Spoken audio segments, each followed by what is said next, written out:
What's good? What's good, motherfuckers? What the fuck is going on today? What the fuck has happened today? Jesus, this has been crazy. I can't wait to see what some of you have to say about this shit. God damn.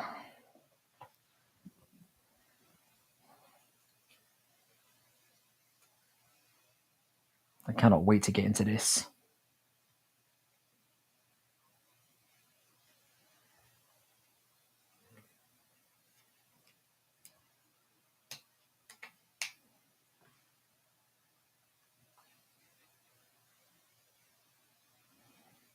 How you doing, Tino? How you doing, brother? Man, I don't even know where to start. What a crazy fucking day it's been, hey? Jesus Christ. Jesus Christ. The thing is, yeah, for someone like me that's ready to go live, I kind of, like at the beginning of the day, I'm kind of hoping, oh, maybe I'll get like, one or two things to talk about. We'll see. So this has personally been a great day for me. It's been like one thing after the other. It's like one thing after the fucking other. I don't even know where to start.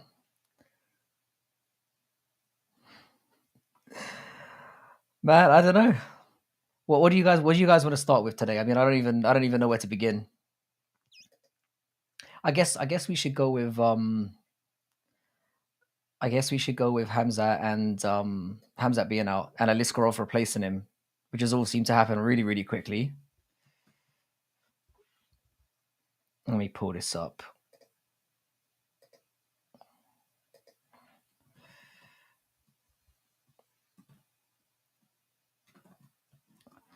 Yeah, so yeah, apparently Hamzat's really, really ill, and they've brought in how you doing, Mikey? Apparently they brought in Aliskarov to replace him, and people are already talking about him getting a title shot if he beats Whitaker. I'd like to know what you guys think about this shit. Yeah, a lot of guys are calling for him to get cut as well.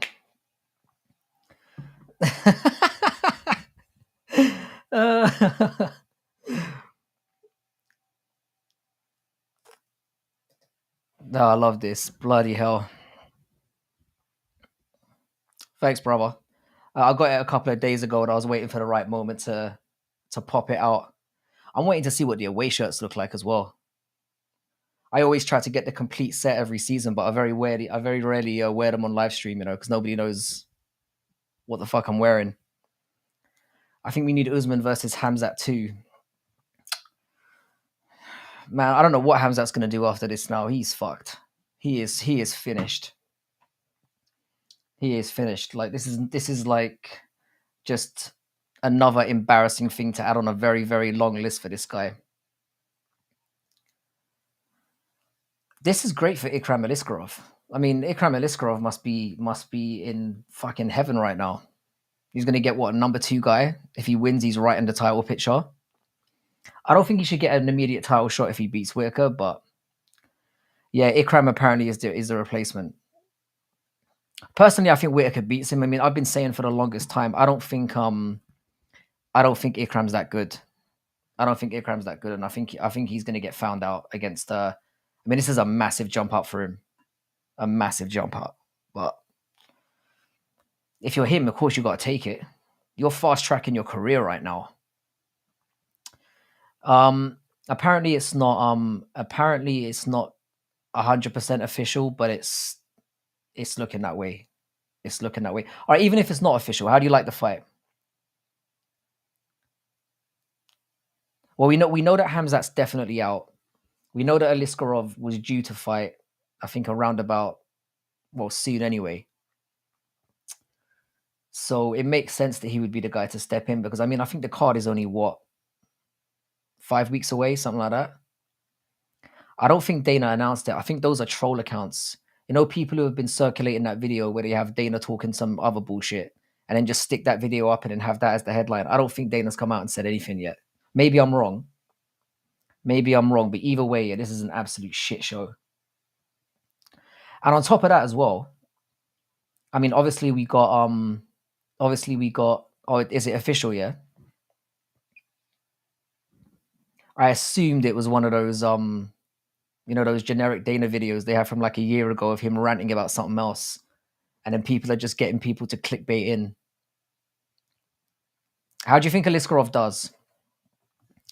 Actually, now that we're on this vibe, I'm gonna stick a poll up because this is what we do around here now.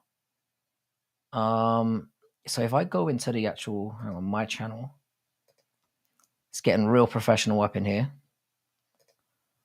All right, let's stick a poll up. Let's get a poll going. Start a poll.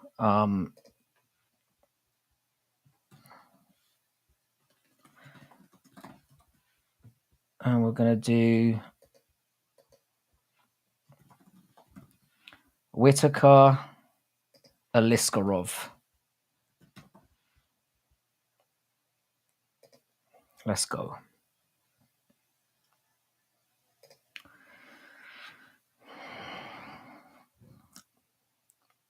Yeah, I think the Ikram hype is kind of crazy.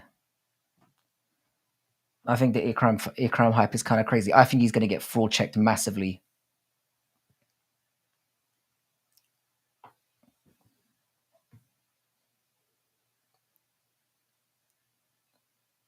Yeah, I was going to talk about this as well.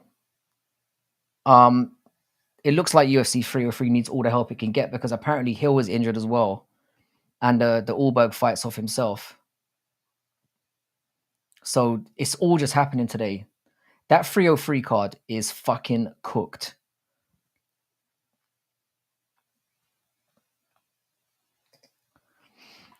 Yeah, I didn't say this on my video, but I don't think it's gonna happen.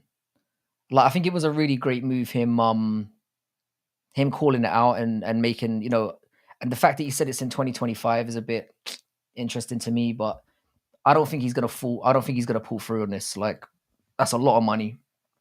And I know he's making bank, but fuck me, man. I don't see it. Yeah, I don't see it getting that. I don't see him being able to consistently pay that out. And then there's gonna be things of, I don't know, what's a robbery. There's ways he can just weasel his way out of it. But I think it's a great idea, him even bringing it up. This is what I'm saying. We're just flooded with shit today. I heard ULBERG was the one that needed to be replaced. The thing is, yeah, things have happened so fast. Yeah, I think maybe we know that the fight is most likely to be off, and I think people maybe just assuming it's Hill. But does that mean that Hill takes on another replacement at this short notice? I mean, who could it be? Just get Roundtree. Just drag Roundtree out of bed and get him back in there. We all know this. This suspension stuff is bullshit anyway. I mean, a 2-month suspension is just fucking bizarre. Yeah. It's very obviously a lot of the information is coming from Twitter and not from like official accounts, but we do know that Khamzat's definitely out by the sounds of it. How much can Guru make off sponsorships? I mean, my assumption would be that, because he said he's going to put up, what is it, 10K for fight of the night or fighter of the night based on the lower cards, 10K for if you get robbed, and then 5K for someone who picks up a gruesome injury at the bottom end of the card. So that's 25K a week. Like, I'm sure he's making bank, but I don't think he's making 100K a month. I wouldn't be surprised if it was too far off. But this is what I'm saying though, Aaron. Yeah, like, I literally was sneering at the fact that like June was seen as this massively stacked thing. I never thought it was that stacked to begin with. And now that we've lost every major fight pretty much after 302, it's all fallen apart. We've lost Khamzhat, we've lost Hill and ULBERG. We might still be losing Connor by the sounds of it. I said I wasn't going to talk about that, but I guess we have to throw that in there as well because we don't know. And I mean, in the midst of this, obviously we get, if Aliskerov's going to be an immediate replacement, it's fine because he probably deserves, I don't think he deserves a big step up like this, but if he's willing to step in on short notice, it's all about just, timing and whatnot. So fair play to him. if he's willing to do it, because Whitaker's not going to be an easy guy to jump in there with. Hey Christian, how you doing, brother? Don't think Chandler versus Nick Gurr.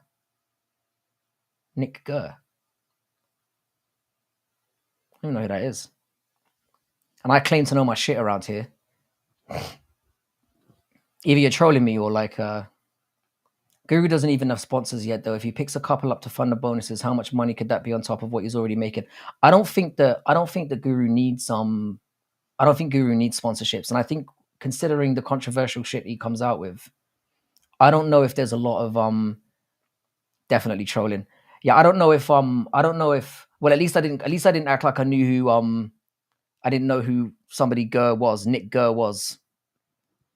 That would have been real egg on the face right there. At least I'm honest in my ignorance. Oh, Nick Gurr. Yeah, that's not even close. Yeah. You almost got me. That's one word I won't be saying live on stream. Nah, not if you say it in a British accent. See, maybe in an American accent you would have got me, but it's lucky that I'm dumb and British. Do you know what I mean? Or British sounding at the very least. Nice to have you here, though, Christian. First mark in here is nearly getting me cancelled. Thanks a lot.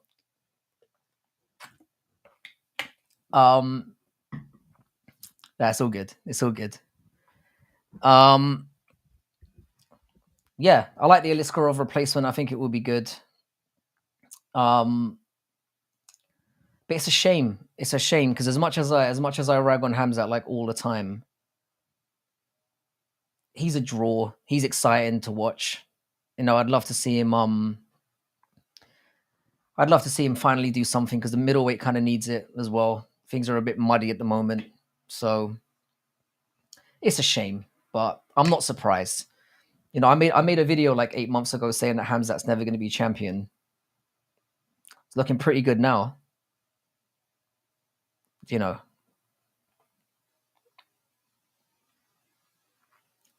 But yeah, I'm so glad to see you. I can see that you lot are as perplexed about all this news as I am. Like, can't believe it. I don't blame you for thinking that Khamzat would beat him. I've been picking Robert since this fight was announced, just because I think I don't think Khamzat is the Khamzat fight with Usman told us a lot. I reckon it told us a lot, and I wouldn't mind. Some of you have been calling for this in the chat. I would not mind seeing that fight get replayed now. They've got to set Khamzat back a rung or two. Whether it's his fault or not, he's had too many pullouts, too many fuck-ups. For me, I kind of lost patience with the guy when the whole card had to be rearranged for his bull. When he came out on the scale and was just like, seemed to make a whole joke of the whole thing. And then they sacrificed Kevin Holland to him. I've been off him since then. So I'm not that surprised that we've gone down this path. And, you know, Aliskerov is willing to step up. It's not that much of a disaster. It's obviously not going to be as big a draw, and it does damage the card somewhat. But it's a decent enough replacement. It's not a complete disaster. I'm not saying that. I'm wised up now. I'm awake. I'm awake to you guys trolling. I'm going to say that, and in 5 minutes from now, you're going to get me to say something wild. You can't leave a draw with a welterweight and parlay that into a title shot. I was thinking this to be, and that's why I was kind of like, even with a Whitaker win, does he thrust him? And again, it was a dodgy win as well. Does he thrust himself into a title shot from that? I didn't think so. I think Sean Strickland's above him. I think even Israel Adesanya's ahead of him.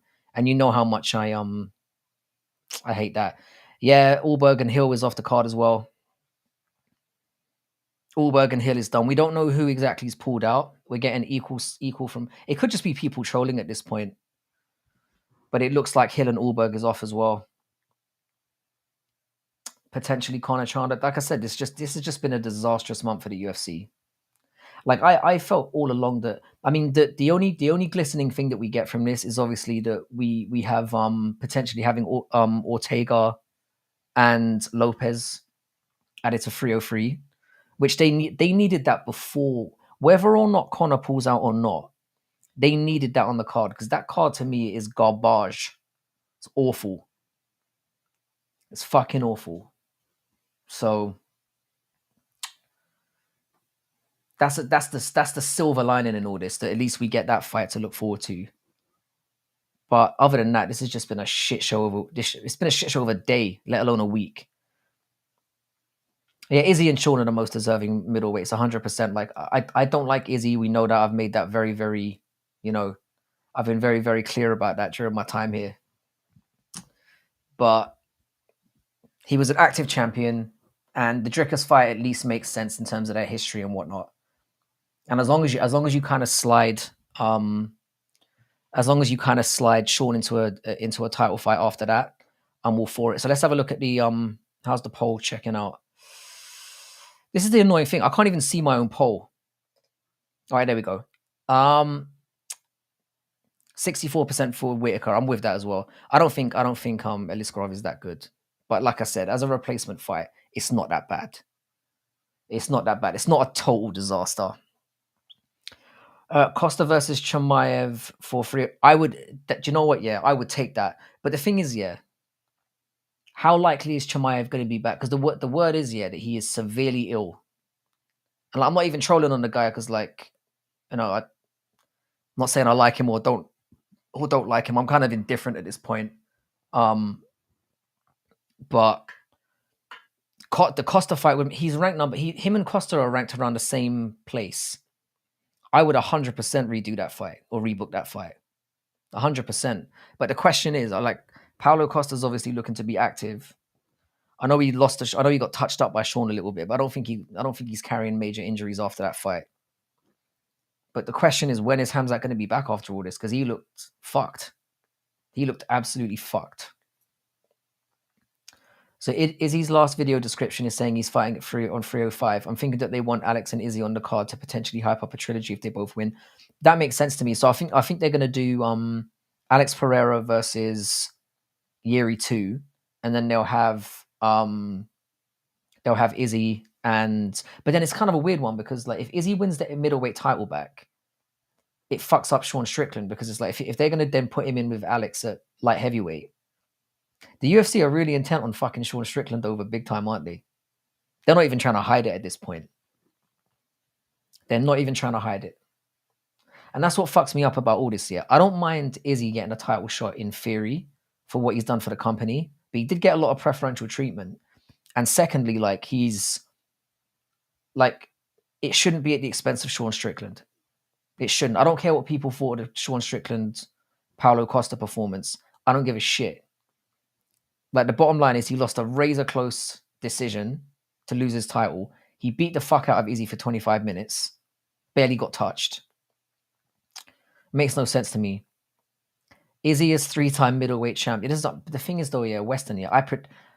The first thing I did at the beginning of the year is I made a who ends the year as champion in each division, and I picked Israel Adesanya to get the belt back by the end of the year. Just because of how much preferential treatment he gets and whatnot, I just knew it was coming. Because at the time, Drickus and Sean had been booked, and I was fairly confident that Drickus was going to beat Sean. I shouldn't have been as confident as I was, because it ended up being razor close. But I was sure that Drickus was going to win, and that Adesanya fight was just there on a plate. They're insistent on getting Izzy 2 belts, 100%. And the thing is, he would get. I don't care what Izzy Nutriders say. He will get fucked up by Alex Pereira at light heavyweight. He will get fucked up by Alex Pereira at light heavyweight. So I hope they do it. I hope they do it.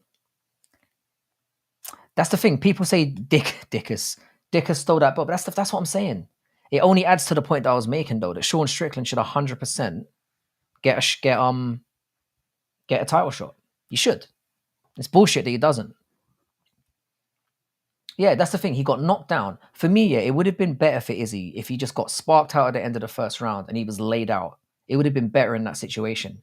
But as Betty said, he literally got knocked down in the first round, and then he got peppered for another 20 and just clearly had no idea what to do.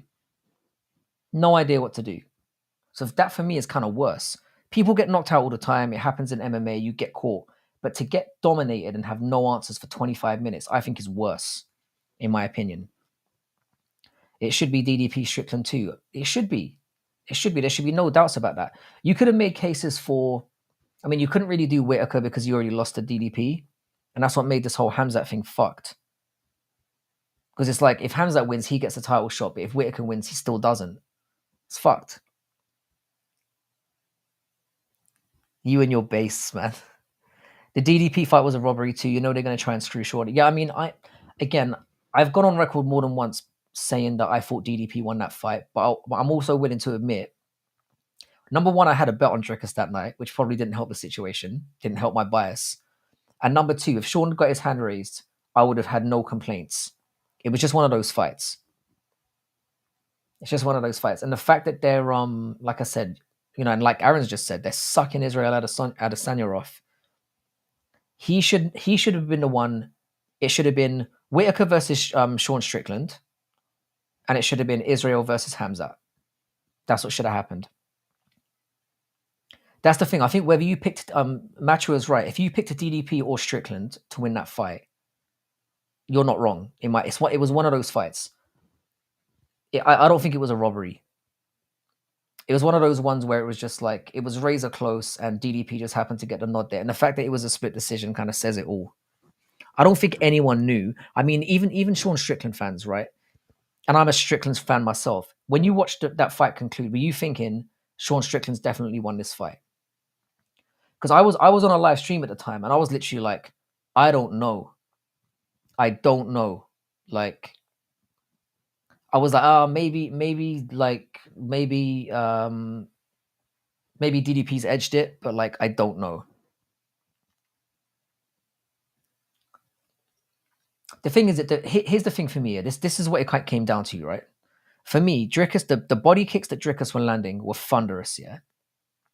And he just got takedowns at the right time in 3 of the rounds. And for me, I mean, I know that the jabs are doing a lot of damage, but it's how you weigh the two against each other. And for me, the timings of the takedowns and the fact that he was landing harder than Sean was, if not less frequently. So, but I don't know. I can see an argument for Strickland 100%. I'm not even going to go on like, it was ridiculous, or of course it wasn't. Of course it wasn't. But like, I thought DDP won the fight, but either way, whatever way you cut it, they should be fighting again. That should have been an immediate rematch. And I find it very convenient that now that DDP's got the belt, Adesanya suddenly come off his hiatus and he wants to fight. Because I'm sure he was in there with Sean Strickland thinking, fucking hell, as long as this guy's champion, I don't know what I'm going to do against him. Because Sean Strickland's got one of those styles. Frankie, Sean was blocking all that shit. The thing is, yeah, I'll tell you what, yeah, I feel like it may be necessary, because I've only watched the fight like 1.5 times. So I might need to watch it again. Because this is a conversation that's never going to die. And I feel like when the Weasel did his breakdown of it, who did he say won? Because I don't watch the Weasel at all, but I imagine he did one. And in fact, who cares what he says? What am I saying? It doesn't really add to the argument. Sean Strickland would have been on Nelson Mandela's side. Man, this Dricus as an apartheid sympathizer is just not true. I know somebody who went to school with DDP. I worked with him when I was in China, and he had a lot of complimentary things to say about the guy. And this is way before he even got to anywhere near the top. Like literally when he had his first fight in the UFC, he was like, yeah, I know this guy. I went to school with him and showed some pictures of them together and stuff like that. Because I was thinking, nah, he's talking bullshit. You know, you just fawn stuff like that off, but 100% true. I haven't watched the Weasel in years. I don't get the appeal of the Weasel's channel. I'm not even shitting on him, but like I've never found it that interesting. I've never found it that interesting. But yeah, I like both Dricus and Sean. Like I the only reason why I was invested that night, as I said, is because I did bet on Dricus that night, and it was to see out a parlay.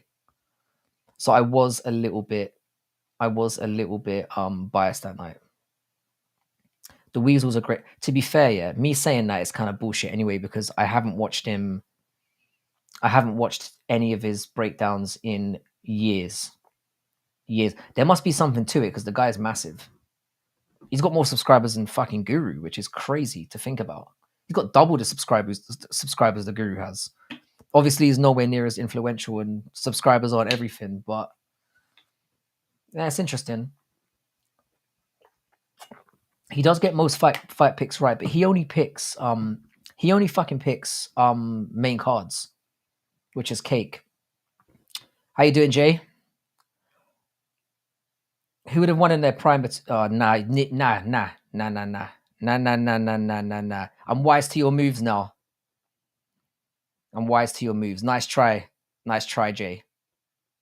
Bear in mind, Jay, when I say things in a British accent, you're not going to catch me. He does the whole cards now. This is what I'm saying. I don't even know what I'm talking about anymore. But I know for the longest time you would basically do like 3 or 4 cards on the main card, or 3 or 4 fights on the main card, and that was it. I might have to give him a revisit, to be fair. Maybe I've judged him too harshly. Have we had any more people voting on? Oh, we've got 40. Yeah, Whitaker at 67%. Okay.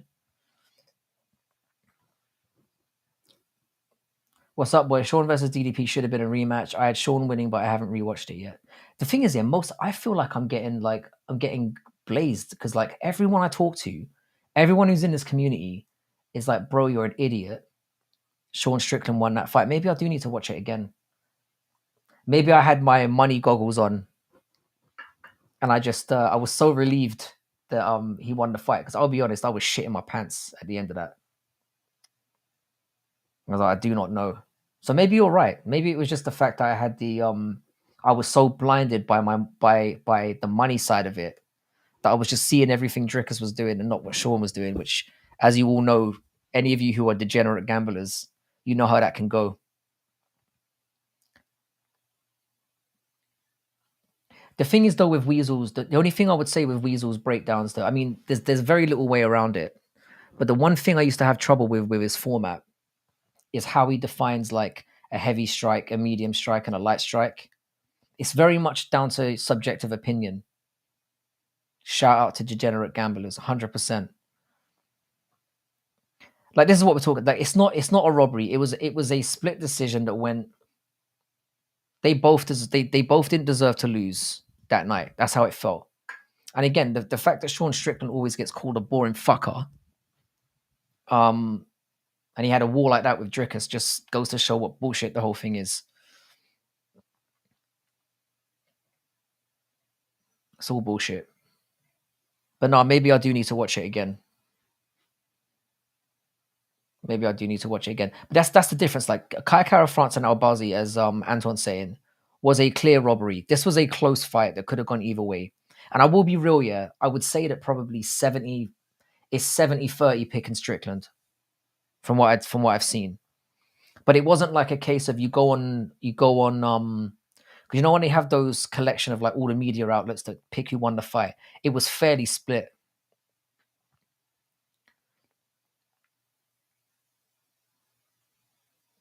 Recently joined, saying the pool who is in the blue hell voted for Aliskerov. No way he's winning. I don't get the Aliskerov. And welcome as well, Zim. I don't get it either. I think it's complete bullshit. Like, I don't think Aliskerov's going to win that fight. Like, I don't think Aliskerov's that good. I really don't. I think he's going to get fraud checked. And this is like a massive. First of all, I'm going to say maximum credit to the guy for jumping in, obviously, because that card needed saving. 100%. But like, so fair credit to him for jumping in. And if he does win, it's obviously going to be huge because he'll probably be ranked in the top 3 or 4 overnight. So of course he's taking that fight. But I don't think he's that good. And who has he fought? Who has Aliskerov fought? Let's have a look who he's fought in his UFC career first of all. I can't even remember off the top of my head. That's how fucking bad it is. He's beat Wale Alves, who is a fat light heavyweight. Sorry, a fat lightweight. He fought him at middleweight. I know he was fighting at welterweight, but he looked chunky, too chunky down there as well. And Phil Hawes. Who the fuck has? I mean, Phil Hawes has no chin. No chin whatsoever. I don't even know who the rest of the fuckers on his record are. It's crazy. Yeah, those are nothing wins. Those wins mean nothing to me. They really don't. The thing is, Aliskerov looks good in his fights, but who's he for? Who's he for? I don't have confidence that he's gonna get I don't have confidence that he's gonna get it done. Not at all. Not at all. I think Robert's gonna I think he'll gas out. But this is the problem for Whitaker. Even if he beats Aliskerov, it doesn't get him a title shot. Whitaker's in the most fucked up. Basically, when he lost that second Adesanya fight, which I thought he won by the way, that's fucked up his whole career. And now obviously he's lost to the current champion as well. So Whitaker's just in a really weird place. Like Whitaker could have fucked Khamzhat up and still not gotten the title shot. That's just where he's at now. It's crazy. It's crazy. The guy's active. He's fought everyone. It's crazy. But if Khamzat had won and even if he'd won contentiously, like won the first 2 rounds maybe, and then got slapped up for the last 3, everyone would have been calling for a title shot. You had people calling for him to get a title shot after he beat Usman, which never happened. Oh, I hate when that happens. Aliskerov is going to come straight forward. Whitaker is going to get treated right after this. You think he does? I don't know, man. I reckon he gets fucked again.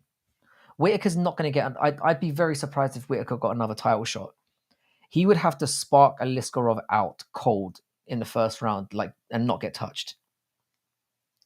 Because Adesanya's ahead of him, and obviously Sean Strickland's ahead of him. They might do Sean Strickland versus Whitaker.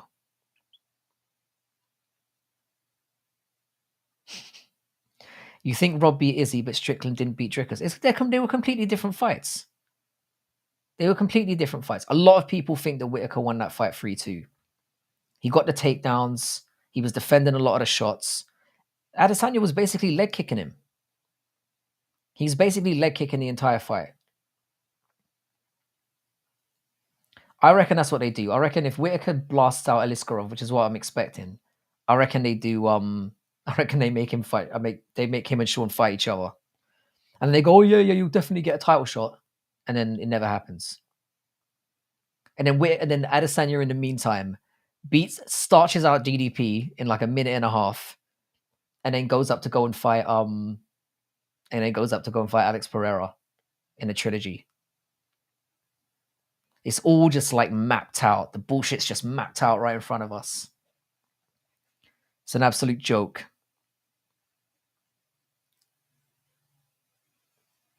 Yeah. I mean, like I said, again, it wasn't a robbery.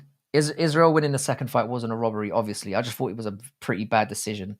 I thought Whitaker clearly won 3 rounds of that fight. And it's just fucked up his whole career. It's fucked up his entire career. I mean, at least he's had time to be champion. He's made his money, but his legacy could have been completely different. Whitaker could have been seen as one of the greatest middleweights of all time. And now he should be still. I mean, he's still probably, he's easily top 5, maybe even top 3. But he's not going to be seen like that. It's crazy. That's crazy. Yeah, I've got it the same, Mikey. I think Whitaker's gonna win at least 3 rounds, maybe even 4. I've got the same thing.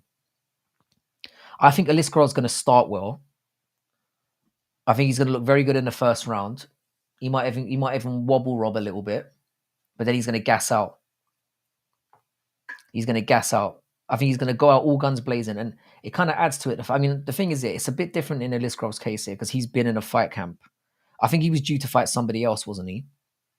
He got a replacement fight, or he was supposed to fight somebody else in a week or 2 from now on a fight night card. And then obviously they've just moved him out and slotted him in. I want to know what's going on with Hill and ULBERG as well. Yeah, I think that's the thing that's very much underestimated about Rob. His IQ in there is very good. I mean, you saw the adjustment between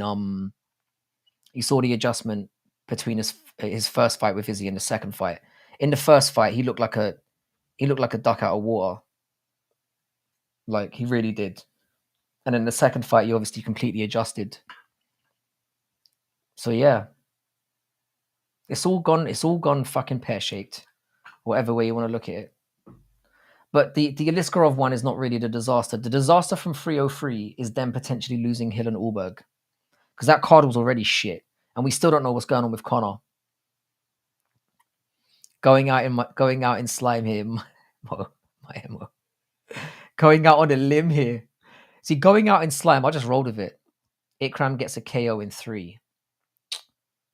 I wouldn't be shocked.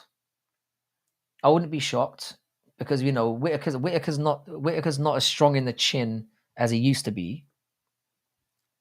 But I don't think Ikram's that good. I just don't think he is. And he hasn't fought anyone for me. The thing is, though, it's hard because, like, even though he hasn't fought anyone, you can only beat the people who are in front of you, and I get that.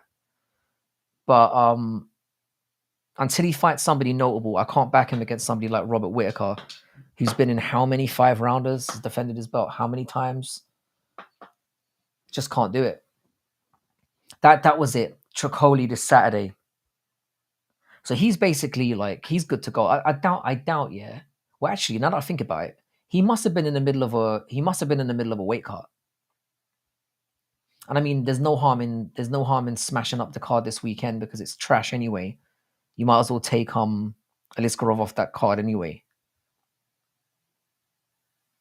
So that's gone from a 2 out of 10 card to a 1 out of 10 card. But it is what it is. You got to sacrifice. But this is the problem, match where they're clearly not doing what they're supposed to be doing. Like 303 is the biggest fuck up. They were just like, Conor never pulls out. Chandler's not going to pull out. He'll definitely turn up. It will be fine. It's fucked. The whole month is fucked. It was not a International Fight Week worthy card. You can't just throw Conor on it and go, oh yeah, we're done. It's bullshit. It's bullshit. Boxing's going to be getting a lot of views this month. That Tank Davis fight is going to do well. Yeah, let's just throw Gamrot in there at middleweight. Fuck it. Imagine on 303 it ends up being Gamrot versus Michael Chandler. Imagine how many people are going to flood to get refunds at the announcement of that. It serves them right. It serves them right for their fucking hubris. The wankers. I like it. It sounds. But Joshua Can is fighting you casual, some random. I like Joshua Van, but again, Joshua Van is like what he should be like a end of the prelim kind of guy.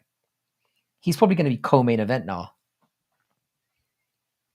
It's like, and Joshua Van's got a tough fight this weekend, and I like him. He's the better underdog, isn't he? They're certainly not fucking around with this kid.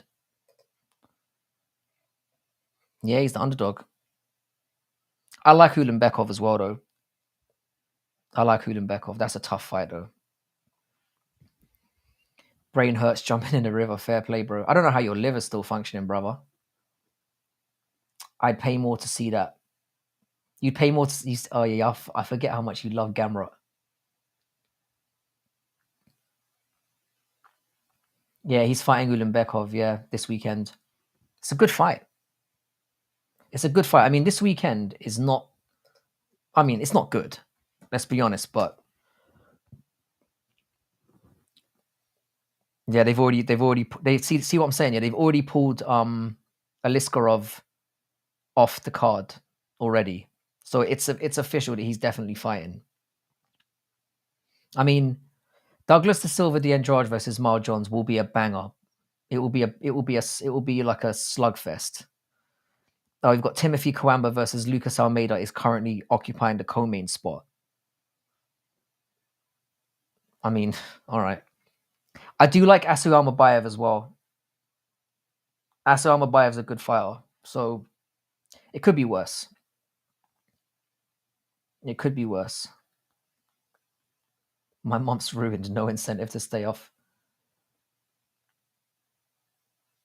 Interesting that Ulanbekov was originally to fight number.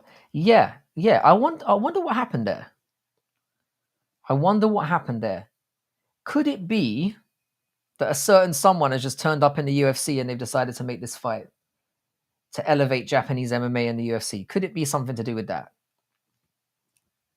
Ulanbekov is the only Dagestani who gets screwed over, like regularly. The runt of the litter just getting shat on. They probably just use him as an outlier just to prove that, like, oh no, they don't all get privilege.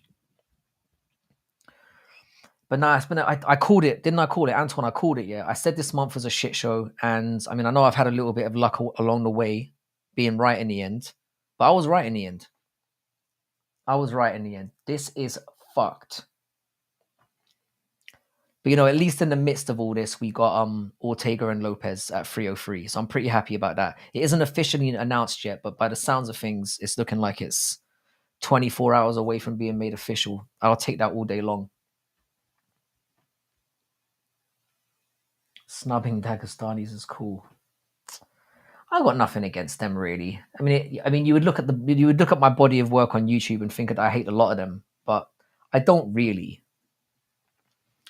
I'm just a bit salty about preferential treatment. That's all I'll say. And it's their fan bases that are just the most annoying to deal with. I better close this poll now. I think it's been up long enough. Or I could leave it up for we've got 18 votes. Fucking hell. Fair play, ladies and gentlemen. I'll leave it up for a little while longer. Yeah, that's what I'm saying. Boxing has got my balls tingling more than anything else these days. Hang on a second. What did I miss? Van is fighting. What did I miss? Second to last. Where is it? Is that after you said Van is fighting Tagira? I think I'm going to grab a chair and kick it down from underneath me. My mouth's red. See, the thing is, yeah, I saw it, yeah, but I wasn't sure if I should say it out loud.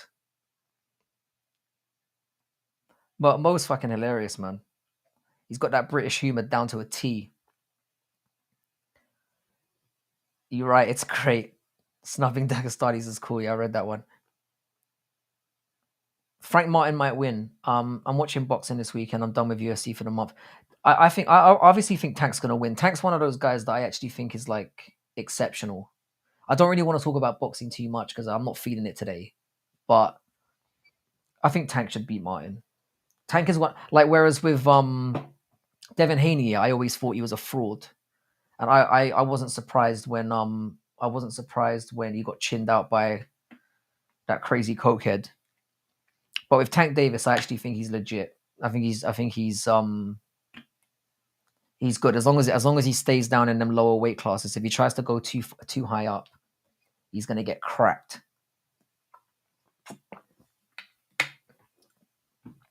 It's like what I said though. Imagine you're going to UFC 303 and you're not from America and you're getting flights. The hotels are probably going to be, you're looking at $3,000 a night for a decent hotel. So it's not just the fact you're paying $3,000-4,000 for a nosebleed.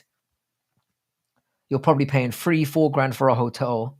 God knows how. You're probably going to gamble a bit. That weekend to sit in the nosebleeds and watch Michael Chandler fight fucking Gamrot or somebody like that is going to cost you in the region of about $10,000, and not to mention the guys who paid for tickets that are up front. Because the thing is, yeah, if you're an international fan, they can talk about Vegas laws, getting a refund, all that. If you've paid for your flight tickets and all that shit, you're not getting a refund.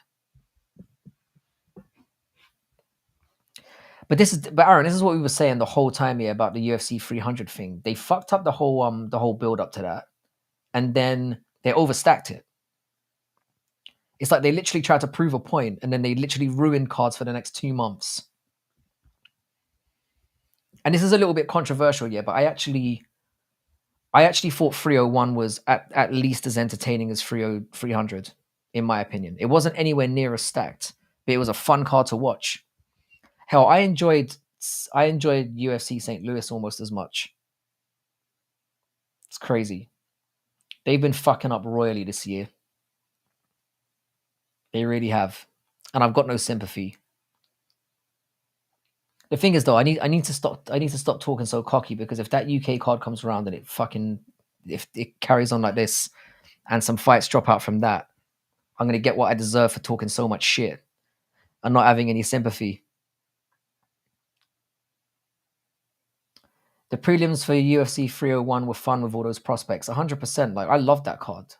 I love that card. And seeing Jose Aldo come back, I didn't realize I was such a big Jose Aldo fan until that night. I've always liked Aldo, but seeing him style out in that way was a highlight for me. 302 is the worst. Is one of the worst cards I've ever seen. 302 was awful. Outside of, I mean, the fact that Hafez and Mickey Gall were in the top 3 fights that night says it all. That is one of the worst cards I've ever seen.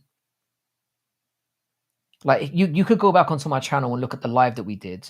Antoine and I were dying on that card. I've never felt that way on a card where I'm like, oh man, I don't think I'm going to make it here. And I wasn't drinking. Like, I've had cards in the past where I've got blotto and struggled to make it to the end for that reason, but that's the grave you dig. I was literally bored to tears watching 303. And I mean, the main event was good. It was all right, but it didn't make up for what was an absolute dog shit. It's just been a very up and down year, mostly down. And like I said, they weren't prepared for this. Like, they clearly weren't prepared. If you overstack one part of the year, this is what you get. Fuck them. Yeah, they exhausted the best names in the last 6-7 months. So this is what I'm saying. If anything, yeah, they need I mean, that Perth card is probably going to be really good. I imagine they're going to pull out all the stops, but they've lost JDM as well now, so he's not going to be on that card. That's a big loss. We could have had JDM and Shavkat on that card, and that would have really, again, it just every time we get close to getting things back on track in certain divisions, things just go to pot. I actually think Chimaev getting thrust out of it is actually good for the division now, because basically it's going to be Adesanya, then hopefully Sean Strickland, assuming that Adesanya doesn't fuck him over and try and go up to light heavyweight, which is very possible, because Adesanya needs that rubber match to secure his legacy and to get a second belt potentially. Everyone's saying this. Twitter's saying this. Like, Twitter is saying that Khamzat needs to be cut. I think that might be. They're not going to do that, obviously, but it's not looking good.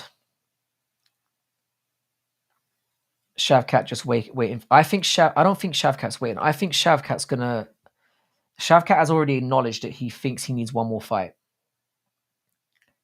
And he knows, obviously, with Leon and Bilal fighting in 6 weeks from now, that he's probably going to be waiting 4 or 5 months for Leon, at the very least. And the thing is, if somebody else gets active in the meantime, like if he doesn't take the JDM fight and JDM fights somebody else, he could skip the queue.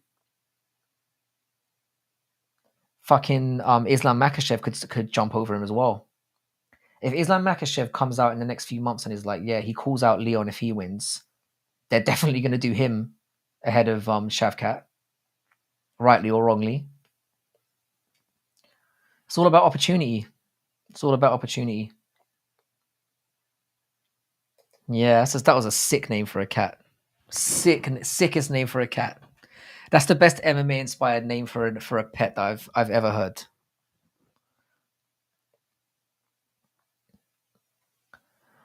His body cannot handle whatever Dagestani concussion of steroids he has taken. Bro, looking at how jacked he looked.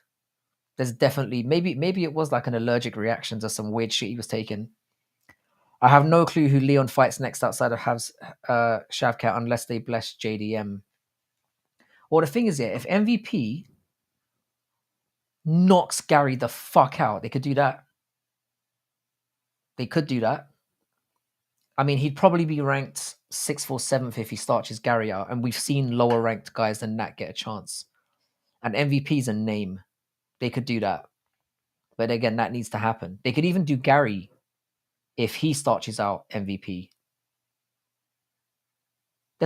Welterweight has options. That's the thing about welterweight. It does have. There's enough good guys in the top 10 where they can do something. Chimaev needs to go to Guantanamo Bay. What did he say during 9/11? Would not be surprised if Leon waits out. Or Leon's the kind of guy who fights every. You're guaranteed to get a Leon Edwards fight every 6 months, but that's the problem in itself. It depends how far along Shavkat's in his rehabilitation as well. UFC is running out of stars. 100%, but like they don't want to be a star-driven. It sounds counterproductive, but they don't want a star-driven company. They don't want people who are getting too big for their britches. They just want a product that they can put out that has enough personalities on. They don't want Conor McGregor level stars anymore. As crazy as that sounds, because they are the star now. Antoine said that in a video we did a while ago. The UFC, like people would argue that Dana White's the biggest star in the company now.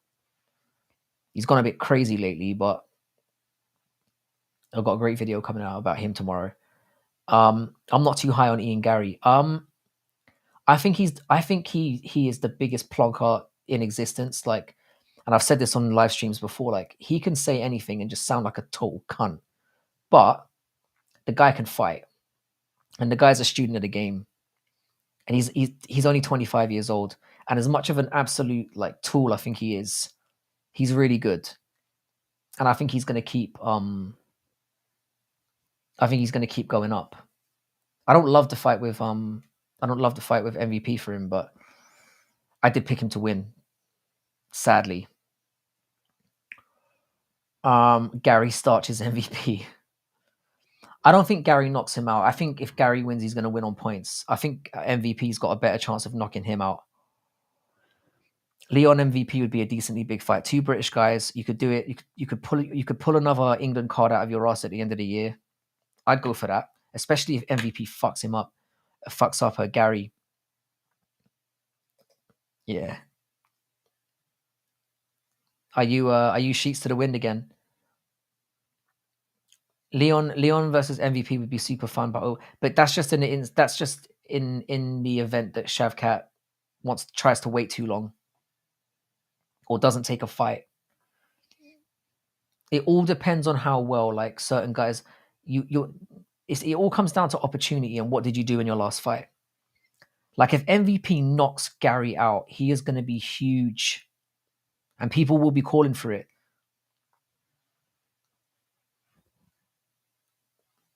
Pretty sober. I like that. The card on the weekend isn't worth me getting drunk over. I'm not even wasting liver damage for that shit. I'm not doing it. I don't trust anything that Ariel says anymore. I think they're fucking with this man. I know that a lot of people have that opinion, but it's weird, yeah, because like I was thinking that when because he's kind of flipping back and forth from, oh, it's going, oh, it's not. I think somebody's feeding him fucked up information, and they're trying to find whoever's like feeding him information inside the company. They're just feeding people different things and then waiting to see what Ariel comes out with, because he's definitely got sources inside the UFC. And they're going to want to get rid of those fuckers. UFC needs stars, though. The thing is, now it doesn't. Like back then they did, because they were, there was a time when Conor McGregor was bigger than the UFC. Now the company is huge. They don't need stars in the same way that they used to, in my opinion. That like the organization is the star. The promotion is the star. Would stars help drive the product up even further? 100%. But do they need it? I don't think so. All they need is personalities. They've got like the Hollands, the DDPs, the Paulo Costas, the Shavkats, all these different personalities that are intriguing to get behind. I'll probably name some of the most boring guys in the whole organization, but you get what I mean. Yeah, I don't trust what I guarantee you he said there's a new main event. I don't know what it is, but they're saying there's a new main event. They're fucking trolling this guy. They're fucking trolling this guy 100%.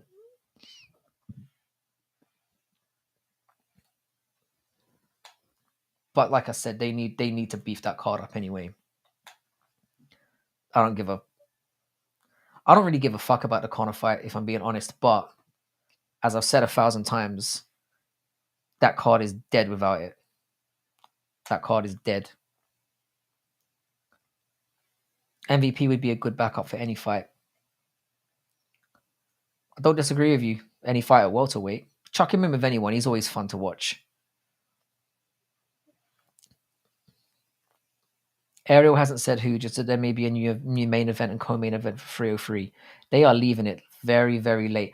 I think what they'll do is I think they'll do I think it's gonna be Lopez. I think they're gonna do Lopez and Ortega as the co-main event, which to me is just about good enough. Like I don't mind that. I think that's a great fight. Lopez is obviously hugely popular right now. Ortega's in the top 3. You can justify it. But like it's going to be interesting to see who they if they're going to keep Chandler on the card or if they're going to replace the fight completely. I reckon they replace the fight completely, which would be really funny to Chandler. The company sucks ass, man. I won't lie. I'm tired as fuck of the UFC and their fighters lately. It's very difficult to know who to blame. I always put the blame on the organization because they always should have contingencies very much in plan for shit like this to happen. They really should. But clearly they haven't done their fucking... I think Jax is talking about the Ortega and Diego Lopez fight, I would assume. Yeah, when you get a combination of ducking, but it comes down to the to what the UFC, how they're planning this. All of these fuck ups have come from what they did with the whole like UFC 300 fuck up. They clearly had a different main event in mind for that as well and fucked it up. It goes on. Actually, I'm gonna stick that up now as the next poll, as I think that poll has run its course. So we'll do. I want to know who you guys think are gonna win. Let's do this one.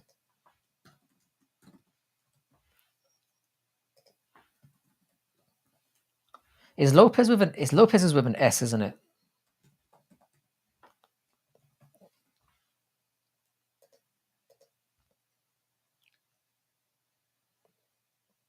Let me jump back in here.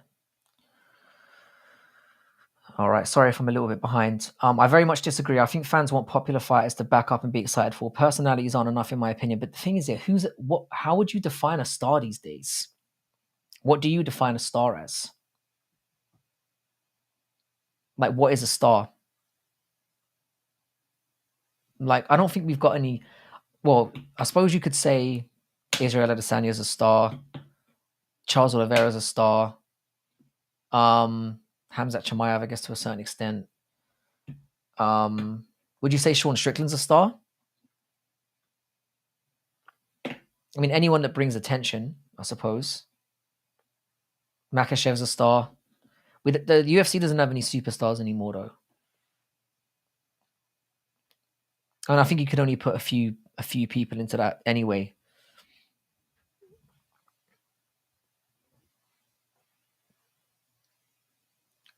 Looking at the poll here, a lot of people are picking Ortega, which is quite surprising.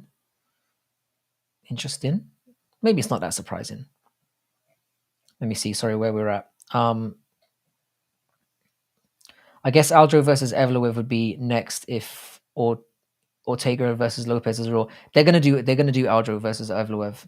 I reckon they will. I reckon Evloev will wait it out because that's probably a fight he thinks he can win. I mean, Evloev completely just acted like, you know, when Lopez came out and called him out, he went on like he didn't exist. So he's clearly not just in it to fight. He's clearly strategically thinking about his career, which he should do at this point. I wouldn't take that fight again if I was him. Guy's a murderer. It's being moved from 303 according to Ariel. What's being moved? Let it be known I've picked Ikram. You've really put your balls out on the chopping block on that one. I agree. It's a super interesting fight stylistically. I completely agree. I assume you're talking about Lopez and Ortega. I'm guessing. Yeah, I'm still really. Hang on a second. Let me just make sure I'm all caught up. All the Dagestanis are stars in their country, but they ain't buying no fucking pay-per-views. I'll tell you that much. Great question. Someone who captures a massive audience, I guess, to keep it simple. Yeah, I mean, I think that's the thing about a star. It's like Anton did a really great video on this. I think he's put a link in. Yeah, I've just seen it there. He's put a link in the description for it. It's a very difficult thing to define what a star is. Is it like social media interactions? Is it pay-per-view buyers? Is it? I would say it has to do with how much attention you bring to the product. That to me is what becomes number one. Like how many eyes can you get on it, whether it's people are paying for it or not paying for it. If you're getting people to watch regardless, that's the definition of a star. If you can create some interest, I would say that's it. But who's a genuine star now? There still are some, but they definitely don't have any superstars. Because I don't even think Connor counts as a superstar anymore. Maybe that's going too far. Let me stick that up. Alan got robbed of a KO against Evloev. Yeah, I'm still pissed off about that. I'm still fuming about that. By the way, guys, if you could push a like on that, so it's looking like it's going to be a very active night. So if you could get this pushed around, that would be really fantastic. I appreciate all of you for doing so.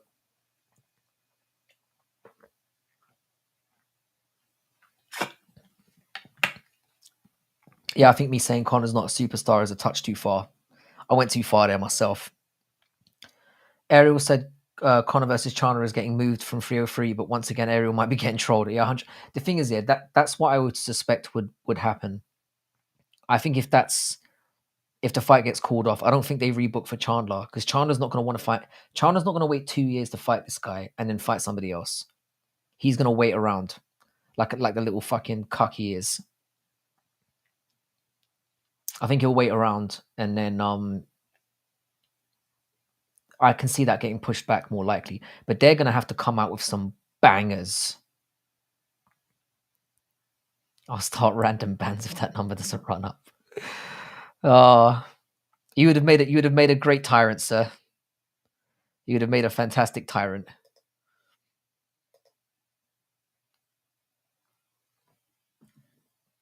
They'd probably move it to the Sphere. They're gonna. I mean, they're gonna do a Conor. They have to do the Conor Chandler fight in America. They'd have to do it. We need an ugly star. Oh man, this has just felt like a roller coaster today. It really has. I don't even. I could talk about this all night, and I might have to. I would have. Thanks. It's probably the best compliment you've had this week. Chandler with the sunken cost fallacy. Chandler has ruined his entire, or not ruined it, because he obviously made some decent money. I mean, he probably got a decent amount of money from the tough gig. He's been getting paid handsomely. Raul Rosas is the ugly, the love child of Gilbert Burns and Werner Jandaroba. I've got to say, yeah, Raul Rosas Jr. is starting to grow on me a little bit. I'm starting to like him a little bit more. I mean, I didn't like him at all, so he's gone up a little bit. I'm not reading out names anymore because I'm not reading out names. If I don't recognize a name, I'm not reading it out. So sorry, Weston. Chandler got greedy. Chandler got greedy. Yeah, I mean, I just think he's a genuinely stupid individual. I think that's Chandler's problem. I think he's just brain dead. And he's creepy. Let's not forget that. He's definitely a weird guy. A couple of days ago, Army put out a cryptic tweet. I'm guessing he got contacted. I mean, they're going to do him and Marab. Sean O'Malley's, but he's called out Jake. I mean, I know the Jake Paul thing was utter bullshit. It was just more clickbait stuff. But he also said he'd fight Conor at 303. But he's the one pulling out, you fucking donut. He's just a dickhead.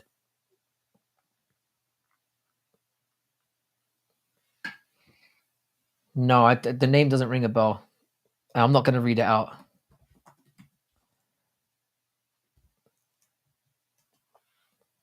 Oh, I remember him. He's the chubby goof. Where the fuck has he been?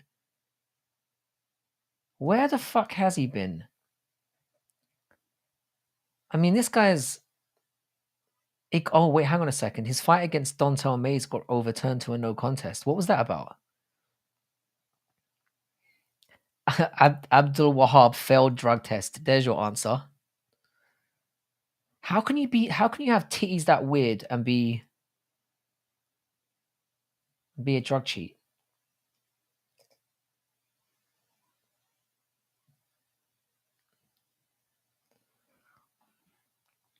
Sorry, I forgot about that guy. The Egyptian chubby lad. I remember him. He fought Dontel Mays in a very, it was an entertaining enough fight. I don't know what that guy's doing in the UFC at 3-0, but whatever. Yeah, he got suspended.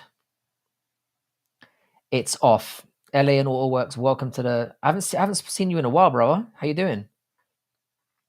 Yeah, it's off. Everything's cancelled. The world has gone to shit. It's all over. Everything's fucked.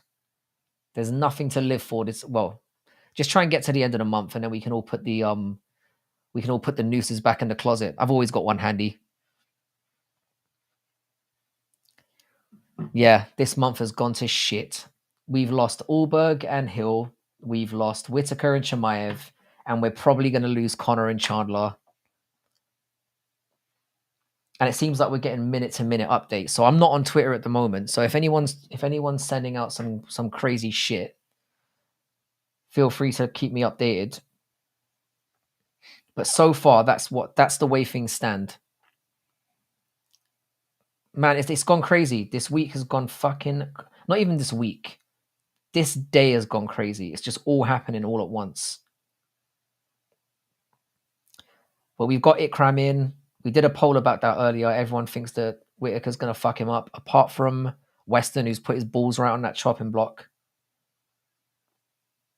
And I can't see anything else popping up at the moment, so I'm going to trust on you guys to... Is Connor and Chandler definitively off then? Has that been called? I mean, they might as well just get out of the way today. After all the disasters they've had today, they might as well just say, fuck it, Connor's not coming. And that's it. Just give it up. I love how they tried to like slip like Lopez and Brian Ortega out there just to try and soften the blow. And everyone, if you announced that on any other day, people would be. But it's like they have done that fight dirty because it's like nobody gives a shit. Oh, Fight Banana said it. It must be 100% true, dude. This is fucked. This is D-Day for the UFC. This is the MMA D-Day. If they might as well just get out of the way. Sean versus Marab for UFC 3. Do you know what, yeah? Is that a better fight than Chandler and Connor? I think it is.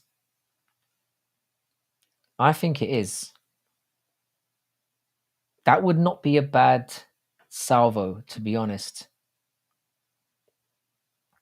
That really wouldn't. I would take that. If that turns out to be the last minute replacement, that would actually be... I actually think that's a better fight. Truth and truth here, I don't really give a fuck about Connor and Chandler. I really don't.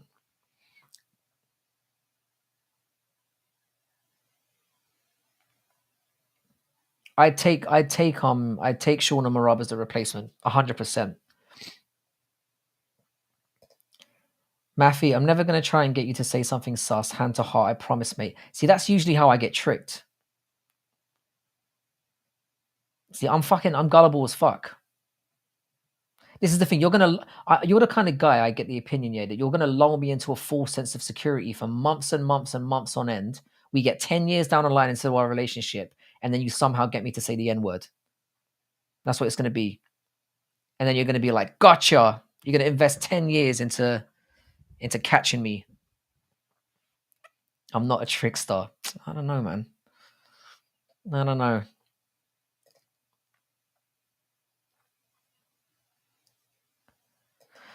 Yeah, I would say this Sean versus Marab thing, if this starts to gather steam, that could be interesting. That could be interesting. I think that's have I ever tricked you? Not yet, mate. Not yet.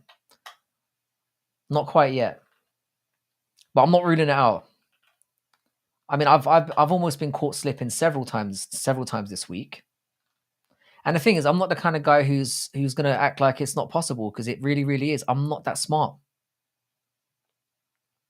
I'm not that smart. I'm gonna get caught out, but at least I know it. And maybe that will maybe that will keep the wolves from the door for as long as possible. But but you got to remember, Weston. Yeah, that is what a trickster would say. That's the kind of lines they come with. I'm not a trick. I would never trick you, bro.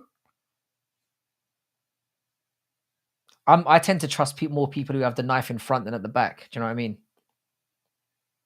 That's just how it is. But yeah, I'm gonna stick that up as a poll as well now. That's gonna be the next one, because I think we've run out the next one. I'm gonna pop this one up. I need to get a bit quicker at doing this.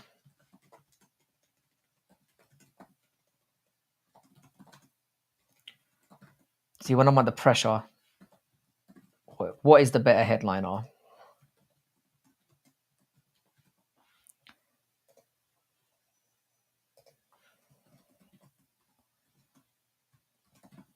All right.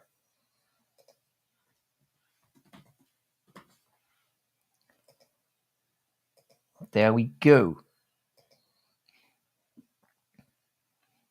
I have just put my hand on my heart and gave my word.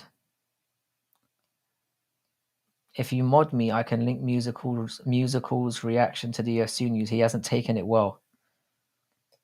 Do you know what, Black Betty? I will mod you. Hang on a sec.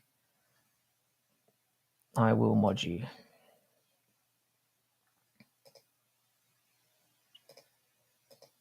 There we go. Weston wears a dashiki when Drickus fights. All right, Weston, I'm going to give you the benefit of the doubt.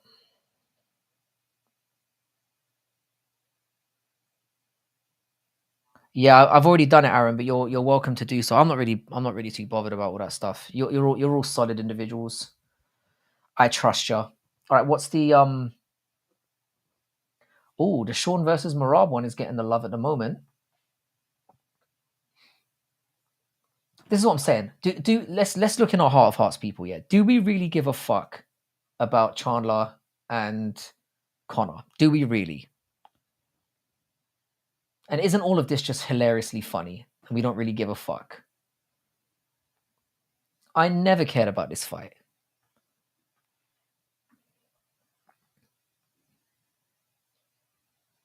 We fucking do, mate. I could not give less of a fuck. That's why this is all just funny to me.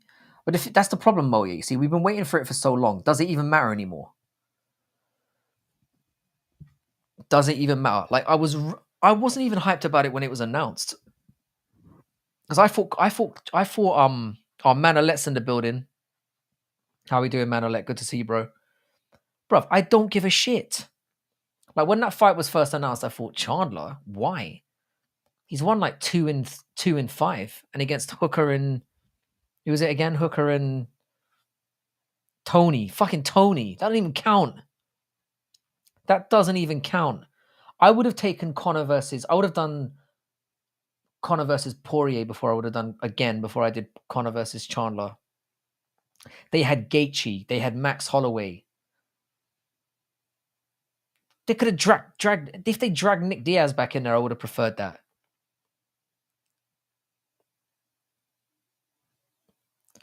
But this is the thing, and again, Antoine, I'm going to say this here.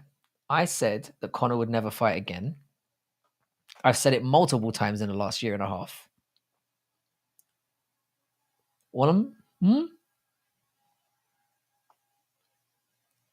So, I mean, until he gets in there and throws that first punch, I remain correct.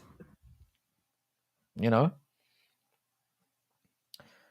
I wanted Connor to be something he is not, a usual disappointment, nothing new. I mean, yeah, that pretty much sums up the situation, to be honest. That pretty much sums it up. I did say that. I've gone on record saying that multiple times. And I've said from the beginning, I don't like that fight. Drag Marco Ruiz back in there. Yeah, I'm so meh right now. Like, I'm not even bothered. I'm not in the slightest bit bothered. Shut up, European. I've never been called a European before. I don't know how to feel about that. I mean, it's true. I am a European and I probably should shut up. But I won't. God, it's been a hell of a day. I can't believe everything that's just been thrown at us at 1 minute. It's just been one after the other. I feel like they've lost complete control today. Are we all gonna watching content? What's your ethnicity? We've got such a weird, awesome mix in here. We really do. It's nice to have you though here, Red Thing. Thanks for popping in.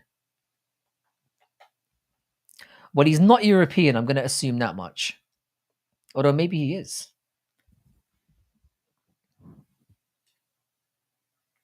Good to have you here anyway.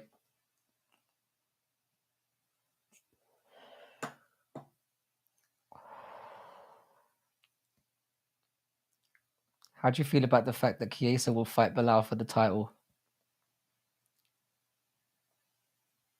That would literally be a living nightmare if that was to go down. Fortunately, I'm American, thankfully. Fortunately, Bilal's going to get fucking smashed. What's happened now, Antoine? Do we have more? Is there more coming? I feel like this day's not over. I feel like something else that's fucked up is about to happen. Chiesa title run starts now. Yeah,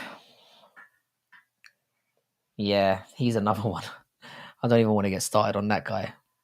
Jesus Christ. I feel like this day's not over. I feel like the fucked up news is there's still more to come.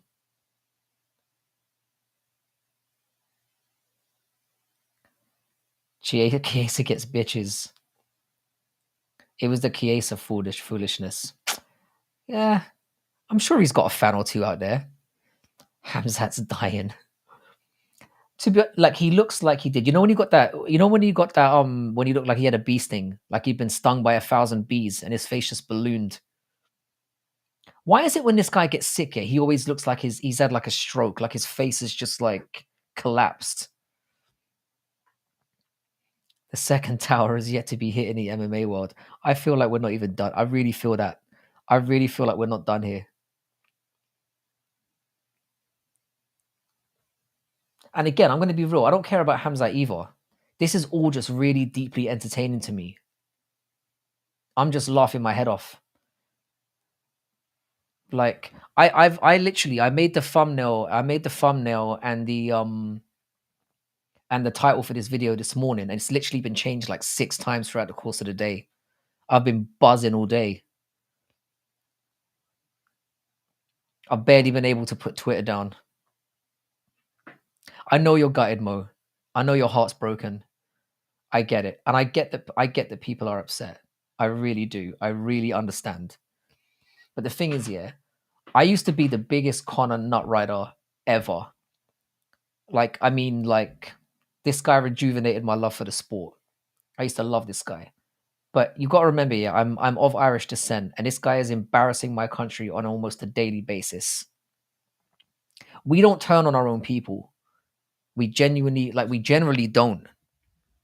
Like we usually stick, we stick to showing love to our people, but nah, man. He's just been showing us up for years now. And he's not fighting, so fuck him. I mean, think about I can't be gunning off on John Jones all the time and then acting like McGregor doesn't deserve to get the same abuse. No way. No fucking way.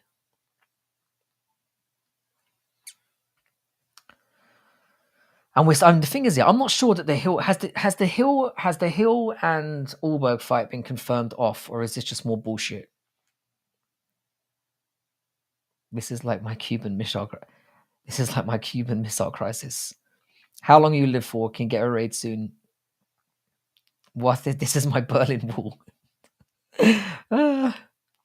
I understand the Khamzhat situation. I've been trying to compete in combat sports for the last year, and I always get sick or injured. Yeah, I mean, the thing is, yeah, like shit happens. I'm putting all this on the UFC. We've said this earlier on in the stream. They made the first part of the year too top heavy, or one card in particular too top heavy, and now they're paying the price for it. They're paying the price for their own hubris, and fuck them. Fuck them. I'm used to watching dusty cards now. Like at least 50% of cards are shit. Sorry, which one did I miss? Could you put it in again, Bay? Sorry if I missed it.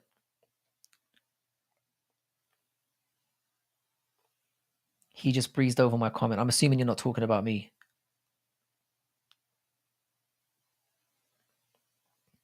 I still haven't checked ITP out. I've heard it's very popular. I need to jump on there. I did subscribe to him, but via your recommendation, but I haven't been in there yet. Like he tends to stream at times, either when I am or when I'm not up. So I need to jump on because I've heard it's pretty entertaining over there. I need to jump over there. So is it confirmed? Is Hill and ULBERG off or not? You remind me of the pro wrestler Jay Switchblade White. Let me look this guy up. Am I about to cry? I've been called worse, to be honest. Jay Split. Man, fuck it. I mean, he's not what I would call good looking, but, you know, I've definitely been called worse. I've been called worse today. So I'll take it. It's confirmed off. Confirmed off. So I think we're going to have to wait to see what happens with that one because ULBERG was obviously the replacement. And now are they going to book a replacement for the replace? This is just a shit show. This is just a shit show. It really is. And is it ULBERG that's out or Hill that's out? Have we heard at least which side is out?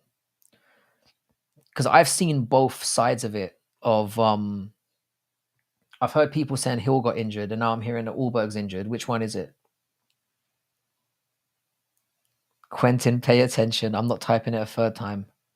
He's live right now. I said, how long you live for, I can get a raid. I read that out already. I read it out originally. I said, how long you live for, I can get a raid. No, I've read it 3 times. I read it when you sent it. I swear to God.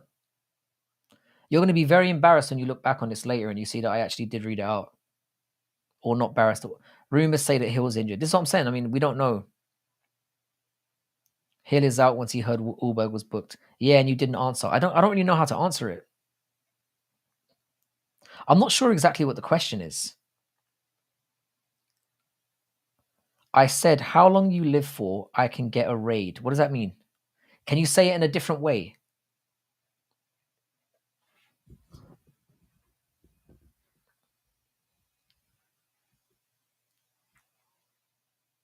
What, live? How long? Oh, how long are you live for? Sorry, man. I'm so retarded. I thought you were asking me how long I'm gonna live for. I don't know. The way I drink, probably not that long. I'm gonna be live for, I'd say probably maybe another hour or so. I am retarded. I am retarded. I've been very open about my retardation. I think maybe for about another hour.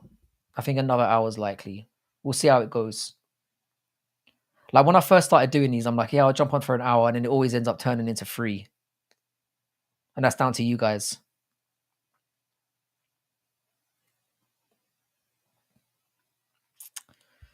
Yeah, sorry, man. That was definitely retardation on my part. I thought you were genuinely asking me when I was going to die. I'm like, that's a deep question. I don't know. And when you say a raid, do you mean jumping on?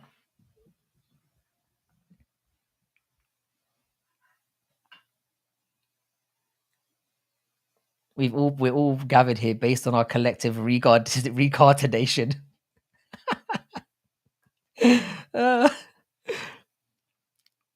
I've got no shame in it, man. You got to lean into it. You got to lean into it. I've suspected for years that there's been some retardation going on, and I'm cool with it. Yeah, we're gonna raid your funeral. No one's turning up to my funeral. Let's be honest. No one's turning up to my funeral.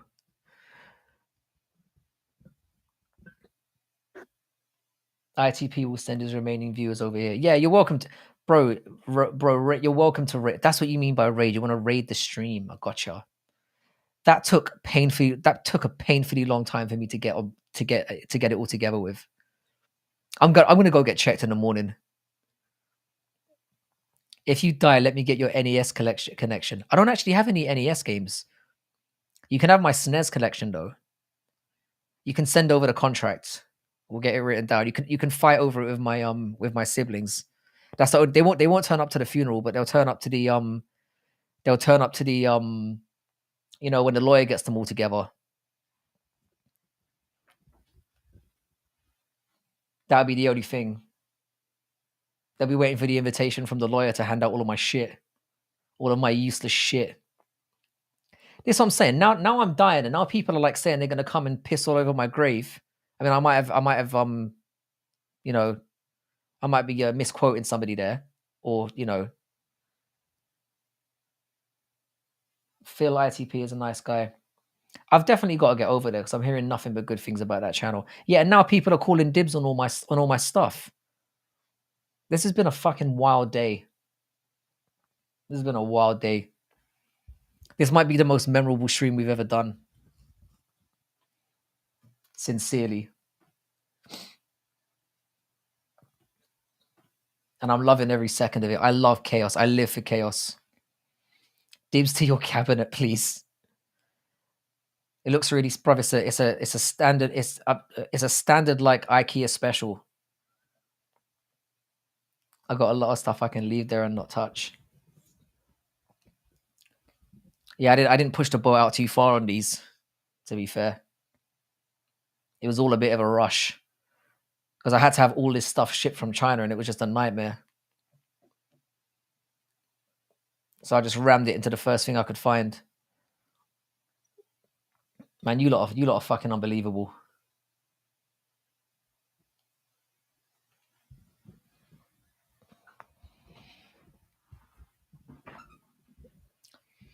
Are those books or are you a literature major? No, they're all video games. All the ones on this side, you see all those ones with the top white labels, they're all PS5 games. My book collection's downstairs. And you assume that I read. That's so nice of you.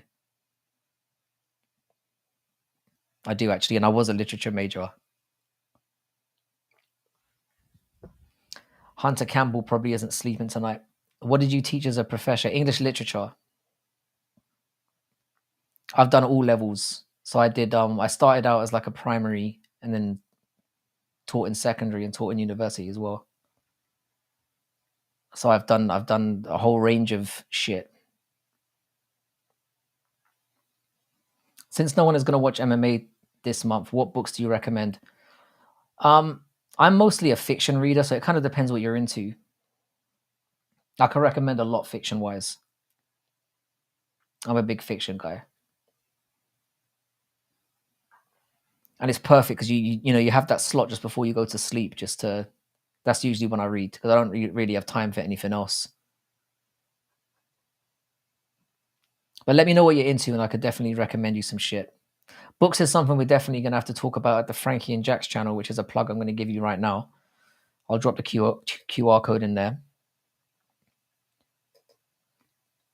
My dad has a master's degree in English. Fucking useless. Do you know what, Western? Yeah, it made me realize that was the thing. Yeah, I got like a year and a half into my because I had aspirations to be a writer, and I got like a year and a half into my degree, and I was like, "What the fuck am I going to do when I get to the end?"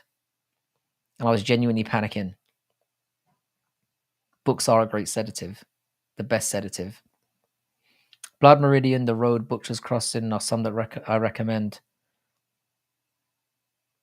Do y'all read books at the bars? I have done, you know. I'm not going to lie. I have done that. I've been that sad fucker who's in the corner.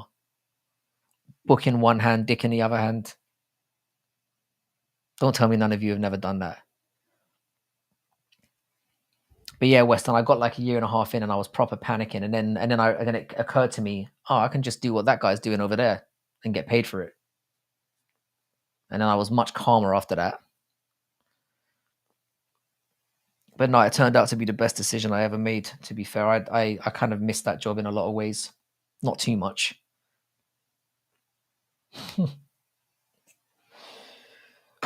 The thing is, Jax, you know me well enough to know that that definitely happened. I may be fucked up, but at least I'm honest.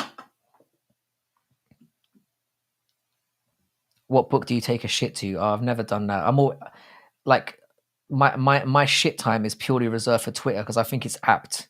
I think that's an apt time to be on Twitter. Mofo named me after a character from a Dostoevsky novel. He loved Russian literature. Yeah. I've read two of his works. For some reason I can't remember. Dostoevsky. Hang on a second. There's Crime and Punishment. I couldn't think of the name of it. And I've read The Gambler. But yeah, Crime and Punishment was a good one.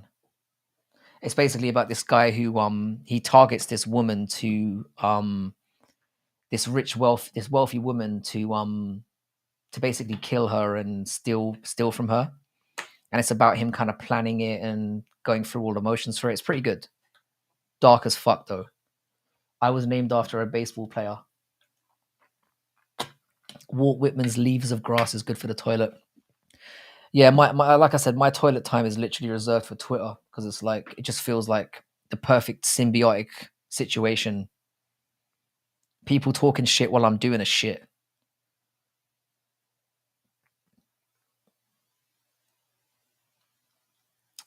Man, my Twitter feed is going off the fucking chain right now. I'm not taking a shit right now, by the way, just in case you know. Just in case you were wondering. Yeah, fucking hell, what a day. The brothers Karamazov Kolya.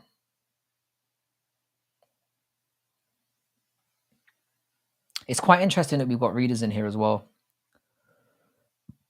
You need some lo-fi beats to study to background music. You need to place over the stream. Piotr Yan is the Dostoevsky of MMA. He's wearing a diaper. Do you know what? Yeah, I'm not even joking. A diaper would be really good for the live streams because the amount of times I get loaded and have to run off to the bathroom. Did anyone watch PFL tonight? No? Okay, moving on. Of course you didn't. I bet it was fucking shit. I've given up on PFL. You get loaded.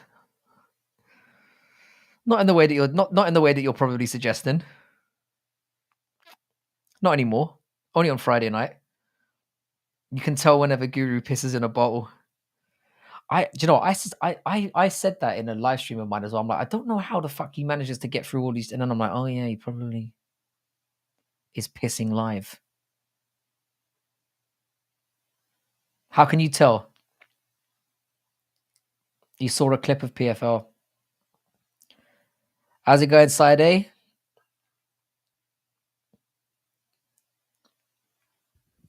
The MMA raid has begun. You never read that book I was named from. You should probably do that sometime, you know. How you doing, Lemonade? We're just gonna be bombarded with ITP raid now, aren't we?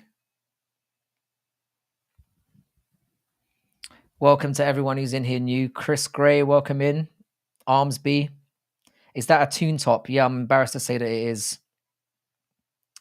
I'm not from Newcastle, but I'm a Newcastle fan. Really good side A. Nice to see you here, man. What do you think of everything that's going on tonight?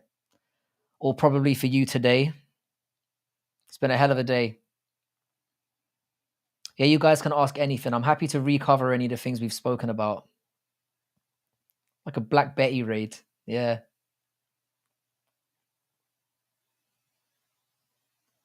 How are we doing, guys? Manchester is red. Bloody hell. It's a rough time at the moment for you boys. Where are you from in the UK? I grew up in London, but I currently live in Cambridgeshire. I've run away to the sticks because I was sick of having to run away, having to run to the supermarket to avoid getting stabbed. I was tired of it, so I went where it's nice and safe. You're glad Eric Ten Hag is staying. So am I. So is the rest of the league. To be fair, you couldn't have fired him after that FA Cup performance. There's no way. I, for one, I'm very glad that he's gonna stay. And hurry up and cough up that 20 million for Dan Ashworth, yeah, so we can move on. Let me see the fiber of your fabric. Ariel said that the UFC has put in place a new main event and a co-main for 303, but Ariel could be getting trolled. That's what I'm saying. He's just gonna say, yeah, there's a new co-main, a new main, and then he's not gonna tell us what the fuck it is because he doesn't know what he's talking about, the little rat. Do you think the Conor versus Chandler goes down? Right now, I don't know. The thing is, though, yeah, I don't even care. I don't give a fuck. That's the honest truth. I really don't. I never liked the fight when it was announced, and I care even less about it now. I just think this entire thing is hilarious. I could not give a shit. Like, genuinely. And I think it's really funny just watching the whole thing collapse and watching them panic. Do you think you could beat Ariel in a fight? I would literally kill myself if I lost.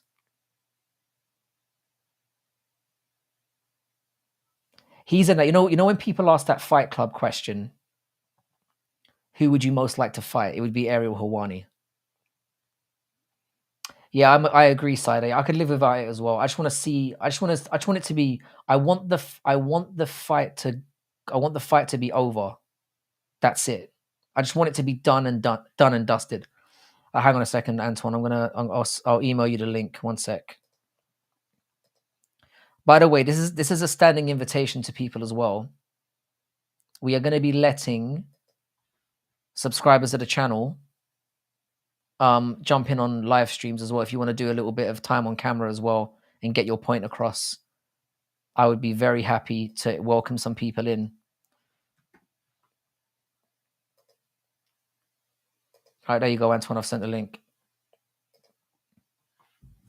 Don't care for Newcastle United, but their jersey's always been clean, bro. As soon as the thing is, yeah, I've got I stopped buying jerseys during the Mike Ashley era because I didn't want to give that fat cunt any more money.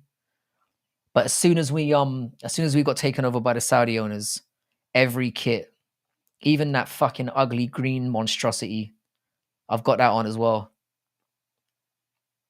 I've got that one I've never worn it, but I've got it in the closet. And now the Adidas, man, it just fits, you know. The black and white stripes and the stripes on the side. I had to get this one as soon as it came out. Like,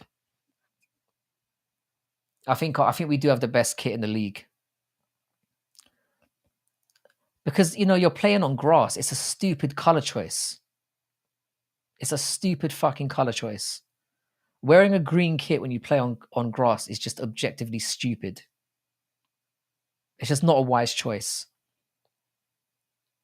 Don't do it, food truck. You look like Juventus. Yeah, it's a very similar kit. Our kit's better than the Juventus kit, though. Cleaner, as they say. The white green one from like 2 years ago was nice, I reckon. The thing is, if you mix white and green, it's fine, but it was an all green kit. The shorts, the socks, everything was green. It looks stupid. Not only that, the green patterns are terrible regardless of the pitch or not, 100%. I don't like the theory of Ariel's being fed false info from Connor's team to promote the fight. It makes no sense. The thing is, I don't think it's what's going on, JJPB. Do you know what? Yeah, I don't think it's people feeding. I don't think it's Connor feeding him this information.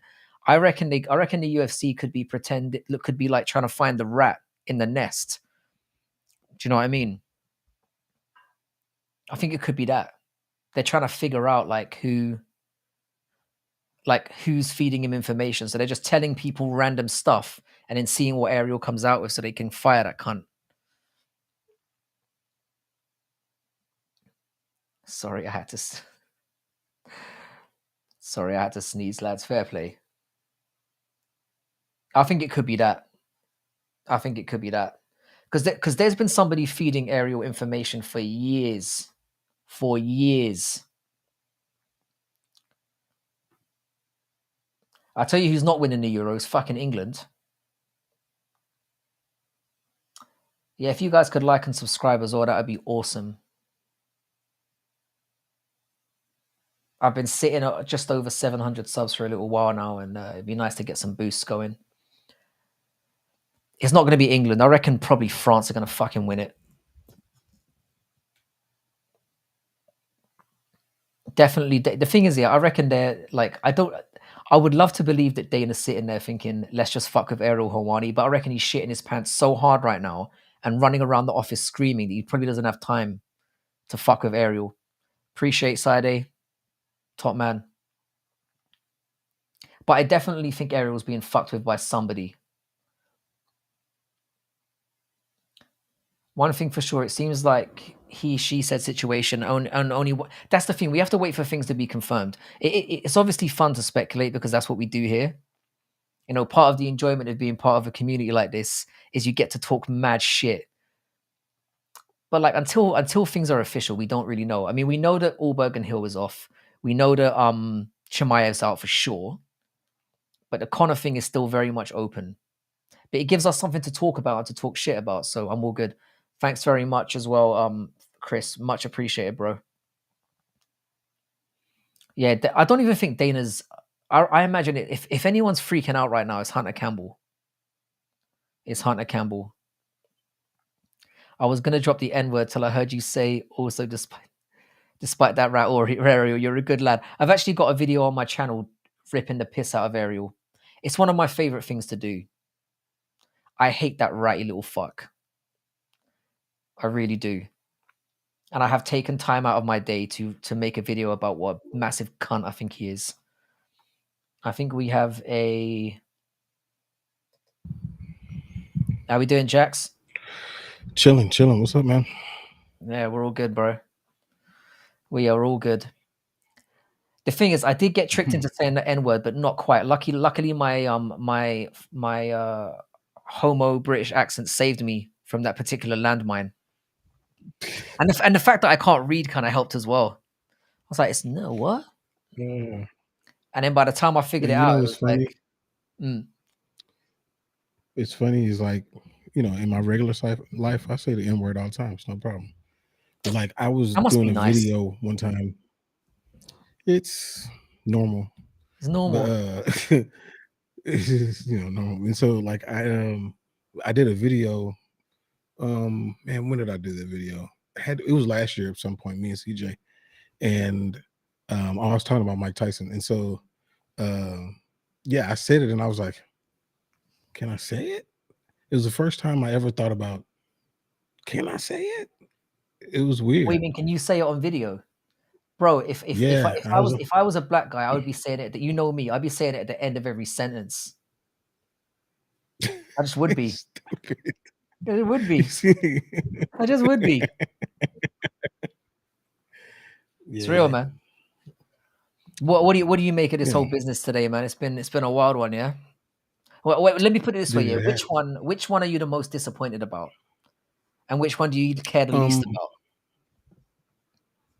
The Connor and Chandler one is the one I care the least about. Because I mean, if that fight happens, cool. If it don't happen, who cares? Like, how does it affect the division? How does it affect championships? Like, it affects it because it's Connor, I guess. But like, otherwise, who cares?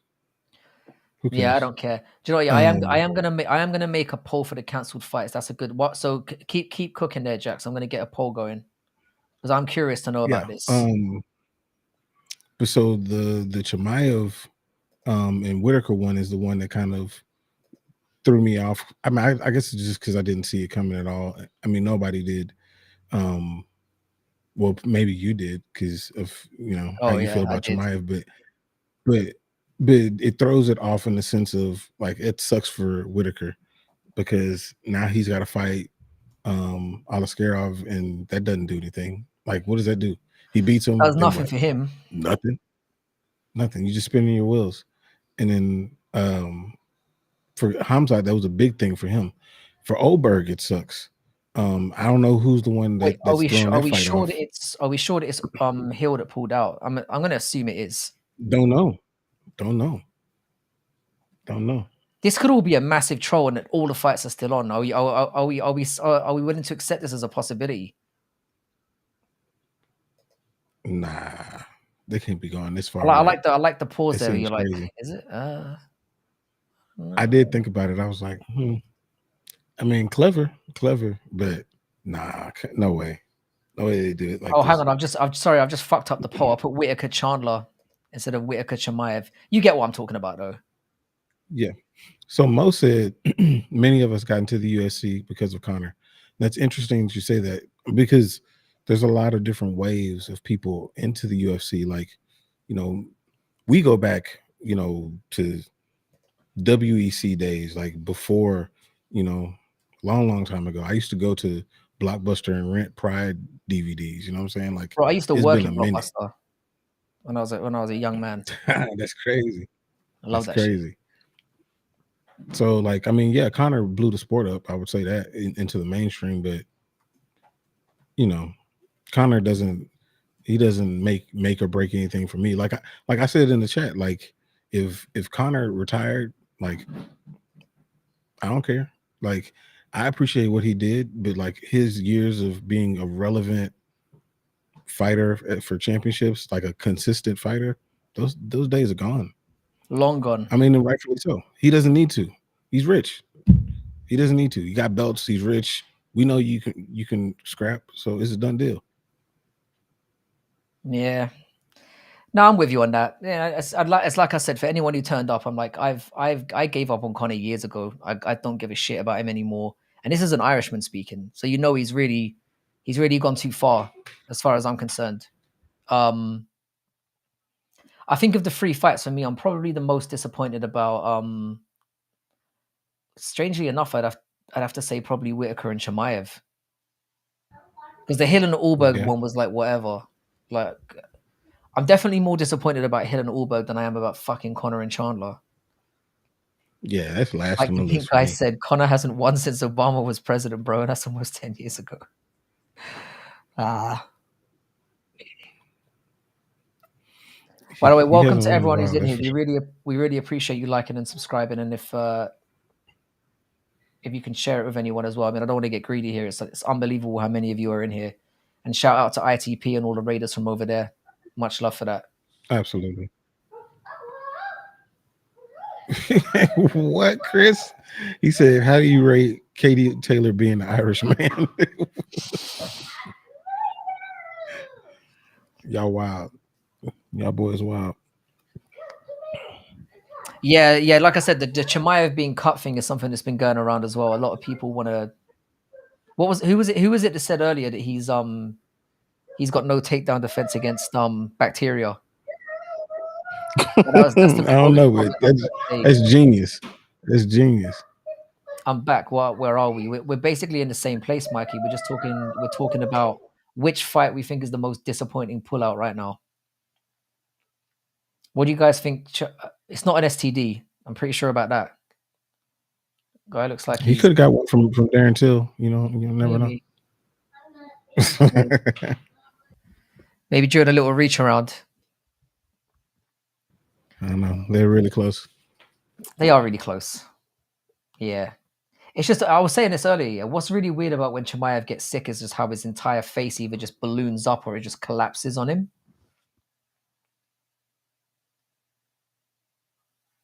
Yeah, You think didn't that's what's this? happening next, Manolete? You think when Curtis Blades gets absolutely annihilated, people are going to see has a shit win, very likely. Chimaev is doing a Zabit speed run.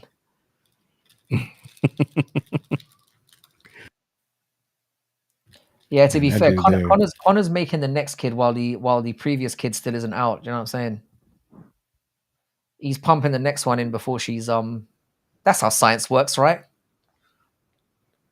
I don't think so, but maybe it is Connor. So you never really know. He might get an exception. But you know what is funny is I still don't understand what is the marriage situation. Like they don't 4 kids. Like you are tied to that lady now. Like you might as I well think it go doesn't ahead and matter. do what There you got better to be a do, bro. solid prenup in place. Oh, Dougie's turned up. What's up, If the Dougie? UFC wanted to trade Chimaev, do you think any organization? Yeah. Trades. I would trade. Chimaev for a bag of Skittles at this point. I mean, there's no Man, point. There's no I point. I don't trade. think. I don't know if they'll do it, but like I'll trade Bellator Chimaev for Apache Mix. See, that's the levels we're talking about now, aren't we? People are like, Patchy who? That's where we've got Yeah, to. that's what I want. That's how far his stock has dropped. I actually went, actually, that doesn't sound like too much of a bad idea. Oh, I don't know, man. Duambe for Chimaev. I don't I know. can't fucking stand I don't Duambe. know, I think man. that guy is I think that guy's a cunt as well. I don't I like don't him. think he. I don't think he does that well. I don't think he does that well when he comes over. If that were the case, dude can strike. That's legit for sure. But he's just gonna get I taken see down. hype job. I see hype job when I see that guy. Yeah, absolutely. Yeah, we spoke about this. We spoke about this as well. You know the him dragging her head down in the club. Yeah, that wasn't I'm right. like, damn, if it's not his wife, it's kind of bad. If it is his wife, that's somehow worse. Or his wife. Do you know what I mean? It is, man. It's disrespectful. I mean, fuck it. No, not Gegard Mousasi. Too old. You Too can old get and Gegard disgruntled. Mousasi for free now. Yeah, you really could. You really could. The Who would I point is, trade? yeah, I think anything you get for I think anything you get, Kadyrov's MMA promotion would. Basically, since that picture came out with him and Kadyrov, his career has just fallen off a goddamn cliff. Yeah. Yeah, she was licking up his chest. She was into it, to be fair. I mean, she didn't. I mean, she kind of She went. was. She kind of went. Oh, Jason Jackson is who I'd take all day. I would take Jason Jackson for Chimaev I all don't know if day. they make. I don't know if they make that trade.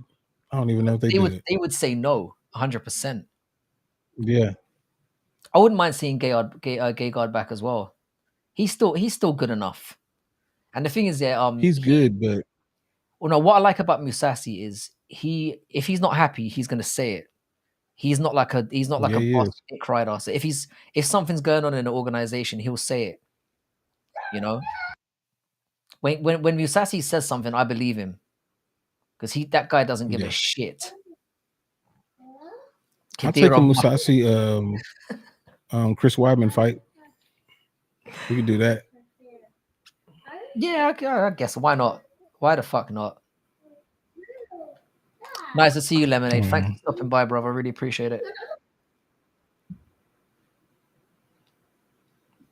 Yeah, that's the thing. At least there's love in their marriage. I mean, if she's willing to suck him off in the middle of a club, that's passion right there. That's something. That's something. That's special. That's like the modern day version of like a healthy, strong relationship right there. It's like let the Yeah, cucks nah. get their rocks off. Man, if Chris goes for another Yeah. high 50 in a row. If they fought, like they got to make the eye pokes legal. That would be good. Yeah, those are, is Gegard is from Holland, right? Is he Dutch? Or did I just make that up? Where's he from? Because if he's Dutch, yeah, those guys, he is Dutch. Yeah, those guys fucking slay, bro.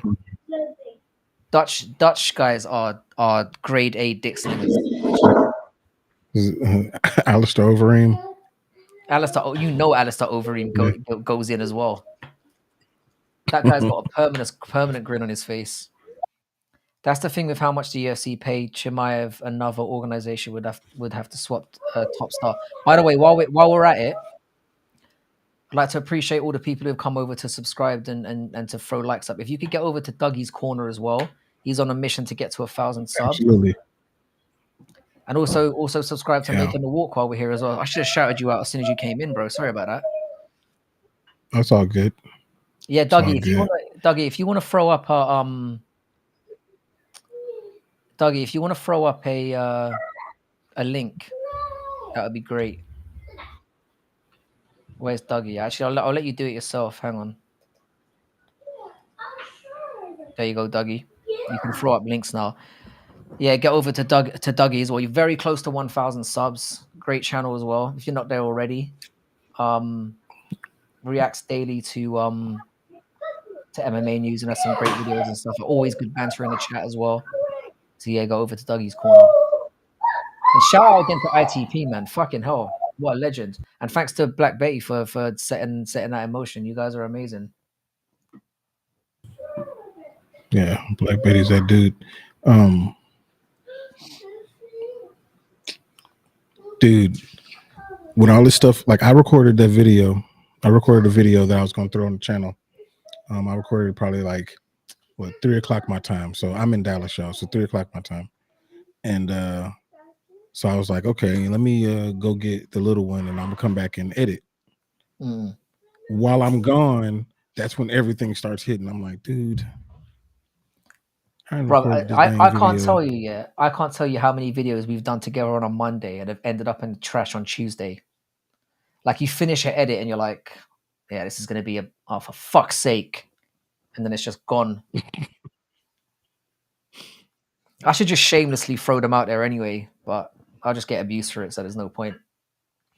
Hit me up on MySpace Pimps. I'll donate an Xbox 360.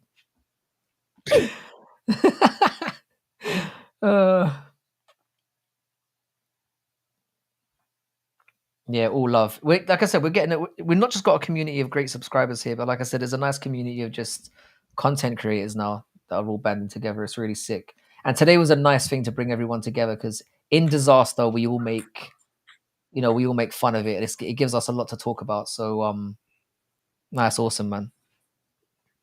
Yeah. So let's have a close are you to getting your 1,000? You must be right, like sniffing at the doorstep now. You're definitely going to make it by mid-July. So it looks like like people are the most gutted about Chimaev and Whitaker, judging from the poll,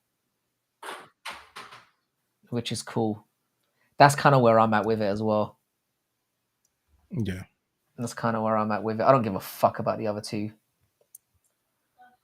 Couldn't give a shit. I don't know. I mean, I care about the situation for Carlos because he had a really good opportunity in front of him.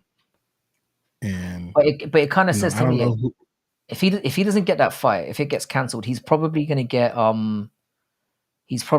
like a big fight regardless. Like he'll get somebody higher up the rankings because he accepted it, especially if he's not the one to pull out. What's Ganja like in the UK? Sandy and dog shit, mate. Is what it is. It's fucking awful. It is. It made me quit. That's how bad it is. We need to get that shit legalized as soon as possible. Then I can get back to the good work.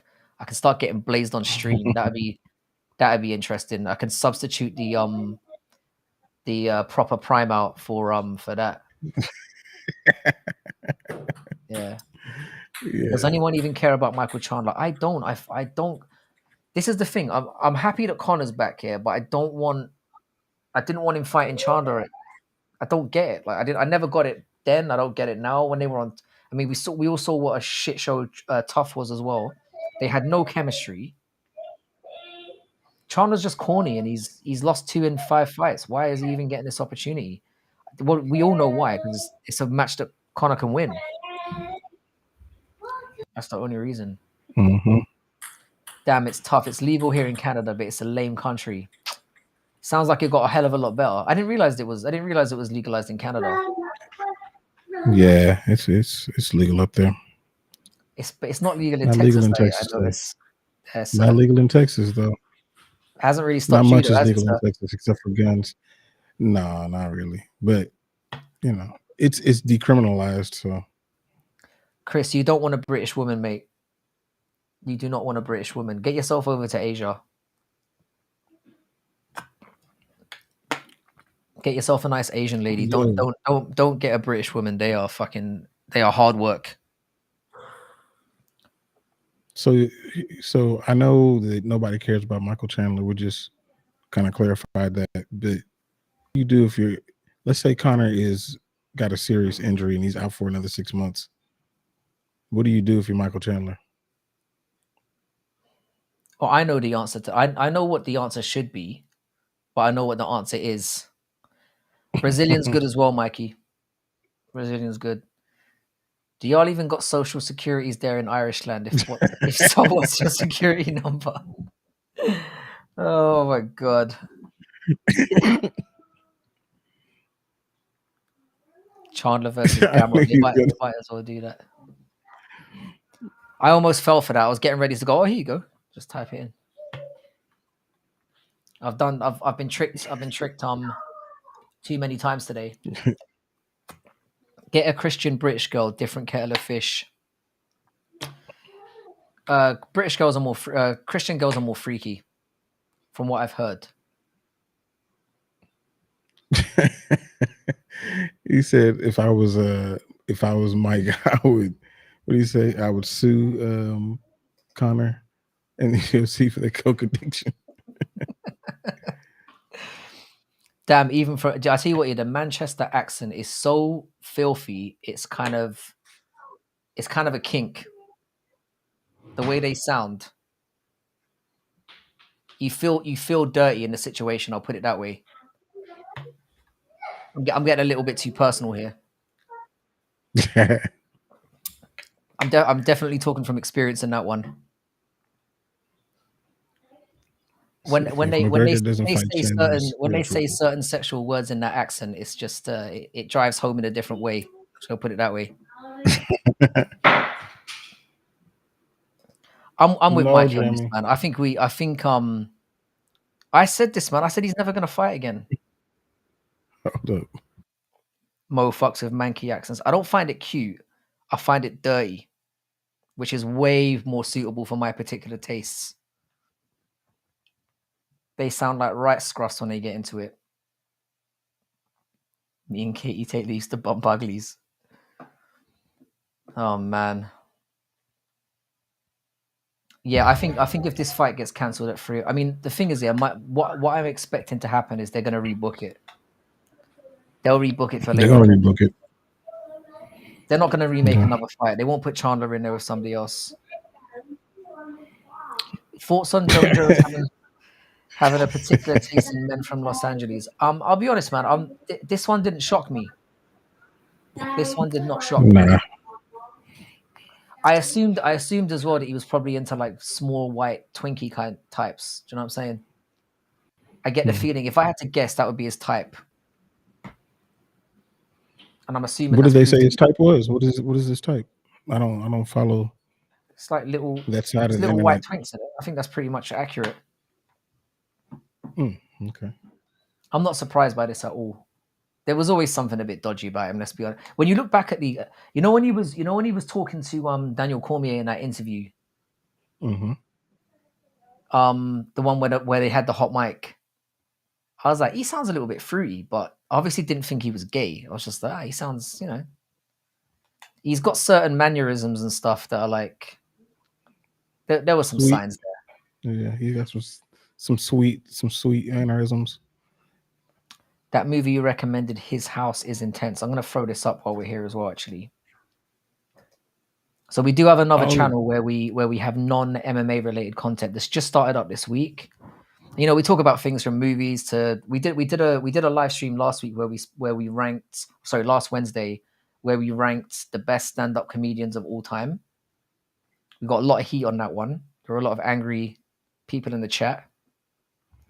And then we threw up like a few like hidden gems movie wise and stuff. So if you just got like general interest that you feel like talking about, there's the Frankie and Jack's pod. It's a YouTube channel. We've just started and we go live on Wednesday and Sunday. Yeah. I'm going to be so pissed. I cancelled my plans to fly across Canada for a week later because of the McGregor fights. Bro, I imagine this is going to fuck up a lot of people's weekend. Like, I was saying this earlier. I feel sorry for the people who have paid probably, if you're coming internationally as well, because I imagine the majority of people who are going to this fight obviously aren't from Vegas. So we didn't actually get round to Ricky Gervais, Chris. Ricky Gervais is on the list though. We're actually He is doing on the list. Yeah, we're doing part 2 next Wednesday or next Sunday. Sunday, yeah. Ricky Gervais is going to Bill get Burr was talked about Mikey. We did talk about him. We did talk about, of course, we talked about Bill Burr. I think we got through like Bill Burr, Richard Pryor, Chris Rock. Did we talk about George Carlin, or did we leave him?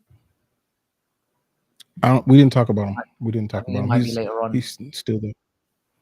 Patrice O'Neal. We spoke about. Yeah. Cat Williams.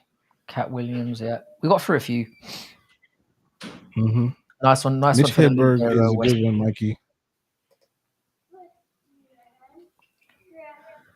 Ricky Gervais is going to be a tough one because I love Ricky Gervais, but yeah, the stand-up is not his strongest outlet.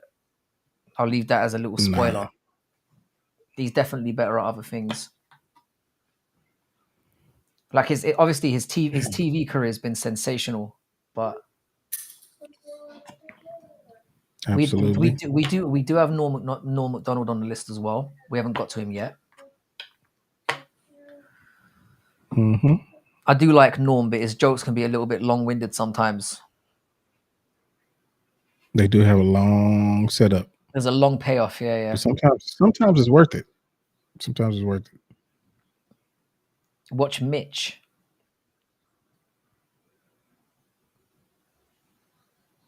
Yeah, Mitch Hedberg.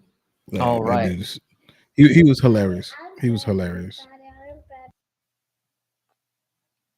Yeah, Norm Macdonald was incredible. It was just like, yeah, definitely an acquired taste.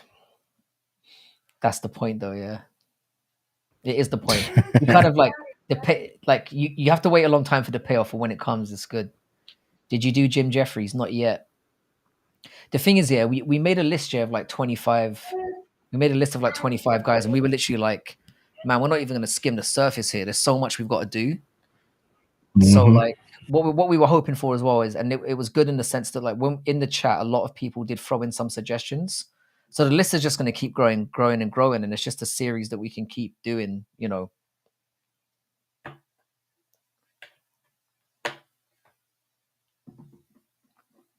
Don't say it. Don't say it. You just saved me there. The thing is, though, I jump. What I do is, I jump straight to the second name now. I'm learning. I almost got cancelled about 10 minutes into the stream, so I'm learning.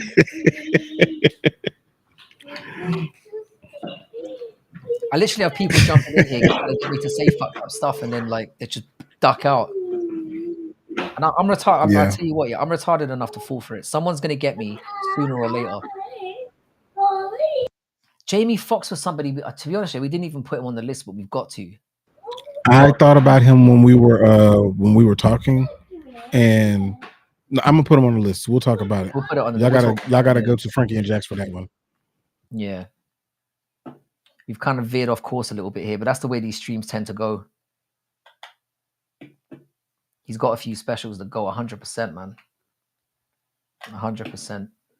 Just a reminder to people, if you're new in here, if you could like and subscribe, it would be much appreciated. We've got a really nice boost today. It's been sweet. For sure. And I wasn't even going to come on today. Yeah, Dave Chappelle is like the third or fourth person we spoke about, I think. Dave Chappelle definitely got a mention.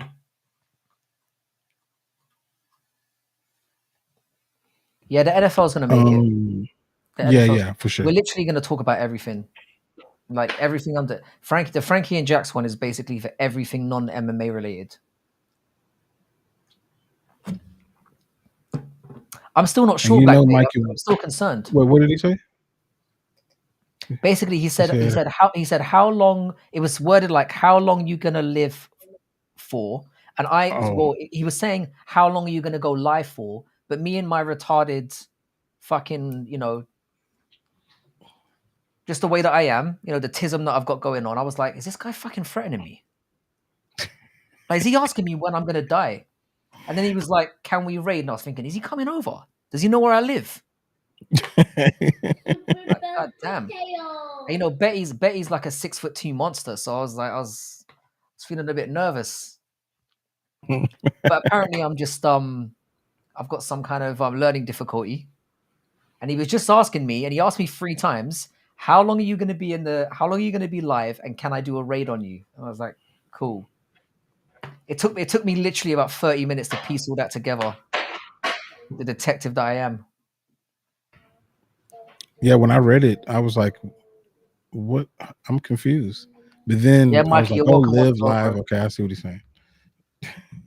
Yeah, I fucked it up majorly.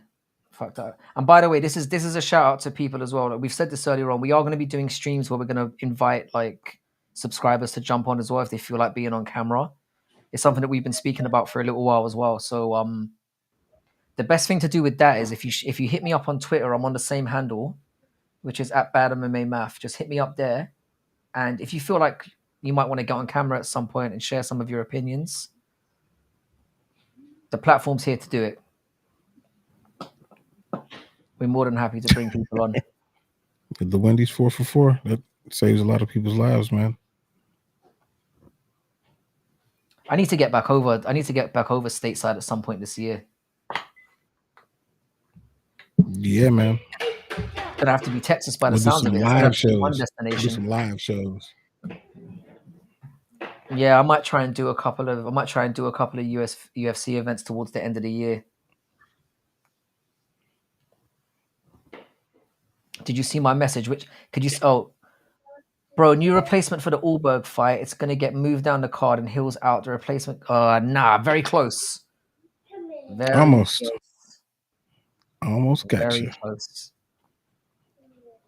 I found you that jumping straight to the last name definitely helps. Definitely helps. You son of a bitch. Mo, I thought we were boys.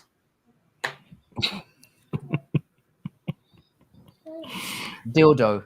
Do you like that? I'll say it for you.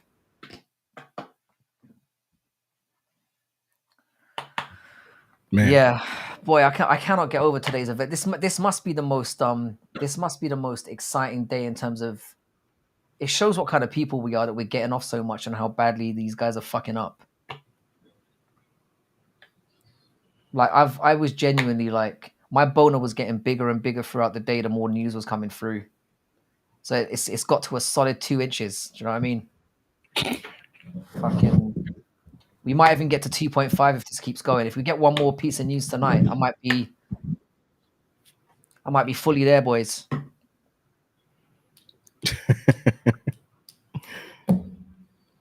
Yeah, man. To be fair, we'll JJ, I'm surprised, that I haven't had any strikes against me so far. Because if you go through some of our videos, I've said some really, really out of pocket shit.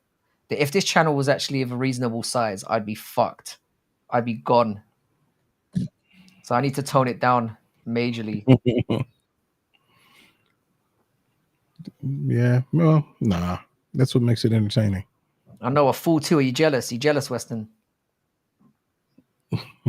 Fool too, bro. And that's erect. Do you give any fucks about Paul versus Perry? I do give a fuck.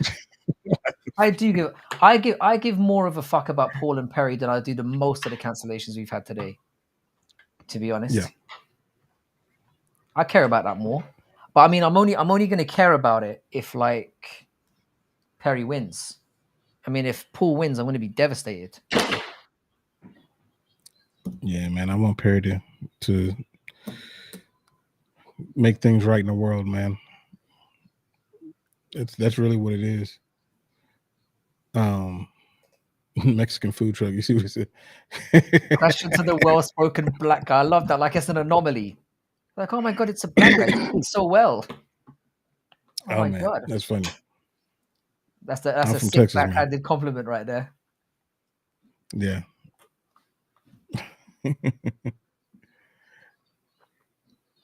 I couldn't Imagine imagine being that. under No. free. It's the pissing on your nuts that's really. You got to carry a lot of wet towels around. Do you know what I mean? It's the pissing on the nuts part that really hurts. It's disturbing. He's from London. Oh, the guy on the right. Oh. Oh man. Oh man. Oh. Yeah, I don't think I'm going to something's sleep wrong with tonight. y'all. I think I'm going to have to bed in. This might end up being the longest stream we've done because we're like 2 hours in, and I feel like we've been going 10 minutes. It's feeling like one of those nights. Could you even do anything with a woman at that point? That's not my problem, to be honest, Mo. That's not my problem. What was it that Bernie Mac once said? I got mine. You better get yours. Yeah, You know what I that's what mean? he said. That's how it goes. How are you guys liking Charles Sutton selling a card again as old school fans? To be honest, yeah, I don't really listen to a lot of stuff that Charles says anymore. I mean, he seems to be going at Masvidal more than he is at anybody else. They're clearly trying to set that one up. But the major problem that we've got with this here is Charles Sonnen can't box. He's awful. He was awful as an Yeah, MMA striker. If he had any decent MMA striking, I'd be buzzed for this. But he's not the same Chael anymore. I find him a little bit just like odd now. He's a bit of a like bullshitter. I see him as a bullshitter, not even odd. Before he was just sort of funny and sort of, like I enjoyed like Chael was one of the people that got me into the game in the first place. But now I just see him as a aging ballbag bullshitter. That's what I see Chael yeah, Sonnen man. as. Like he makes some solid points on his platform or whatnot. But he's an admitted, like, he skirts the system clearly, and he's just trying to grab some money before he can't do anything. So I mean, I get it, but I'm not interested in the fight. I'm not gonna watch it. Yeah, I don't see any appeal to this. I mean, it's all silly, really. It's Yeah. all. I don't really see his trash talk as kind of particularly entertaining anymore. Or I just think it's like this whole thing has just gone out of control with the ridiculous matchups and yeah, it's something we definitely have to do a video about because I know where the origins of all this came from, and when you think about where it came from, it becomes even more ridiculous. It's just the whole thing's stupid. But I'm watching. It's what I say. Yeah, I mean, It's like that car crash that you can't help but look away from. yeah, I mean for Anderson, that's easy money right there. Hang on. Hang on. Chael gonna do Chell was everything to never sell a funny. fight. Yeah, Chell was never funny. He was wild corny. Hang on a second. Did I tell you? Hang on. I'm gonna read this slowly because I'm scared now. This is what you lot have done to me. It's like I have to read things slowly because I'm like, remind you of Western. I think we're all right. Did I tell you I saw a full-grown man, probably in his 50s, walk into the YMC shower with an absolute micro wang back when I was still in high school? You didn't tell us about that, and I don't know why you didn't. I don't know why you didn't bring this up the second you met me. This seems like something that should have been talked about immediately. I mean, whenever I don't if know. I had a story like that in the locker, in the chamber, I'd be bringing that up every time I meet somebody new. Hi, what's your name? You know that there was this time. I'll just immediately break into that. I wouldn't waste any time with a story like that. Just immediately. That's the Yeah, icebreaker. that's the icebreaker, yeah. The thing is, yeah, like I will be real here. The one thing I will say about Chell, what you're saying there, Betty, is true. Like that first loss against that loss he had against Silva, where he dominated the majority of the fight. That to me is one of the most heartbreaking losses in MMA history. Yeah, that one really sucked. That one sucked. Chell said he's filling his gloves with rocks, and not gonna lie, I respect it. He might actually not be trolling about that one. Dang, Western, that really scarred you. That really scarred you.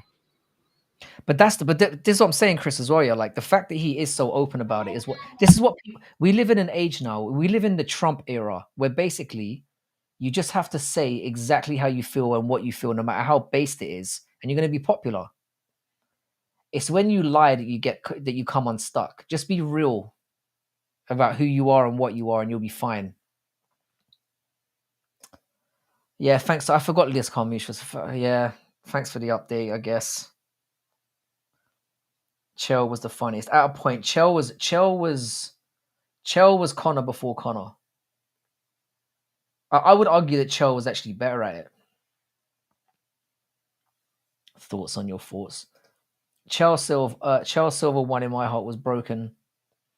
Silver is my all-time favorite, and when he hit that sub, I was like, oh my, yeah. The thing is, yeah, like I was quite a Chell fan at the time. I mean, I loved Anderson Silva as well, but I thought Silva was gonna fuck him up easily. So obviously, in the middle of watching that fight when Chell was winning, it kind of flipped me in the middle of the fight, where I was like, oh damn, he's actually gonna pull this off. And then when he threw it away at the last second, especially with everything going on with his dad and like, you know, how he promised he was going to be a champion, and then it's all just like, and Chell's another one who was always very like honest. You know, he'd be humble in certain moments when he needed to be. He'd be brash when he needed to be to sell the fights. Fair play to him.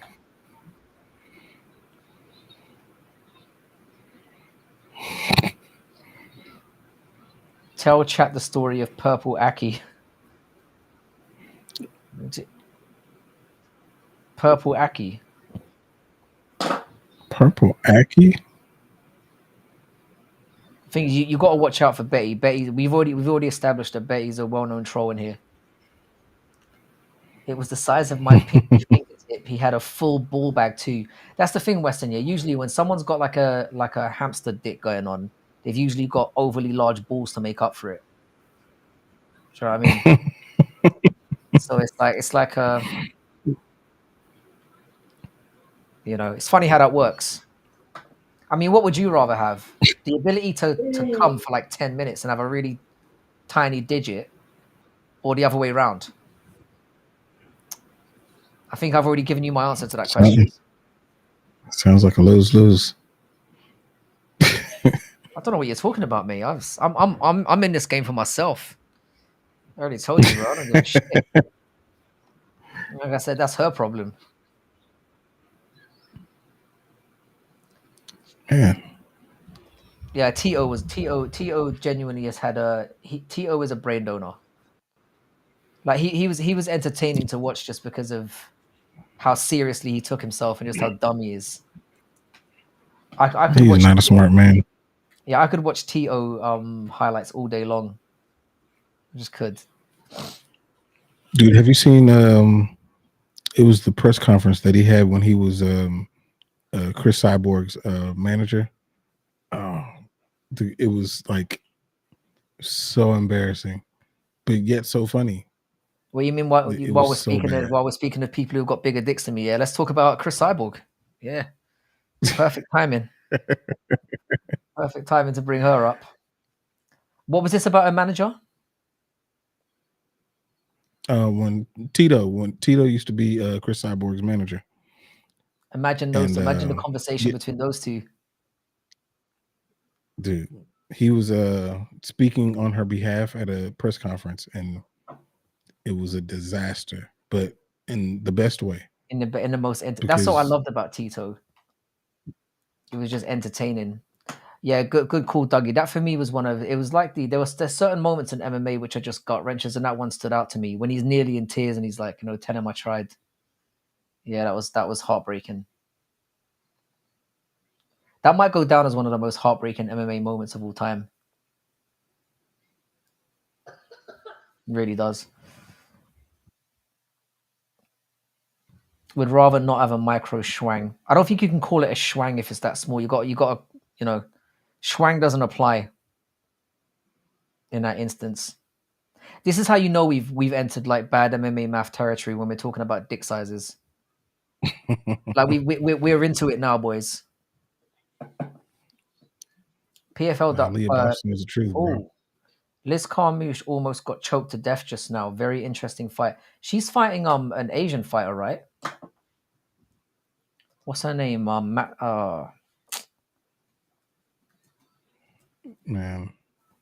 I was actually gonna watch this card. I know I've been fucking around saying PFL is shit. I was gonna watch it until all this news came out. And I'm like, we're definitely going live today. Oh yeah, Kana Watanabe. She's actually quite good, Watanabe. And Liz Carmouche's teeth to gum ratio is clearly off. Like, Yeah, her she got some teeth large. What is it? Large gums and small teeth, is it? yeah. Yeah. Yeah, it's not a good look. No, Fever got another win. it's not. So I'm sorry about your Mavericks as well, bro. While we're on the subject of basketball, R.I.P. Yeah, it's a done deal. It's a wrap. It's okay. We got further than we thought we were going to go. So, it's all right. Yeah, send that my way. Send that my way, JJ. I can never get enough of Tito Ortiz isms. I love them. Like I live for that kind of shit. I don't know. Glad I'm normal and above average. Not to brag, but I can't imagine living my life with a micro fuck. I'm just fucking around. My penis is perfectly fine. Sure it is. Aaliyah Boston went off. She's fighting Andy Wang. Swing. Yeah, Kana Watanabe. She is good. How many sticks at Caitlin Clark?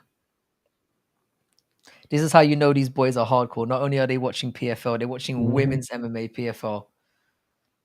Yeah, that's like you can't get more hardcore than that. You cannot get more hardcore than that.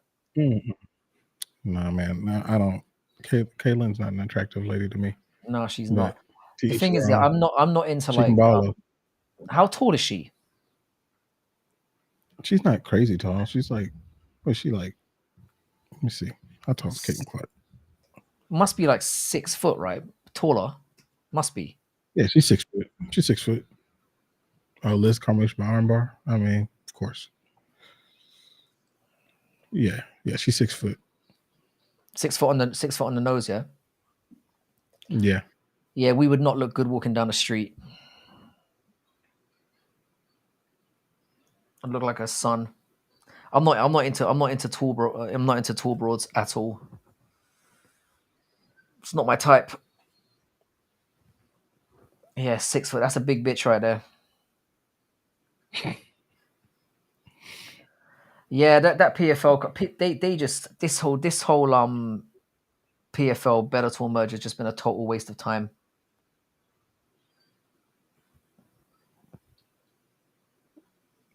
She like a girl McLovin. I mean, kind of, yeah, a little bit. They do kind of favor. Yeah, she can hoop though. That's what matters. That's what I know her for. That's what I expect from her. She can hoop. Yeah, I never even considered her a sexual object until you just mentioned it now. It didn't even cross my mind. Nah. Yeah.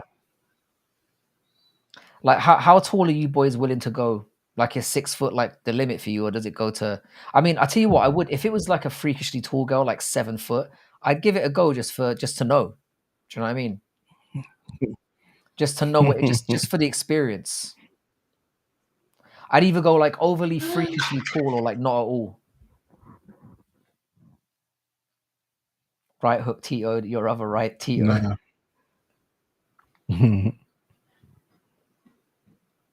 Their long legs is what's good. Yeah, I don't know. I don't know about that. I don't know about that.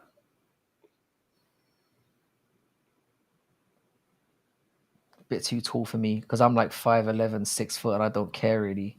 Yeah, I guess that because I mean I'm only 5'8", so like 6 foot is just very intimidating to me.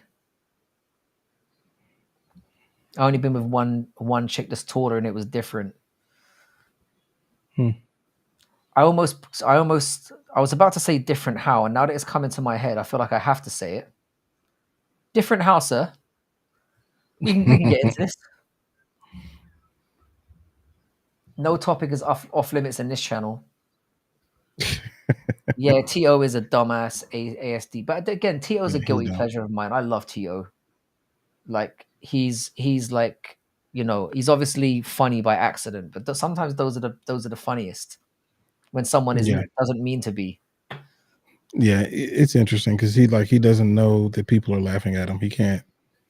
Sometimes he can't put it together. Yeah, But it feels like you're kind of making some fun. I mean, there's definitely it's like making some fun of somebody who has Down syndrome. That's what it feels like with Tito. Do you know what I mean? It yeah, feels almost like sad, like it feels, you know, just mean. funny about way of retard. Yeah, pretty much. Yeah. hmm It's not on purpose, but it is funny. Macho, as I said, Macho has got the most broad taste in females that I've ever seen. I've never seen somebody with such a wide spectrum of. It was just different, as in walking around with her in a bar and she's looking down on you talking, but was still a fun smash. And that's really what it comes down to. You know, everyone needs some loving. So you know what I mean? It's I'm glad you put in the charity work. How much taller are you talking though, Chris? Was she like, you know, 'cause I don't know how tall you are. First of all, how tall are you and how tall was she? Yeah, I do miss me the good old days. Tito would have been a mega star in this day and age of MMA. Yeah, he He would would. have been a mega star.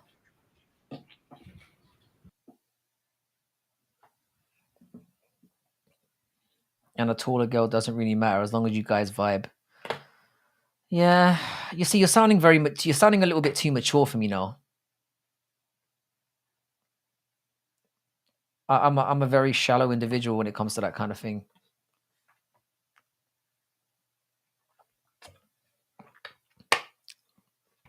I can't believe this dude was a mayor. What? Bro, like, it's America. Come on, it's America. True. We did have Trump as a president and probably will again. Yeah, he's got it in the bag. Yeah, I'm like 5'10", and she was like, yeah, that's not too bad. 2-3 inches is not that bad. I Yeah. have dated women in the past that are a little bit taller than me, but it's all about relative size, isn't it? Like, obviously, me dating somebody who was like 6 foot 6'1" would be ridiculous. There was a dog that was a mayor. Yeah, that doesn't surprise me. That really doesn't surprise me. We do that in the. What you guys should do is look up somebody called Lord Buckethead. He's a guy that ran against he ran for prime minister and he turned up basically dressed like he was on an episode of what's that show that last week tonight or whatever it's called, the one that has that English guy with the glasses. I'm being so descriptive right now. I can't remember his name, but I know you're talking about. John Oliver. Let me share this one Yeah. quickly. Lord Bucket. Yeah, I'll show them Lord Buckethead. Hang on. I'll show you. I was just thinking the same thing there, Mo. Here's Lord Buckethead.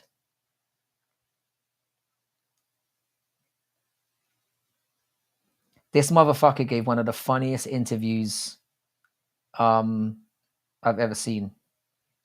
Like, guy's hilarious. Lord Buckethead. Legend in British politics.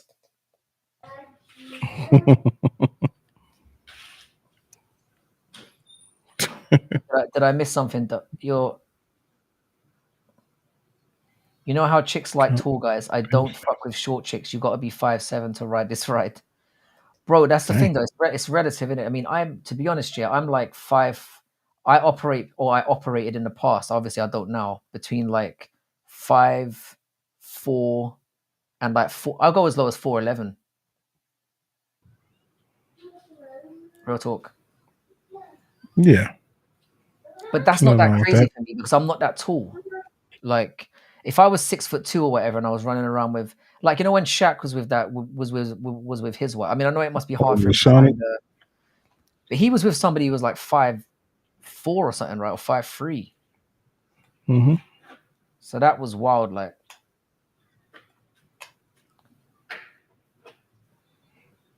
Yeah, Arnold was governor he would have ran for president you see, if he met the criteria. Arnold's actually a very smart guy, though. That's what people don't He seem to is. realize. Tito is not. Yeah, Tito is not a smart guy. The dog probably made a better mayor than Tito did.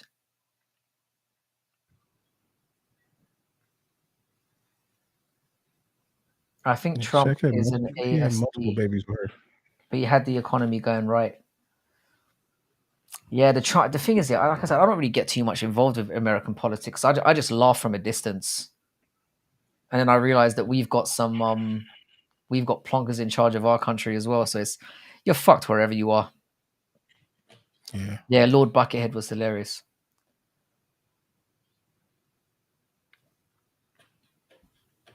Like a real midget or like just a short person? Are we getting Like into what? midget? Are we getting into midgets now? That's what Fucking hell, Chris said. we're Chris getting said that his first crush in school was a midget.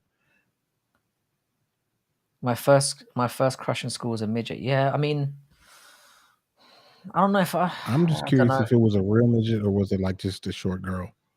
Like she was just Yeah, short. that Like was my next 4'11" is not a question. midget. That was my next question.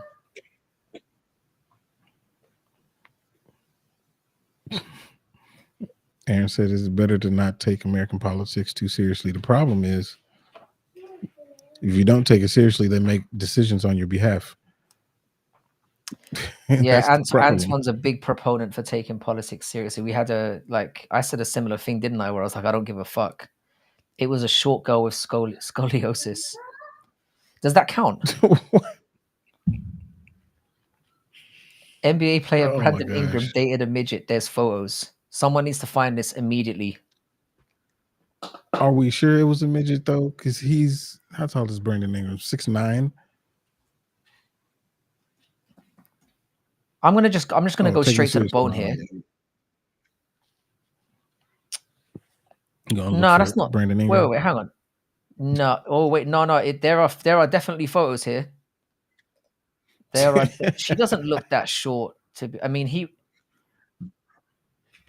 that's not a midget. Wait, Brandon hang on a Ingram is second. very tall. You guys can be the judge. Hang on, I'm gonna pull this up, and you can tell me. We can play the midget or not midget game. I've just invented it right now. Let's have a look. Would you say this is a midget? Oh wow. That's not helping. That's a midget. Does not look good. That's a midget. That's a midget right there, people. See this? When I saw this one, I wasn't so sure because I'm like, nah, she's tall. I mean, I know he's young in that photo, but you know, he's tall. You know, he must be what 6'7", 6. I don't know. I'm assuming. So you know, I mean, I don't know how he may if that was when he was a Duke, he's probably 6'7", 6'8". He's grown a little bit. He's like 6'9" now, but see, this is what I'm saying. This one looks fine, but then this one, yeah, it don't look good. I mean, I don't know. I'm not really. At the end of the day, as an adult, I don't know. I don't know how I feel about that. yeah. I don't know how I feel about that. I don't know. And you let Chris Gray talk on a stream. He talks and it's fun, bro, all day long.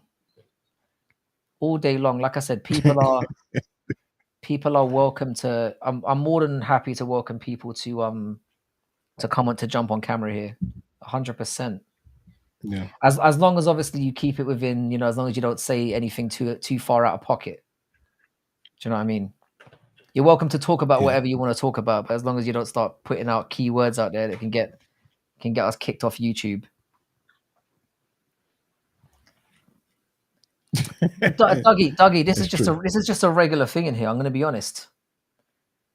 I'm Dougie, kind of your streams worried are when we way don't go. more like, Yeah, you know what I'm saying? You talking about the stuff in here, man, it gets nuts. and the Literally, thing is, they were like talking about Antoine, you nuts used earlier. to be like a respectable, you know, like a respectable person in this space here, where all your content was very like by the book, you know, very much like adult. I have dragged you to the depth of depravity. Got me talking about midgets and stuff. Yeah. This is not the weirdest thing we've spoken about this week. Not even close. It isn't. Not even close. Hey, Chris. All right, man.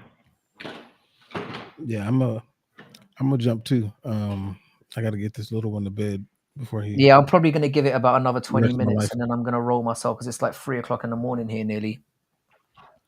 Sun's Yeah. about to come up again. But yeah, Chris, shout me on Twitter and we'll get something going. I'm at the same handle. And that's the same for anyone really. Just give me a shout.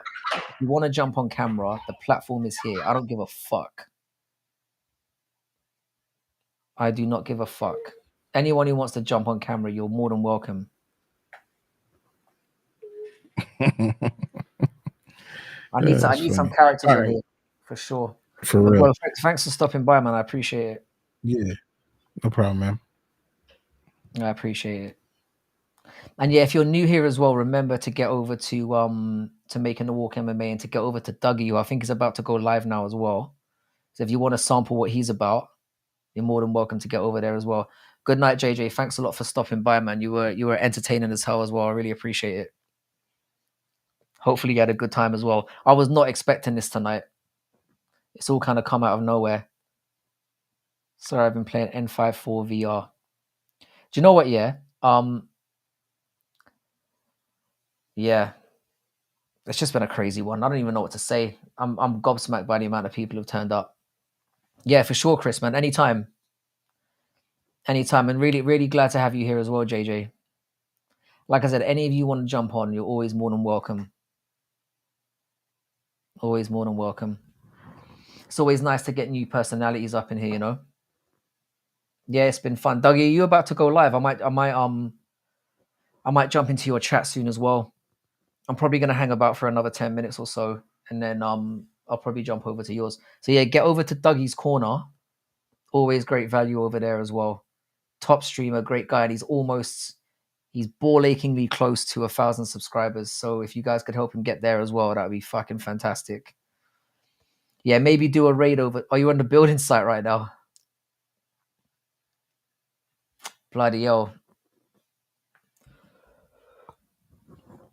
It hasn't stopped you before though, has it, mate?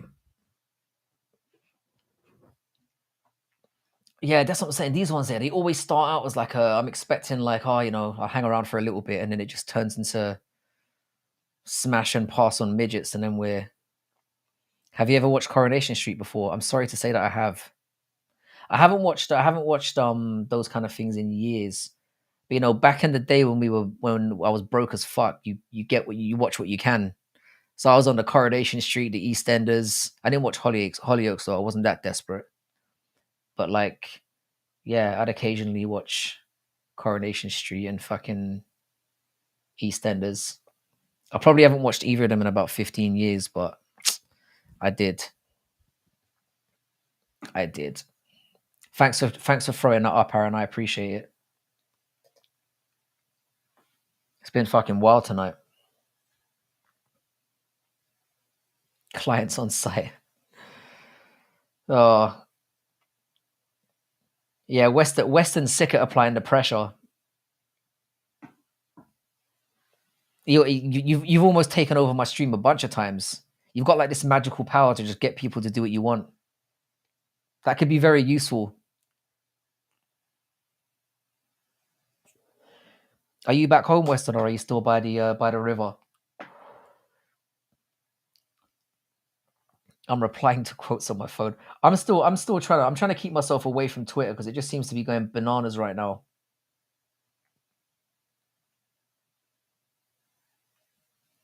Have you ever watched an English show called Are You Being Served? I don't think so. Are You Being Served? British sitcom. It seems so. It looks like a kind of a Faulty Towers-esque thing, isn't it? Oh, it's got Wendy Richard. She was in EastEnders, I think, at one point. I haven't seen it. I mean, I've seen it around, but I haven't ever watched it. It's a comedy show, is it?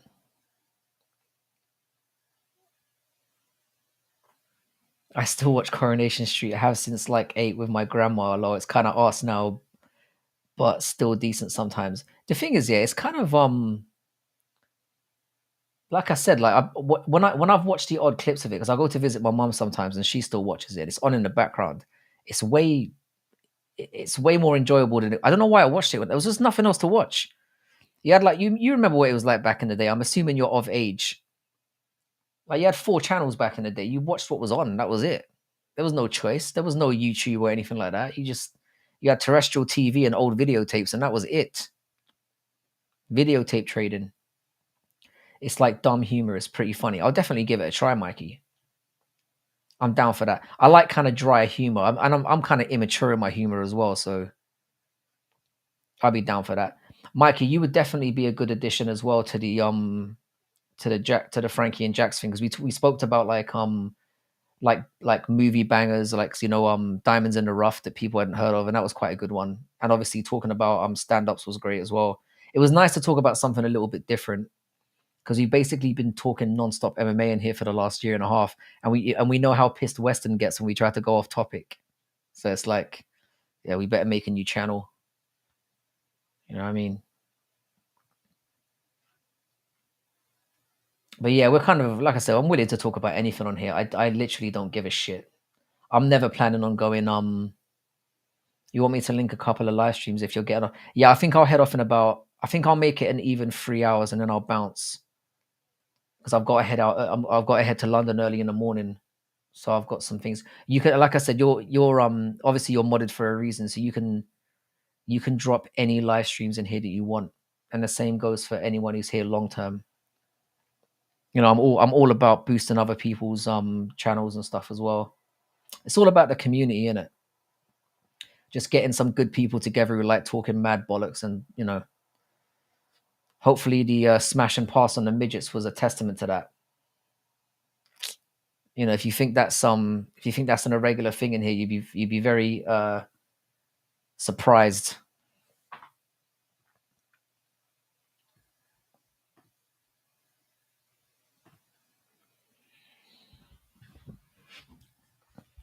So yeah, if there's any other questions you guys, or anything else you want to bring up in the next few, I'll probably stay, like I said, for another 13 minutes or so. We didn't define what a midget was, though. I think it's like the ratio, and like the arms to legs ratio, and obviously there has to be there's a height limit. Oscar Willis is that cunt who asks questions, and he works for the Mac Life, right? Because I was kind of I wouldn't say I was unaware of this guy. I've obviously heard him speak at press conferences and whatnot, but I didn't realize what a bellend he was until I saw that video by Musical MMA, where he did like a 50-minute thing showing all of his that guy is a cunt. He really is. Proper twat, that guy. Yeah, the Mac Life guy. He's a bellend. He's a real bellend. Horrible twat, that guy. Such an ego on that dude is incredible. Like the way he talks about what a hard nut he thinks he is, and he's one of those typical guys, who there was always one in the group at university or college or whatever, where you had somebody who just, his thing was just getting blotto and just making a piss of himself. He's that guy, and he thinks he's kind of some kind of legend. Would you do voice only calling so the ugly ducks can jump on? Well, I put this ugly face on camera every day, so you're gonna look like a superstar compared to me. So I don't know why you'd be shy, but yeah, I do voice only calls 100%. That's something that I want to do as part of this channel. I've been talking about it with Antoine for a while, where we just have literal, like back in the day when they used to have phone-ins, when people would just jump in and just talk shit. That's something I've wanted to do with the channel for a long time, but obviously we didn't have the subscriber base at the time, so it was kind of something that we put in the back pocket. But now that we've got more people turning up every day, I would definitely do that. The only concern is as well, obviously, with YouTube, you put a lot of trust in people, because if you say certain things, you can obviously get yourself banned and whatnot. So midgets are welcome as well, by the way. Dougie, you drywall or Wankini, you're streaming later. Yeah, it'd be nice. It'd be nice to get into a stream of Dougie's at some point today. That's the point. I mean, like, I was if you look at the early videos I did on this channel, I didn't show my face at all. I just had like PowerPoints and I'd be talking over them. It was totally different content back then, and it was way more unhinged. I would say really fucked up shit because I'm like, well, nobody can see me. I'll just say whatever I want. What's your favorite British? Probably Knobhead. I like Knobhead. It's a good one. There are too many good ones. There's too many good ones in Britain. And now that you've asked me, I can't think of any. Let me see if I can pull some up here. Hang on. I say dickhead a lot as well, but that's not really British. British swear words. Bollocks is a word I say a lot. Wanker I say a lot. I don't really say tosser because it's a little bit too... I've kind of stopped saying git. Bint is a good one. I like the word bint, but I don't say it that often. I would say like bollocks, wanker. I say cunt way too much. I say those are my go-tos. I'd say probably. And I say twat a lot as well. Yeah, bellend and wanker are good ones. 100%. We've got some good. Toss is a good one as well. It depends on how hard I want to go. Dickhead is absolutely British. I'll take that, you know. I've always loved dickhead. If I do, it will be in like 5 hours. That's going to provide some entertainment for me on the train to London. I'm for sure going to be jumping in on that. I seem to attract like degenerates to this. This channel just naturally attracts degenerates. I don't think there's a normal one amongst us. A normal. I mean, I don't know what normal is, but you know what I'm saying. There's nobody in here that doesn't have a fucked up opinion in them. No, the thing with Paddy Pimblett, his go-to is like sausage, which just sounds stupid. He's been watching too much Tyson Fury. Like if somebody called me a sausage, I wouldn't be sure whether to get annoyed or to thank them. Like getting called a sausage is no big deal to me. Yeah, sausage. It just sounds wet. Degenerates who spend Saturday watching UFC and here, yeah. To be fair, like I mean, Mike, you remember better than anyone what it was like starting out here. Like it was basically you, me, and Anton talking most of the time, and we'd have the odd passerby. Do you know what I mean? But it's really cool, man. I think once Western came in, the floodgates just opened. Because Western just bullies people into coming into the chats, which is just sweet. Dougie robs me of my sleep. What a cunt. Yeah, Dougie is great because like it's just like not only is he funny to listen to and the community there's great, but he's consistent as well. Like you get a lot of I can't live stream every day because I've just got, even though I'm not working anymore, I've got like, you know, I've got a little kid and, you know, I'm amazed actually that he hasn't run in more often and jumped on my lap in the middle of a stream. Yeah, a lot more active, and it's sweet, man. It's like because it makes or breaks a. I've said this loads of times on a live stream, but it makes or breaks everything. If you don't have people in here that, like I said, we would just sit there and talk to you for hours, and it was sweet. Like we would talk to you throughout the events, and that was even enough. But like, obviously, the more people you have in here, the more personalities you have in here, the more fluid the conversation is. Like, you know, like I said, every single person in here has got something degenerate about them. Every single person in here has got like a degenerate opinion in them, which just makes it more entertaining. So yeah, man, loving it. Michael, you're subscribed to Dougie, aren't you? And I need to get my ass over to ITP as well. When Chris, when does ITP usually do lives? Yeah, they've been using the smart cage for a long. They use AI scoring for the smart cage, but it doesn't affect the result. They still use common judges, but I think the smart cage thing is a brilliant idea.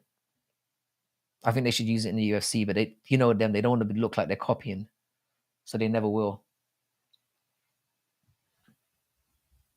But the smart cage is a good idea.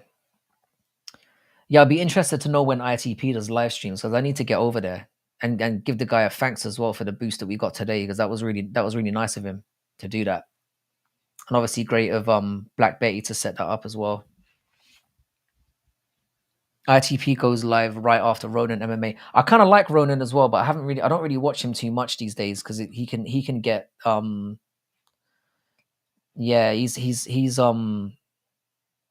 he usually goes live in the morning, 2 p.m. 2:30 here in Canada. That's perfect. So that's in the evening for me because usually Ronan goes on live um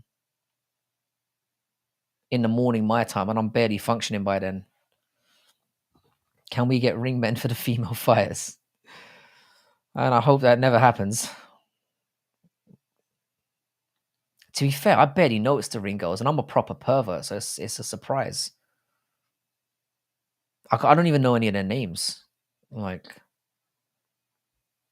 it's bad form on my part. Maybe I'm losing my mojo.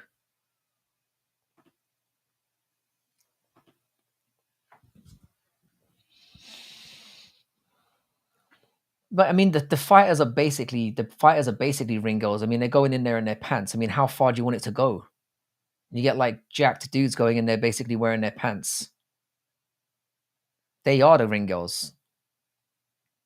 What's your opinion on Guru? Obviously being from the UK, yeah, I was somebody who subscribed to him like quite early. Obviously, I think I mean, the guy's huge for a reason. Again, he's somebody I don't really watch too much now because I think he's got a little bit. I don't know. You know, when you get to that big, it's hard to not. When you get that big, it's hard to not have an ego. So I'm less keen on of the ego on him now. But obviously, I'm in awe of what he's achieved. Like, because I think I first subbed to him when he was at about 500, and I never thought he'd get to the level of what he got to. Like, I think pompous is a fair way of putting it. He is a bit up his own arse now, but I get it. I mean, the things he's achieved. I mean, he's literally affected the outcome of fights. Like he's got John Jones going through a meltdown right now. He's clearly very smart. He knows what he's talking about, and the things he's achieved in the space are obviously incredible. And I'd never hate on him for that. But I tend to. I used to watch every single video that he put out, but now I kind of pick and choose. Like I wait for something to pop up that might be of interest to me, and then I occasionally watch. But yeah, I'm not as big of a fan of his as I used to be. But he's obviously, I mean, if you do this on here, that's the guy in it. Like the MMA guru is the guy. Like, and the fact that he can do it so simply, like credit to him. Like he grinded from day one, so nothing but credit for that. True MMA fans have to be degenerates at heart. Too many people forget what cage fighting really is. That's the thing. I mean, we all watch men in their underwear beating the piss out of each other. You can't be quote unquote normal and enjoy that kind of thing on a weekend. It's just the way that it is. Half of the time, Guru just despises his chat. I think this is part of the problem. I think the reason why I stopped going there as well is because it just got too flooded. Like, I used to partake in the chat like a fair amount at the beginning, but now it's just like it's impossible to get a word in there. It doesn't really feel like. I don't know how. I mean, I give credit to him. I don't know how he keeps up with it all. Ronan streams 6:37 PST for an hour and a half or two, then a second stream usually 10:30. Yeah, I would get him, and I wasn't subscribed back when he was humble. Was around the second Alex Pereira versus. Yeah, so he was well into the game by then. I mean, I was literally there when he was about 500 subs in, something like that. Like it must have been because nobody was really talking about MMA like him back then. Like, so I used to have him because I hate UFC commentary. So I used to turn the UFC commentary off and then watch him doing the watch along and literally sync it up to because I found him way more entertaining to listen to, and it was good back then. And he is like I said, the guy's funny, he's clever. You can't help but respect what he's done. but it's just not as much for me as it was before. I don't think that's unfair to say. Guru in his chat is like seeing the funny as hell teacher interact with the rowdy degenerate class that is also funny as hell. Yeah. And the thing is there, like some of the guys he's got, I mean, like I said, there are channels now that are big that just do, and I hate channels like this. You know, people that just re-upload videos of different channels, like they'll clip it and then, but he's got clip channels that are bigger than my channel, like way bigger than my channel. Like, I mean, you know, it's crazy. But like I said, it was well earned because the guy's a grinder. So fair play. Yeah, Weston is the GO MMA streamer. So the way the schedule that he upkeeps, fucking like Weston is the guy. I started watching because ITP MMA dipped off YouTube at the time, and I saw him roasting Ariel, and I've been watching ever since. Yeah, I do have a lot of like similar opinions to what he does. And the thing is, yeah, I can tell from his accent that he's from very similar to where I grew up. Because even in London, like there's different accents between South and North London, even though it's not hugely, I mean, geographically, it's not a massive city like that. But we have different accents like within the city, so it's crazy. No, his clip channels are fucking ass. And the thing is, yeah, I find people that do that kind of stuff just gross. Like people that sit there all day going like just farming other people's content. I think it's like when people, you know, when they do reaction stuff where they'll watch somebody's videos and just say the odd comment over it, or they'll ooh or I find that kind of comment that kind of content just disgusting. Like anyone that can't be bothered to just do their own stuff, like because it's not hard to just get on a camera and just talk. Like anyone can do it. Like, but even that like is like the fact that people would then clip up people who are just going on camera and talking is crazy.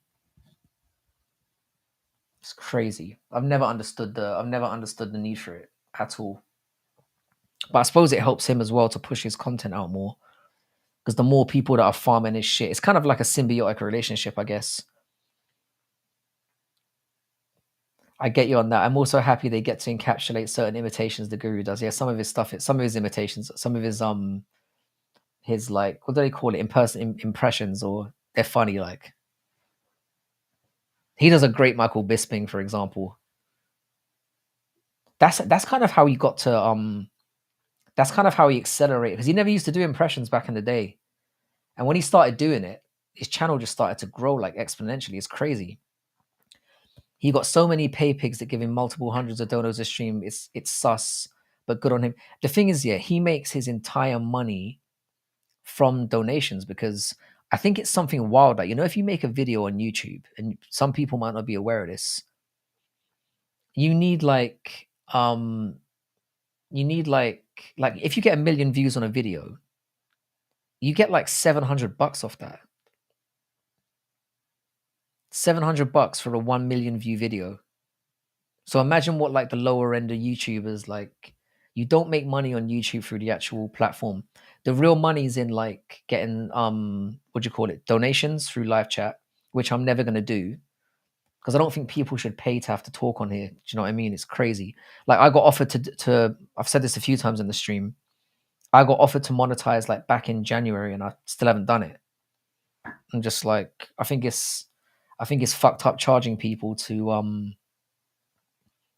you know, have their opinion. And I know it's obviously difficult to read everything out, but just do the best you can, innit? But yeah, the majority of YouTube money, like I'm not on here, for example, to get money. I'm just in here to be part of a community and enjoy talking about stuff. But I know from looking into it that the main money comes from getting sponsorships and getting subscriptions because the actual viewership on videos is fucking awful. You have to be like like you have to have multi-million subscribers and have videos every day that are coming out that are getting 2, 3, 4 million views to make an actual career out of YouTube. And then you've got like, or if you've got like a live community that donates, because I imagine Guru must be well over a millionaire by now. I'd say he's making serious bank. I mean, the fact that he can talk about giving 25,000 out a week potentially for cards is, it kind of shows you the level that he's at now.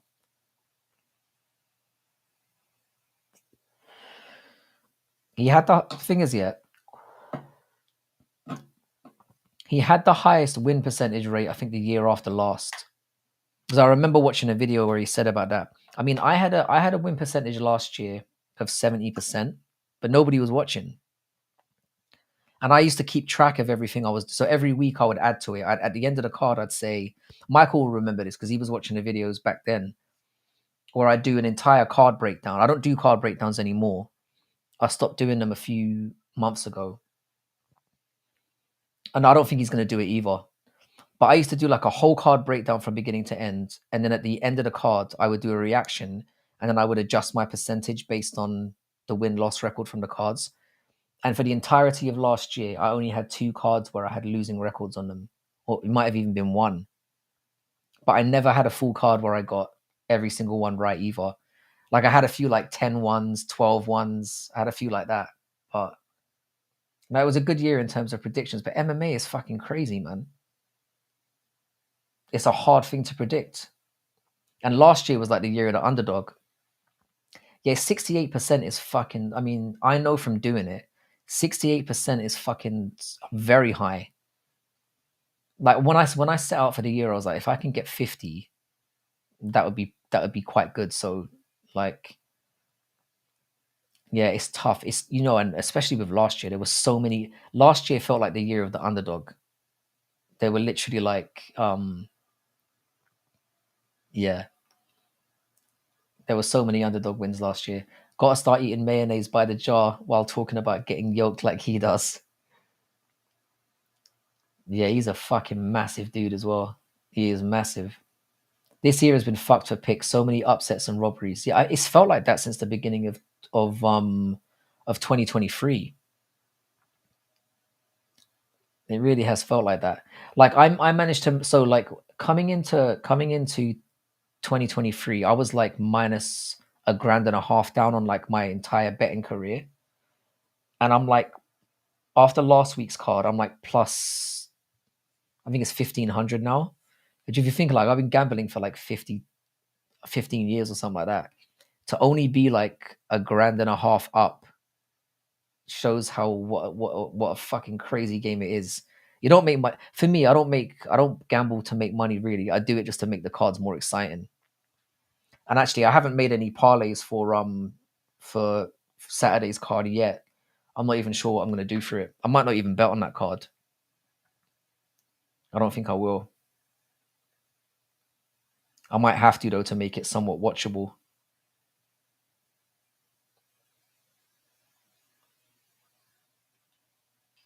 What sites do you use to bet? I use I was telling Mikey this the other day and I was saying it in the stream. I used to use Bet365. But basically I put a parlay on one time. It was for $25 and the payout was 3 grand and I won. And then literally a week later they banned me. They fucking banned me. And I remember going to their like HR department and being like, what, like why has this happened? Like, did I do something wrong? And they were like, yeah, we reserve the right to stop any gamblers from, we don't have to give a reason. I was like, fuck you then. So basically they were serious. And they're a massive, I mean, Bet365 is huge. And they were upset that I took them for 3 grand. So they banned me. So now to answer your question, I use Paddy Power, which is pretty solid. Like they're pretty good. They're not great for like, I mean, they used to give out like free bets every week where you'd get like, depending on how much you were betting, you can get anything from like 10 to 50. Basically what they would do is, yeah, they used to have this initiative where if you do a parlay, however big it is, so if you put 50 on 100 on or whatever, if you get only one wrong, they refund it as a free bet. And they used to do that. So that's what I loved about the company. But now they don't do it anymore. It's like if you make a certain amount of bets, like if you make 5 $10 bets, they give you one $10 free bet at the end of the week and so on, which is like more fucked. But now I'll go with Paddy Power. If you guys can recommend a good betting site actually that I can use here in the UK, I wouldn't mind trying out some new ones that have like good offers and stuff like that and good incentives, because a lot of them don't. But yeah, on the MMA Guru, like I was like a fan of his, and even though I don't watch so much, like I said, I deeply respect what he's done in the game. But hopefully myself and Dougie and Antoine and others will be the new faces coming up and might make a bit of our own impact, because we do talk about, it's not just the live streams we do make a lot of videos on like serious MMA topics. Some of them is just trolling, but I like to think that we do a good mix on here.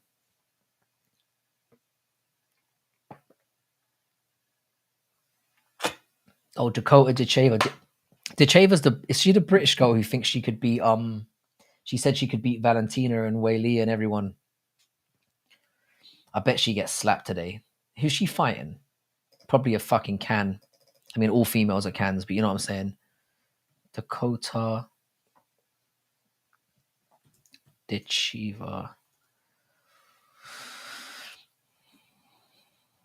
I might throw up her is she hot? I mean, obviously we're talking for a female fighter. Is Decheva hot? I can't quite decide. I don't know.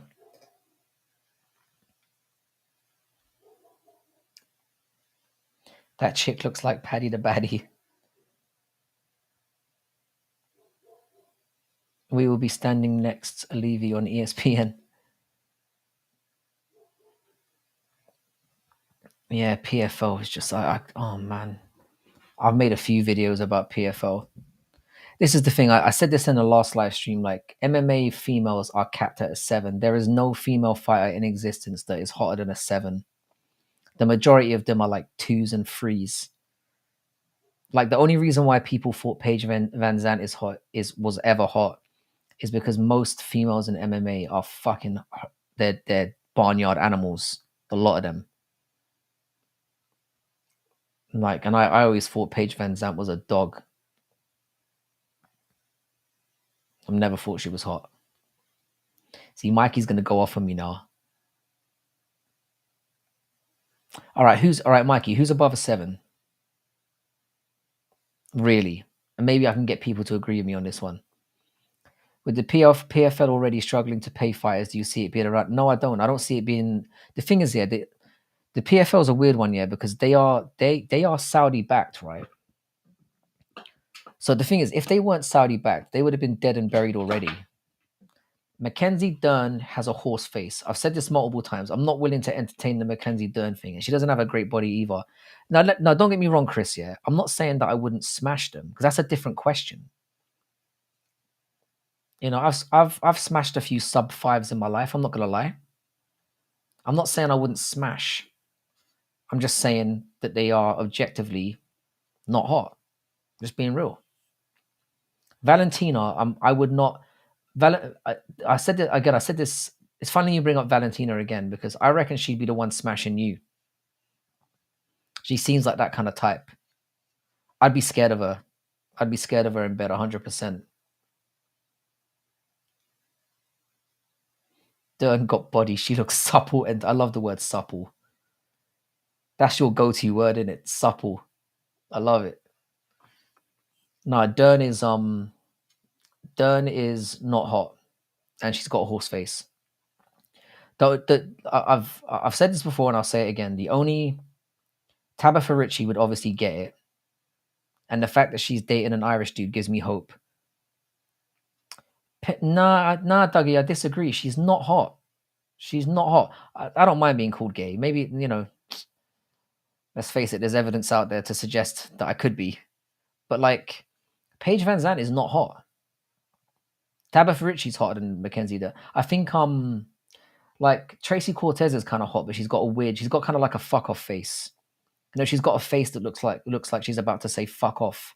We call it a fuck off face in the UK. She's all right. Diana Belbita is another one that is objectively quite hot. Paige Van Zandt is not fine as hell. She's not. She's got a body. But she's augmented though. True, but she's good at fighting, so she gets like 2 points up from 6 to 8. That's the point though. It's like, Certain things do elevate them, but then another thing is, when certain females start talking, they drop down a point as well, or two. It's like there's certain females in the UFC, like you'll see them and they look quite good and then they grab the mic and you're like, oh no. Yeah, spell beater. Yeah, she's hot. Paige Van Zandt is very average. Clarissa Shields, are you out of your mind? Oh.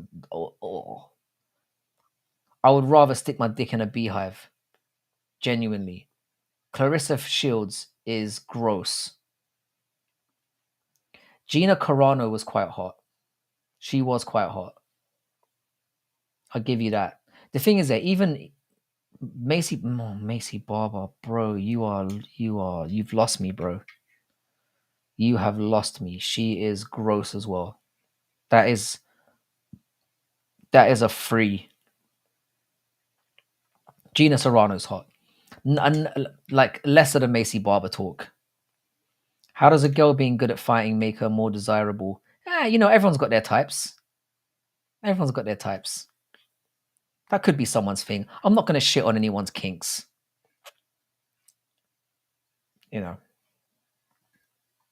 I'll give you an example. Yeah, I think Stamp Fairtex, for example, was really hot, but people wouldn't agree with that. Everyone's got a different type.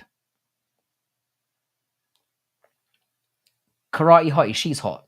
Michelle Waterson's pretty hot. I would say Michelle Waterson is a 7 for an MMA fighter. Out in the real world, she's probably a 6 or a 5. Nah, man, Clarissa Shields is gross. Don't come at me with Clarissa Shields.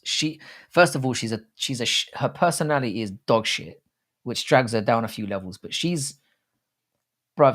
I would genuinely, I would stick my dick in most things. Clarissa Shields is nah. She is foul. She is butt ugly. To be fair, I haven't seen the bunda, but I wouldn't save it for me. Not even a 10 bunda would save her for me. She is gross. The thing is with Waterson, I can go for like a prime Waterson is a 7-8 for me. She's pretty hot. I feel like there's people I'm forgetting though. There is more than that. Yeah.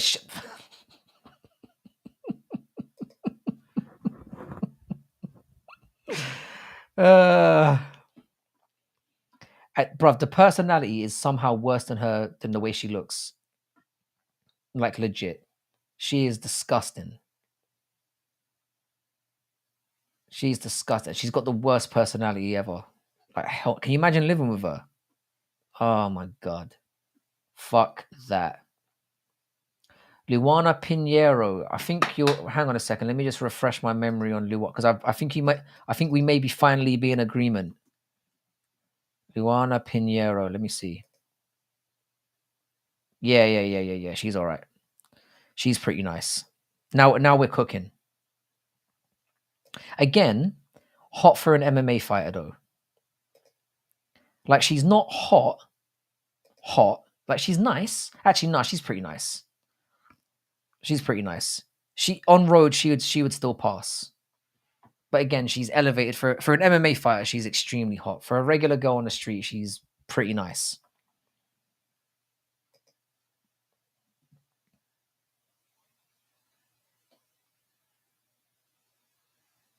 Is Clarissa Shields married? There's no way. I assume Polyana Viana's hot. And even the Kobe Covington finger in the bum thing didn't really. If anything, that's a plus. Don't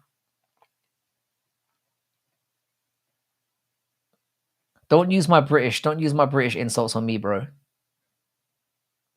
Macy would be hot if she had boobs. Macy, no. Macy is foul. Yeah, do you know what? Yeah, I'm gonna give you that as well. I don't think Ronda is hot per se, but there are certain the hands behind the back thing works for me. I'm not gonna lie. It works. I assume Clarissa Shields was a dyke. I'm not gonna lie. I assumed she was scissoring in the evening. Like I did not think she She was a dick enthusiast. Do you know what I mean? Yeah, she definitely pegs her. She definitely pegs her man out though. She seems like that kind of type. She's the kind of girl to get doggied, and then when you're done, she's like, my turn, and then whips out her dick. Like she's got that kind of vibe to her. Read my other chat. Where is it? Which one is it? Is it after or before you made the comment about? Hang on, let me see. Western. Where are you? Read WMC, you wanker. So it must have been before that. Western. Is it before you said Macy would be hot if she had boobs? Hot. Oh, Claudia Gadelia. Yeah. Oh, yeah. You mentioned this a lot. Claudia Gadelia is, I think is, she's all right, man. Yeah, super shotgun. I'm embarrassed to say I am a Newcastle fan. I finally found the balls to actually wear a shirt live on stream. Nice to see you here, brother. Do you think Serena Williams is? Are you fucking crazy? Serena Williams is a man.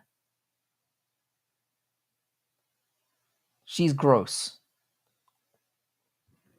Fuck that, Serena Williams. I'd rather bang Venus, and that'll tell you that should tell you everything. Yeah, Gadelia has a man voice though, but you can work with that. Just tell her to shut the fuck up. She's at least like kind of, see, I prefer like little and cute with like,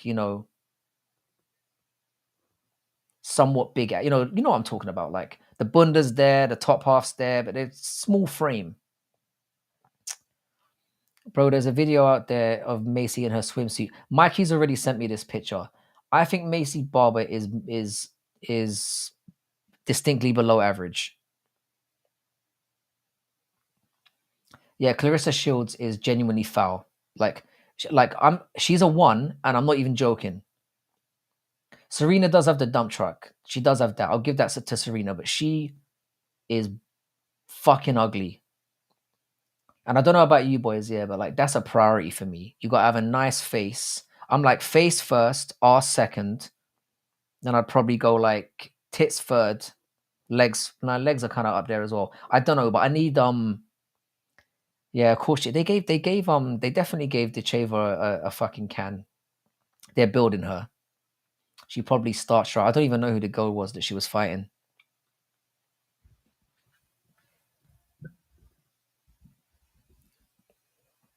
I'll give you Serena in the dump truck, but let's be real, she is butt ugly. And again, you wouldn't want to live with her.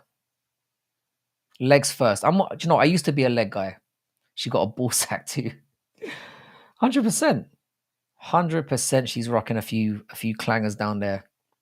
Legs first. I think I used to be a leg guy first and foremost until I started smashing. And I'm like, it's got to be arse. The arse has to be number one. For me, the whole arse tit debate is ridiculous to me. If you're in the game and you've been smashing, you know that arse has to come first. I would put legs above top half as well. Why am I saying top half? I put legs above tits.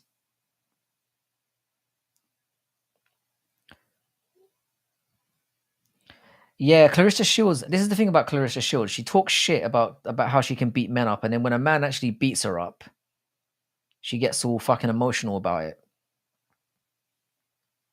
Like she is a delusional. The thing is, yeah.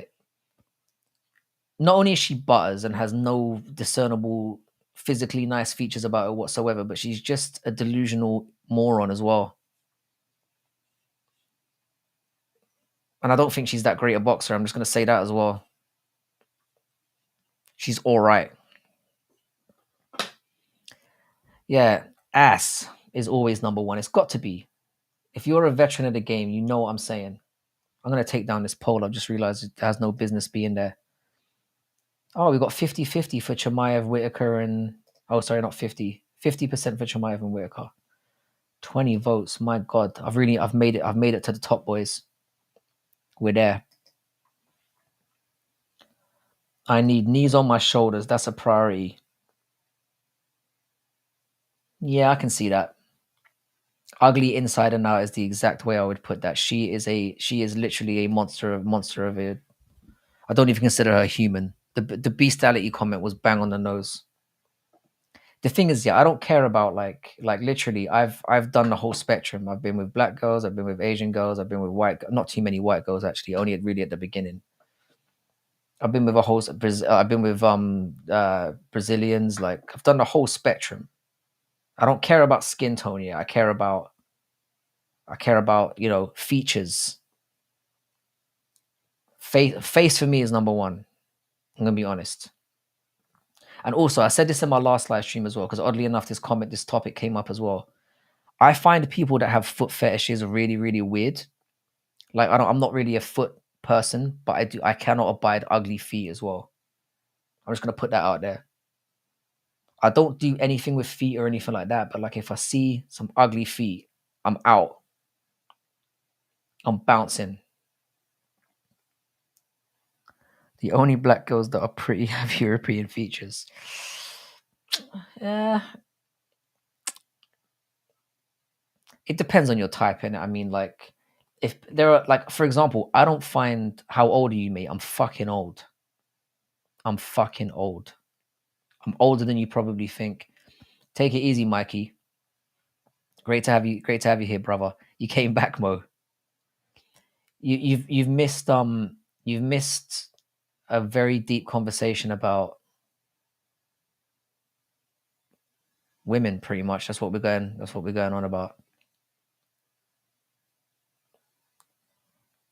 Mo, I can't ascertain your type as well because I've heard you say you like short girls, tall girls, skinny girls, fat kids. Sorry, fat kids. Sorry, fat girls. I was gonna say kids that climb on rocks. I was gonna go for that rhyme and I just butchered it, bro. It's got wild in here. Later on, bro. Now I was here. I always Mikey's Mikey. We need to get you. I thought you were coming on. I thought you were jumping on cam. I can't believe I said fat kids, man. That's a Freudian slip if I've ever had one.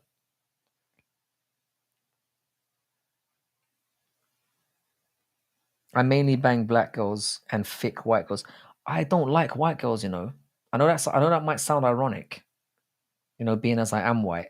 But you see, I'm basically Irish, and we're known as like the black people of Europe.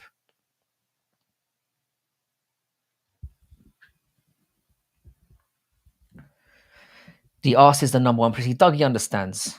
Dougie gets it. I knew we'd get back on track, Dougie. Big ass can be African, and then Baltic, Nordic, white bitches got ass. Yeah, the thing is, you can. Thing is, people used to associate asses with just being like a black girl thing, but now you can find asses everywhere. I think Brazilian booty is number one though. Like, if you're talking about percentages, Brazilians have the most. They probably got the highest ratio of booty to non-booty. I don't like white girls. I don't Western. I don't. The only white girl I was ever with was my first girlfriend in high school.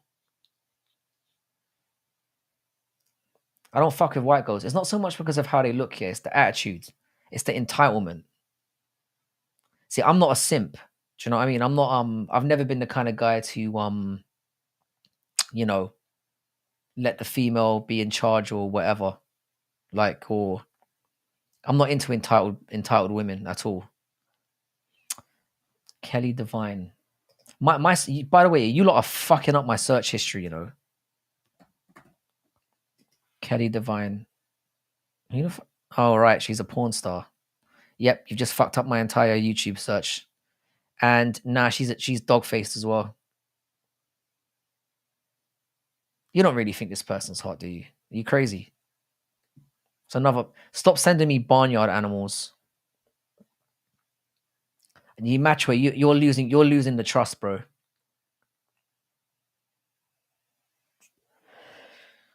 The trust is gone.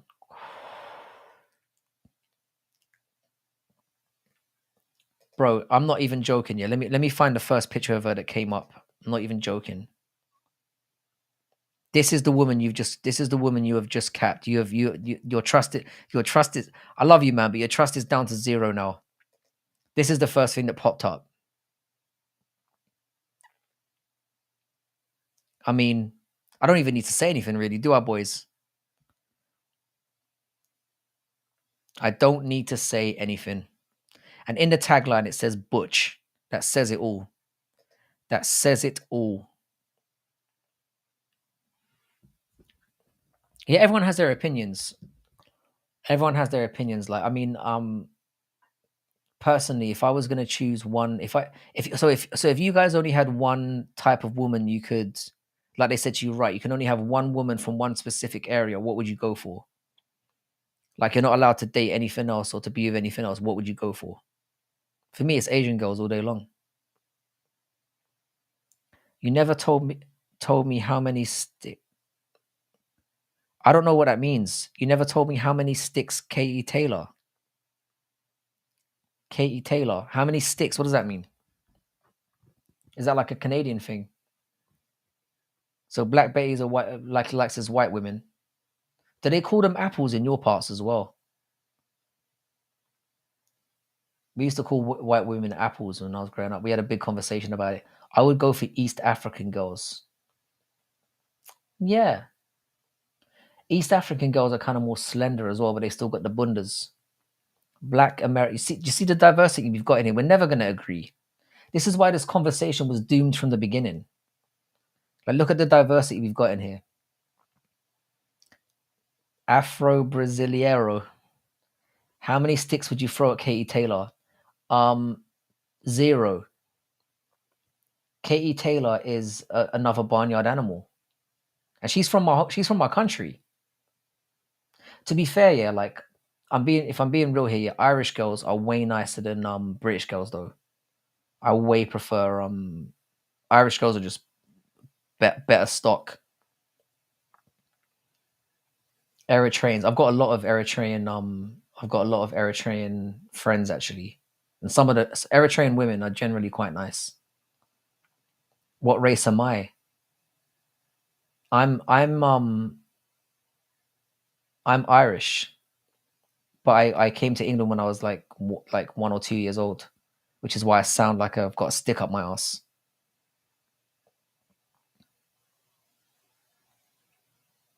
Yeah, Eritreans are a good shout. Oh, you're talking about Black Betty.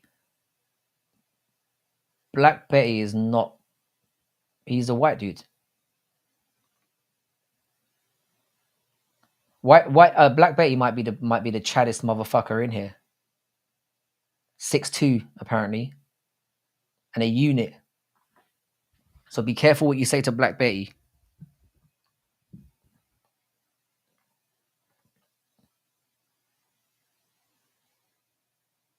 Good to know I'm moving to Ireland and Connor can't do anything. Chris, where exactly are you at?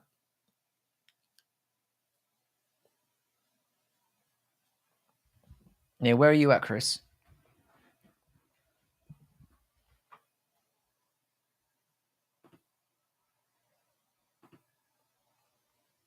This is definitely going to be a stream to remember. I swear to God.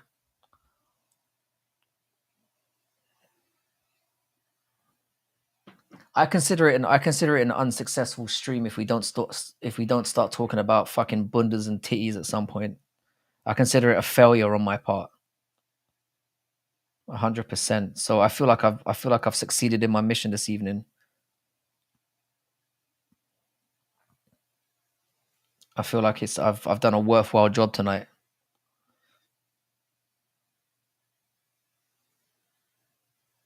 $100%. Oh, Vancouver Island. I've never been to Canada. You know, I mean, I know you say it's arse, but I've heard nice things about Canada. I need to get there sometime. I'll whoop his overs on big ass stoner. Yeah, we could maybe get some like inter what's the word? Community boxing fights going. That'd be sweet. My mission in life is to get big enough so I can beat up MMA Joey. That's the whole reason why I'm here. I just want to get to enough subscribers where I get my name out there and it can be like, yeah, celebrity or YouTube boxing match. Bad MMA math versus that fucking fat. Oh, I hate that cunt.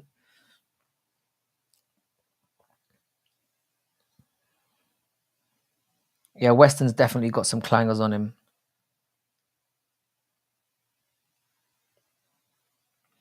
No, it's decent in parts for sure. It's massive. I just love the UK culture. I've got family there. Yeah, I mean, like I spent a lot of time living outside the UK, so it's nice to be back. Like I definitely miss being here. MMA Joey is so soy. I fucking hate MMA Joey. I cannot. I don't understand why people watch that fat cunt.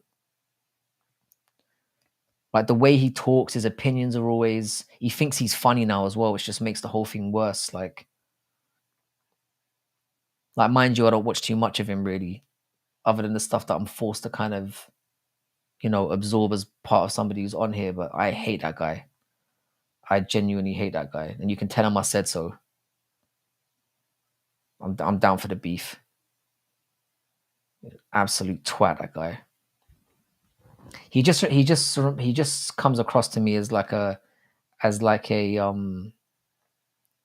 what's a clanger? A clanger. A clanger is like a when you make a mistake, right? Yeah, he's a soy. I don't understand why people watch that guy. I really don't get it. He comes across to me like he's very sanctimonious, and I get the feeling if he ever gets big enough, he's just gonna be even more insufferable than he is now. And he's growing. He's gonna be what do you guys think of Lucas Tracy?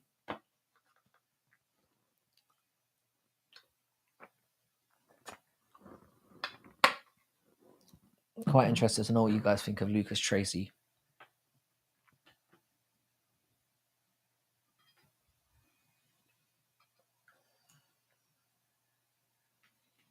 I'm gonna wait to see what you guys say before I give my opinion on him.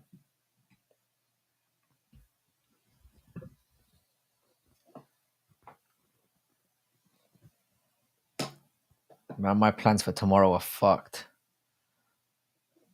I hope Dougie does a live stream in the morning that I can watch on the way to London. I don't watch Lucas, but he seems okay.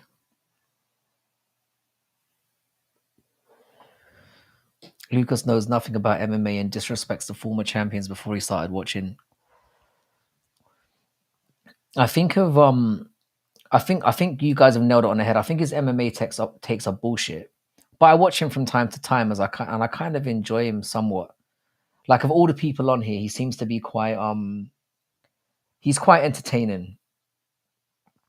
He's kind of grown on me as well. I'd say the same thing. Like he's kind of because when he first came about, I was just starting out as well. And I thought the guy was a wet wipe when I first saw him, but he's definitely grown on me. I find him quite entertaining. Like there's a lot of guys on here I just can't bear to watch, but he's one of them. He's one of them who occasionally I'll watch some of his videos. I think he's all right. I've got nothing against the guy at all. But you're right. He didn't he go on like a 6-month main event losing streak or something like that? His uncanny valley face creeps me out a little bit. What you're saying, he looks like a custom character on a video game, yeah. I quite like Lucas Tracy. He's all right. He looks like Wallace from Wallace and Gromit. Bro, if you see some of the things that people say about me in the comments, it's like it just rolls off me now. This is the thing when you start putting yourself live out there, it's fucking the brutality that comes your way is fucking next level. Rigo's another guy I've never really watched. Because the reason why I never got into Rigo is because he was like a am I right in saying this here? He used to be in MMA Guru's chat or something, right? He was like one of the guys who he's almost like a, maybe I'm wrong about this. Maybe he made his own way, but like apparently he's been getting a lot of heat recently for getting really, really salty and having tantrums and stuff like that. Yeah, I think that's a fair thing about his humor. I quite like him. Like I genuinely do. I think he's all right. I've never really watched Rigo. I don't really know. I mean, I know who he is. Like I've seen his videos around, but I never really watched it. Yeah, he used to be a mod for Guru. Then Guru unmodded him and he threw a tantrum. That sounds about right. Now he hates Guru. Interesting. Interesting. Because I recall seeing him in the chat in the early days, but I obviously didn't know that they went down like that. Yeah, that's funny. Yeah, but he seems like a bit of a, like I said, he seems a bit he takes himself a little bit too seriously, is the impression that I get of Rigo, but I haven't really watched too much of him. I love Wallace and Gromit. I always wanted to work for yeah. Wallace and Gromit was a classic. No, thanks for the information. Do you prefer to be called Super or Shotgun? I might have to come up with a little like nickname for you or something. Rigo is ex MMA guru #1 fan. Now he beefs with him because he was talking to some nonsense in the chat. Yeah, I don't know. Like I said, I don't know that much about him, and I clicked on a video or two of his in the past, and it wasn't really for me. But you see, I'm like that. Yeah, I don't really shit on people's content because obviously there's a lot of people who come and go, just call me Shotgun, cool. Yeah, yeah. So like, there's, you know, there are plenty of people who dislike what I do on here, and you can't please everyone, innit? But I'll say that Rigo's definitely not for me. Rigo pretends to be Christian and has fake outrage videos like he didn't used to make Worm chat edits. Like, yeah, like I said, that is something I would have no knowledge on. But yeah, I certainly haven't. He's just not my kind of creator. I don't know. I think it's also like if you're a clinger on, like people who make clips videos, people who get their launches from off the back of other people's content and stuff. I don't really like that kind of. I think that's maybe why I didn't really take to him. Because I'm like, oh, he's just somebody who's riding Guru's coattails. That's kind of how I saw it. He doxed Guru's parents. How the fuck did he do that? I mean, that's a beyond crossing the line offense. He doxed Guru's parents. How the fuck did he do that? Fucking hell, that's talk about going way too far.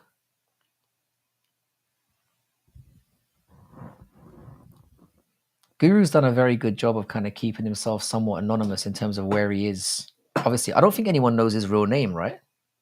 Does anyone know Guru's real name?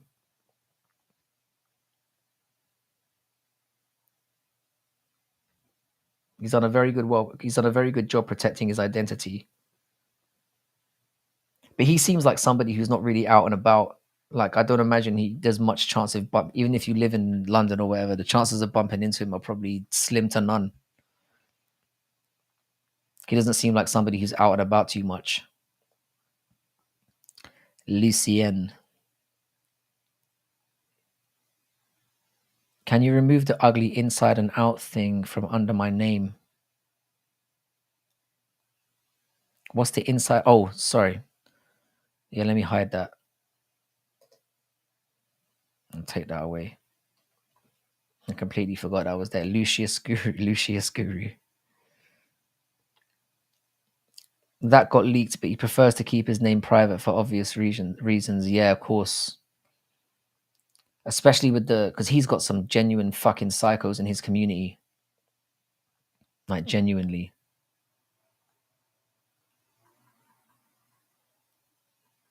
I wouldn't share it though, yeah.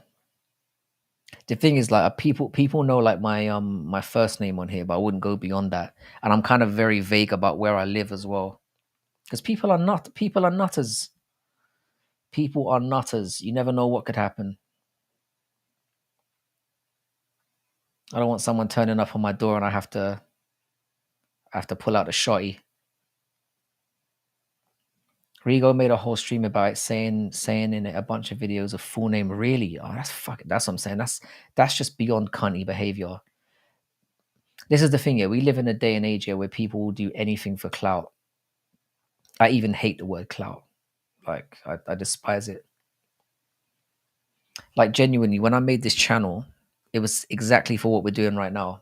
It's just to have people to talk shit with. Like, that's literally it. PFL Madowski versus that's the main event, yeah. Can you put up Woe Black Betty's comment back up, please? I've got to leave the comments down for now because it's taken up a little bit too much space. I'm not even sure that having the chat shown in the overlay is really the best thing, but I think because you guys can see the chat, obviously. I suppose it's easier for me to read, so that's why I like having it on there.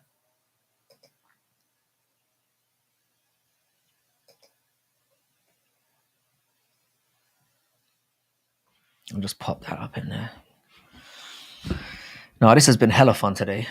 It really has. It's been a real good time. I've enjoyed the fuck out of this one. This is probably the most fun I've had on the live stream. I mean, I haven't done too many of them. It's probably getting to the point now where I'm gonna have to fuck up. So I'll stay for another 5 minutes. If there's anything else you guys want to throw in, now's the time. And also, like I said, if you one thing I will say, I'm just gonna remind people of this.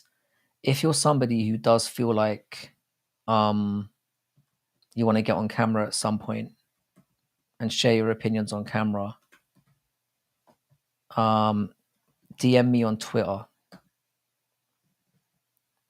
I'll add the link in here. So it's just it's fairly simple. It's at bad MMA math on Twitter.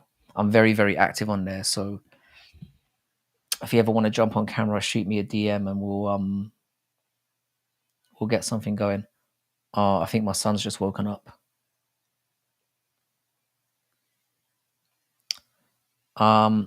Thoughts on Diego Lopez versus Brian Ortega? I'm hyped. I'm gassed about that. UFC 303 really needed that fight. Like really needed it because that card is fucked. That card is a shambles. Absolute shambles. Let me just hear. I think he's awake.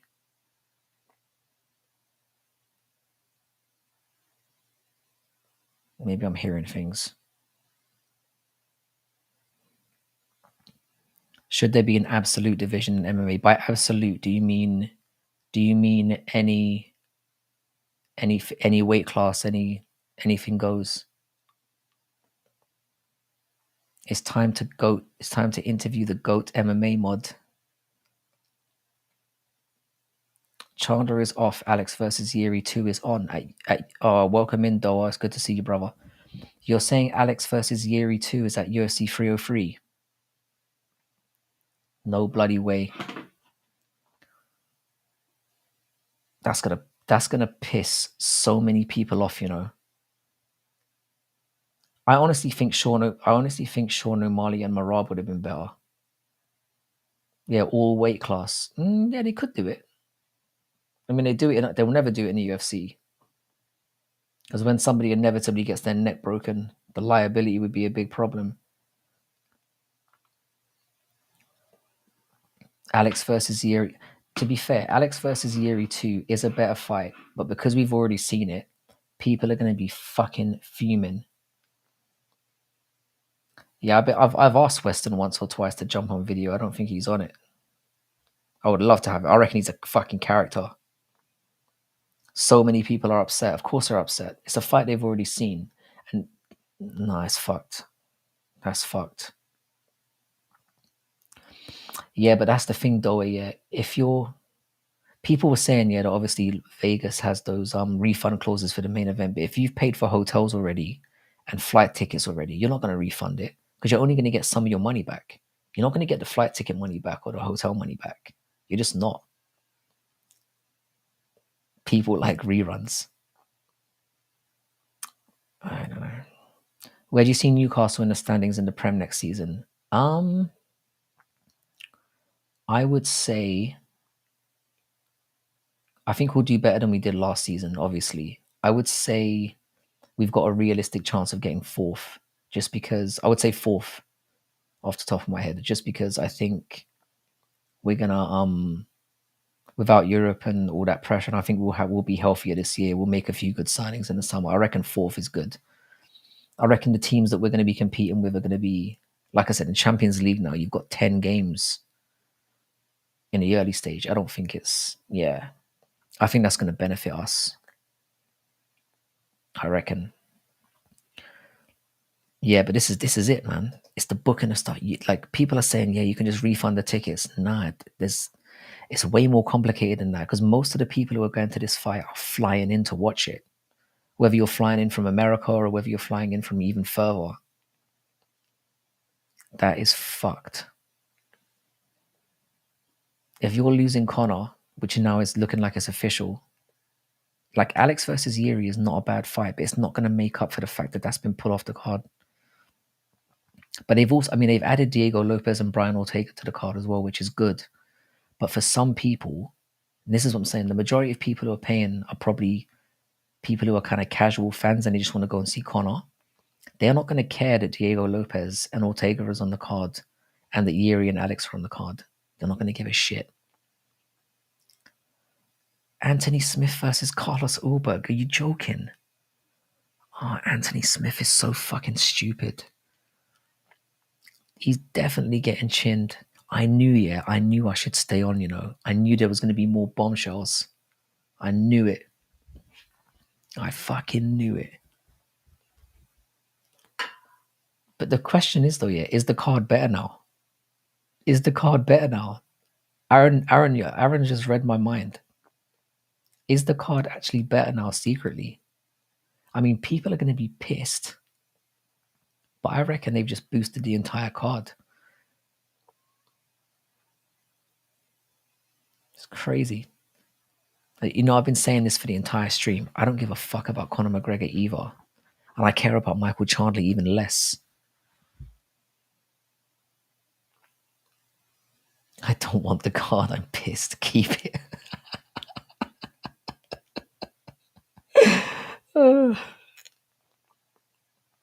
I think the card is definitely better for the hardcores. I mean, I think Ulberg and Hill was a better fight, but I think he's going to get chinned. We at least get to see Smith get chinned again, and I like Alan Smith as a person. I don't mind him.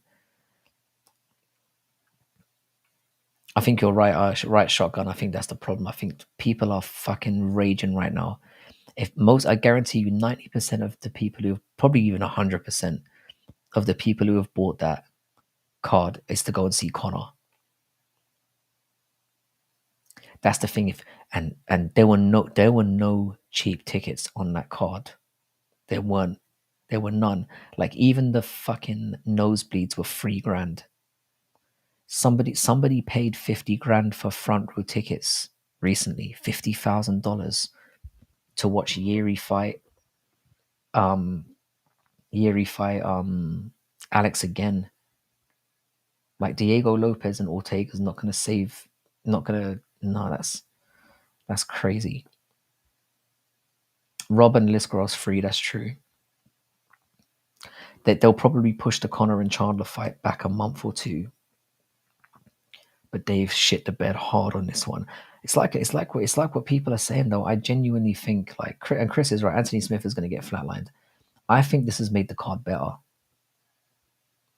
because the card was shit with Conor on it or not on it. The card was dog shit. So now it's kind of like as soon as they announced that Diego Lopez and Ortega were on the card, I knew something fucked up was going to happen today. Because it seemed like a very nice fight that got added as an addition. It's like, oh, that's a really good fight. It's on 303. Something's happened. It just felt like that. The thing is, though, I know you think they should do it at the Sphere because it would be a great way to launch it, but they'll want to take advantage of having Conor in that American market. I don't imagine Mexican fans really give a shit about him, and rightfully so.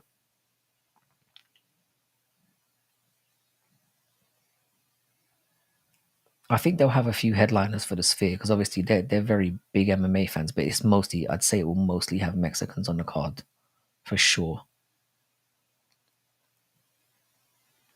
It's got to have, it will have Valentina Shevchenko and how you doing, Fugazi? It's been an insane, bro. Fugazi, it's been a crazy day.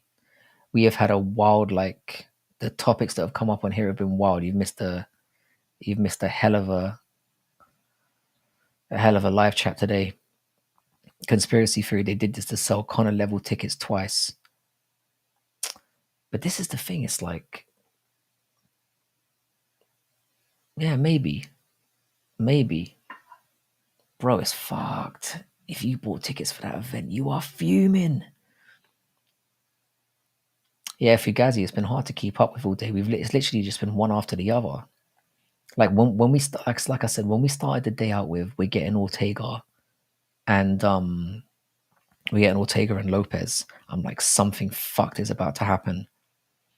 But like, if you're a hardcore fan, UFC 303 is definitely a better card now. It just is. It just is. The thing is that Ariel was bound to be right because he's been saying fights on, fights off, fights on, fights off all week. So he was bound to be right somewhere, one way or another. That Bellin just throws as much shit as he can and see what sticks to the wall. Fucking twat. Yeah, this is what a wild day. Like all in all, when the dust has settled, like Chimaev being out is a bummer, but getting a Liskarov against Whitaker is not a terrible replacement. It's not that bad. Ariel the Weasel, I fucking hate Ariel. Not to plug my own videos, but as I said before, we did a video on Ariel a couple of months ago, and I've never enjoyed a video that I've done more.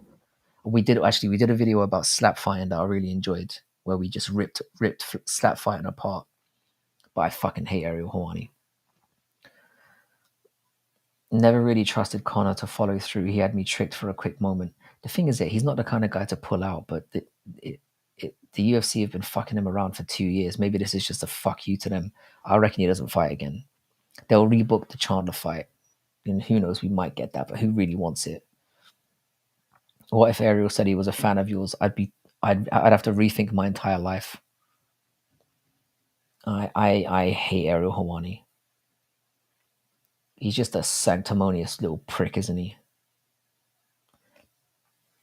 You know, I hate the way he talks about, like, he feels like he just has this superiority complex. Not gonna lie, as this is sinking in, I'm actually really happy that there's a fun card to look forward to now. I'm looking forward to your video on it, mate. You're letting off a few spoilers there. By the way, just a reminder to anyone who's here who's new and isn't subscribed to Dougie's Corner, get over to Dougie's Corner immediately. He's on a rampage to get to 1,000 subscribers. So help a brother out. He's nearly there. This is the thing. This is going to be very polarizing. Some people are going to be fucking furious, and some people are going to be happy. Personally, I'm kind of indifferent. I'm probably more leaning on the side of I prefer this card now. If I'm being real. The fact that we get like I said, that we get Lopez on the card is fucking amazing. That's the thing. I'd rather that Connor heals up and gets in there because he seems to have some kind of issues. Oh, look, I see that the ESPN thing. Conor McGregor and Chen will no longer headline 303. Dana White has announced. There we go. There we go. Devastating shit. Tomorrow is going to be wild.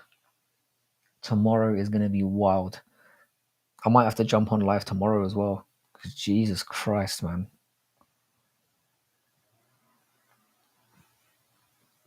Let me just see if I can throw up a quick hang on.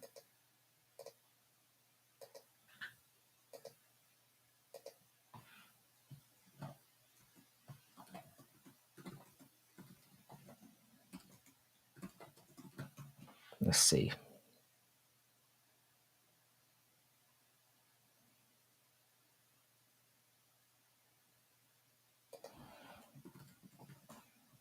Hang on.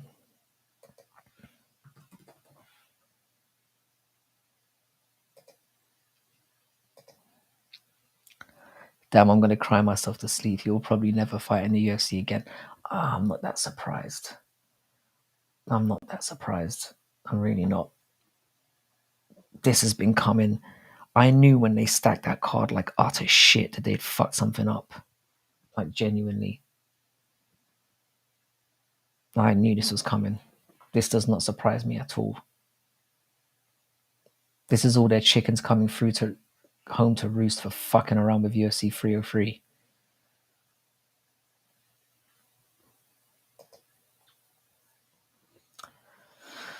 We're 50-50 so far with the poll. This is exactly what I was getting at. This is exactly what I was getting at. This is going to be the most MMA Joey's victory lap is going to be so funny. Heavy breathing. Well, more heavy breathing. Yeah. I just can't watch him. I told you, Dougie, I'm on a mission. I'm on a mission to get a fight with that guy. I'm going to make myself so big on YouTube that he can't ignore me. And then I'm going to call his fat ass out and I'm going to whoop him. Although I'll probably be doing this for the entire, probably take me 10 years to get there, and I'll probably end up having it go the other way. Alex still has broken toes. This is the thing about Alex Pereira, yeah.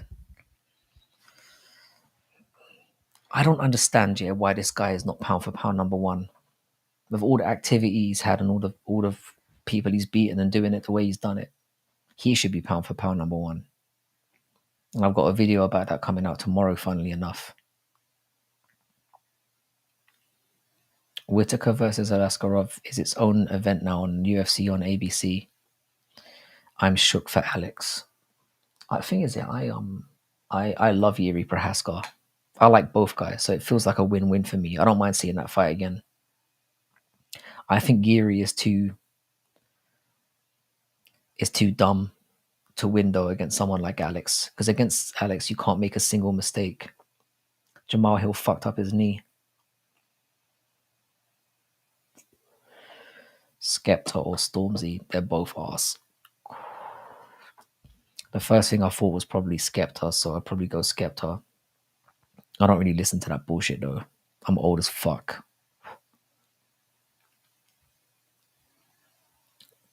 Yeah.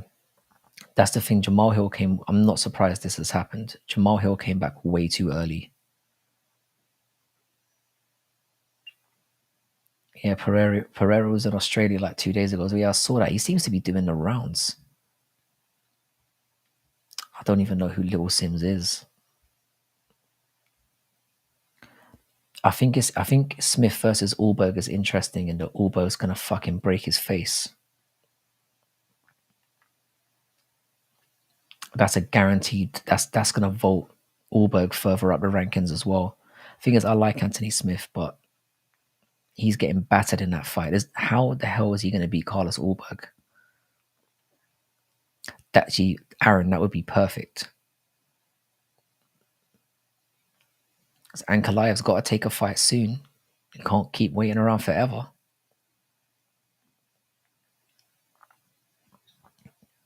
Smith versus ULBERG is Smith versus Roundtree. Yeah. I think ULBERG's going to knock his fucking head off. Yeah, Smith will probably be careful, but the thing is, yeah, Smith is only capable of being careful for a round, and then he gets carried away and gets chinned. So I don't know. By the way, Fugazi, yeah, make sure you hit me up on Twitter, because we've definitely got to do something as well. Also, Fugazi's kind of got a new channel going as well. Jump over and subscribe to Fugazi. I'm loving your content as well, bro. I think you're relatively new because I've only seen you pop up in the last couple of weeks, but I watch every video you do and I enjoy them as well. So that's another person you should subscribe to and check out, as I enjoy your stuff as well. Do you think they've even asked Ankalaev? They've definitely asked Ankalaev. Ankalaev is a pussy. He is a pussy.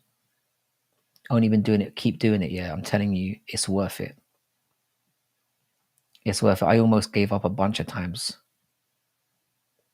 Keep sticking to it. You definitely know what you're talking about, and you'll get there in the end, 100%. I reckon they did ask Ankalaev. I reckon they did. And he said, no, brother. No, brother. I only want to fight in November. I mean, I only fought 10 months ago, brother. That's Ankalaev. I need at least a year and a half, you know, brother. So, oh, if I'm fighting Johnny Walker, give me 2 or 3 weeks. He's a bitch. He definitely turned down the fight. And this is why he needs to get told to piss off. I reckon he's been offered the fight at least 3 times. Yeah. I mean, ULBERG, he did gas really badly against Nzachukwu, but he gassed out, beating the fuck out of him and got carried away. I think ULBERG is going to fuck him up. I think it's going to be brutal. But in Anthony Smith's case, you might as well just take it, because they'll probably give him serious money for stepping up on short notice. You know, he'll probably get $500,000 for stepping up for this. And at his stage of his career, he might as well take his brain's already scrambled. He's got nothing else to lose. Like, that CTE is a foregone conclusion now. You might as well get in there and make some more money.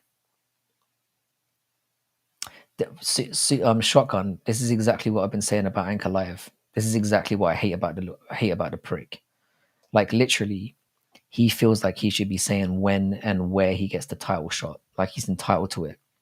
I'm sorry if I'm repeating myself, but you get a draw and cry. You cry to the point that your opponent says, just give him the title, which is the most bitch thing I've ever seen. Then you should get DQ'd against Johnny Walker, and you get away with that. You get a no contest. And then you fucking turn around and chin him. All right, well done. Everyone's chinned Johnny Walker. He means nothing. And then you think you can just decide when and where you get a title shot. Fuck you, bro. You get nothing.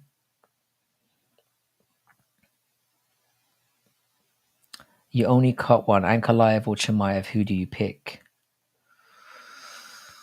That's a tough one. It's like, I feel like you're giving me a choice between dark brown shit and light brown shit. That's what it feels like. You're giving me a tough choice there, bro. If ULBERG stays behind the jab and leg kicks, he's good. I think ULBERG, if you think about his age, the fact that he hasn't had any damage, and the power that he's got, this is a terrible idea for Smith. And I like Smith. I just think it's a terrible, terrible idea. And Chin Smith is gone, because that's what he used to have. Smith's chin is gone. You think Alex will get a leg kick TKO on you? That's not a bad shout. Yuri stands very, very heavy on that lead leg. Very heavy on that lead leg. But the thing is, Yuri's always got a chance because he's a wild card. Like, Yuri could just do something mad and just catch you.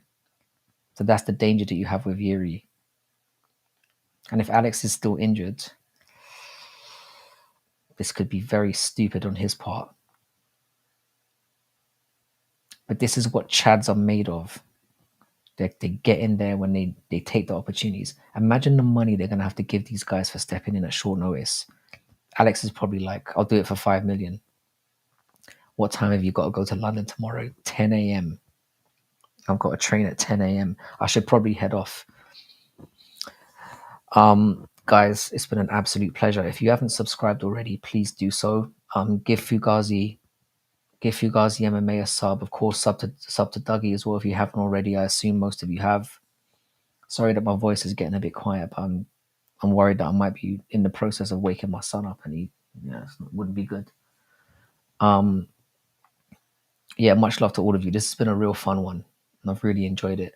And hopefully I'll see you all for the next stream. I'll probably jump on tomorrow at some point around the same time. So midnight UK time tomorrow.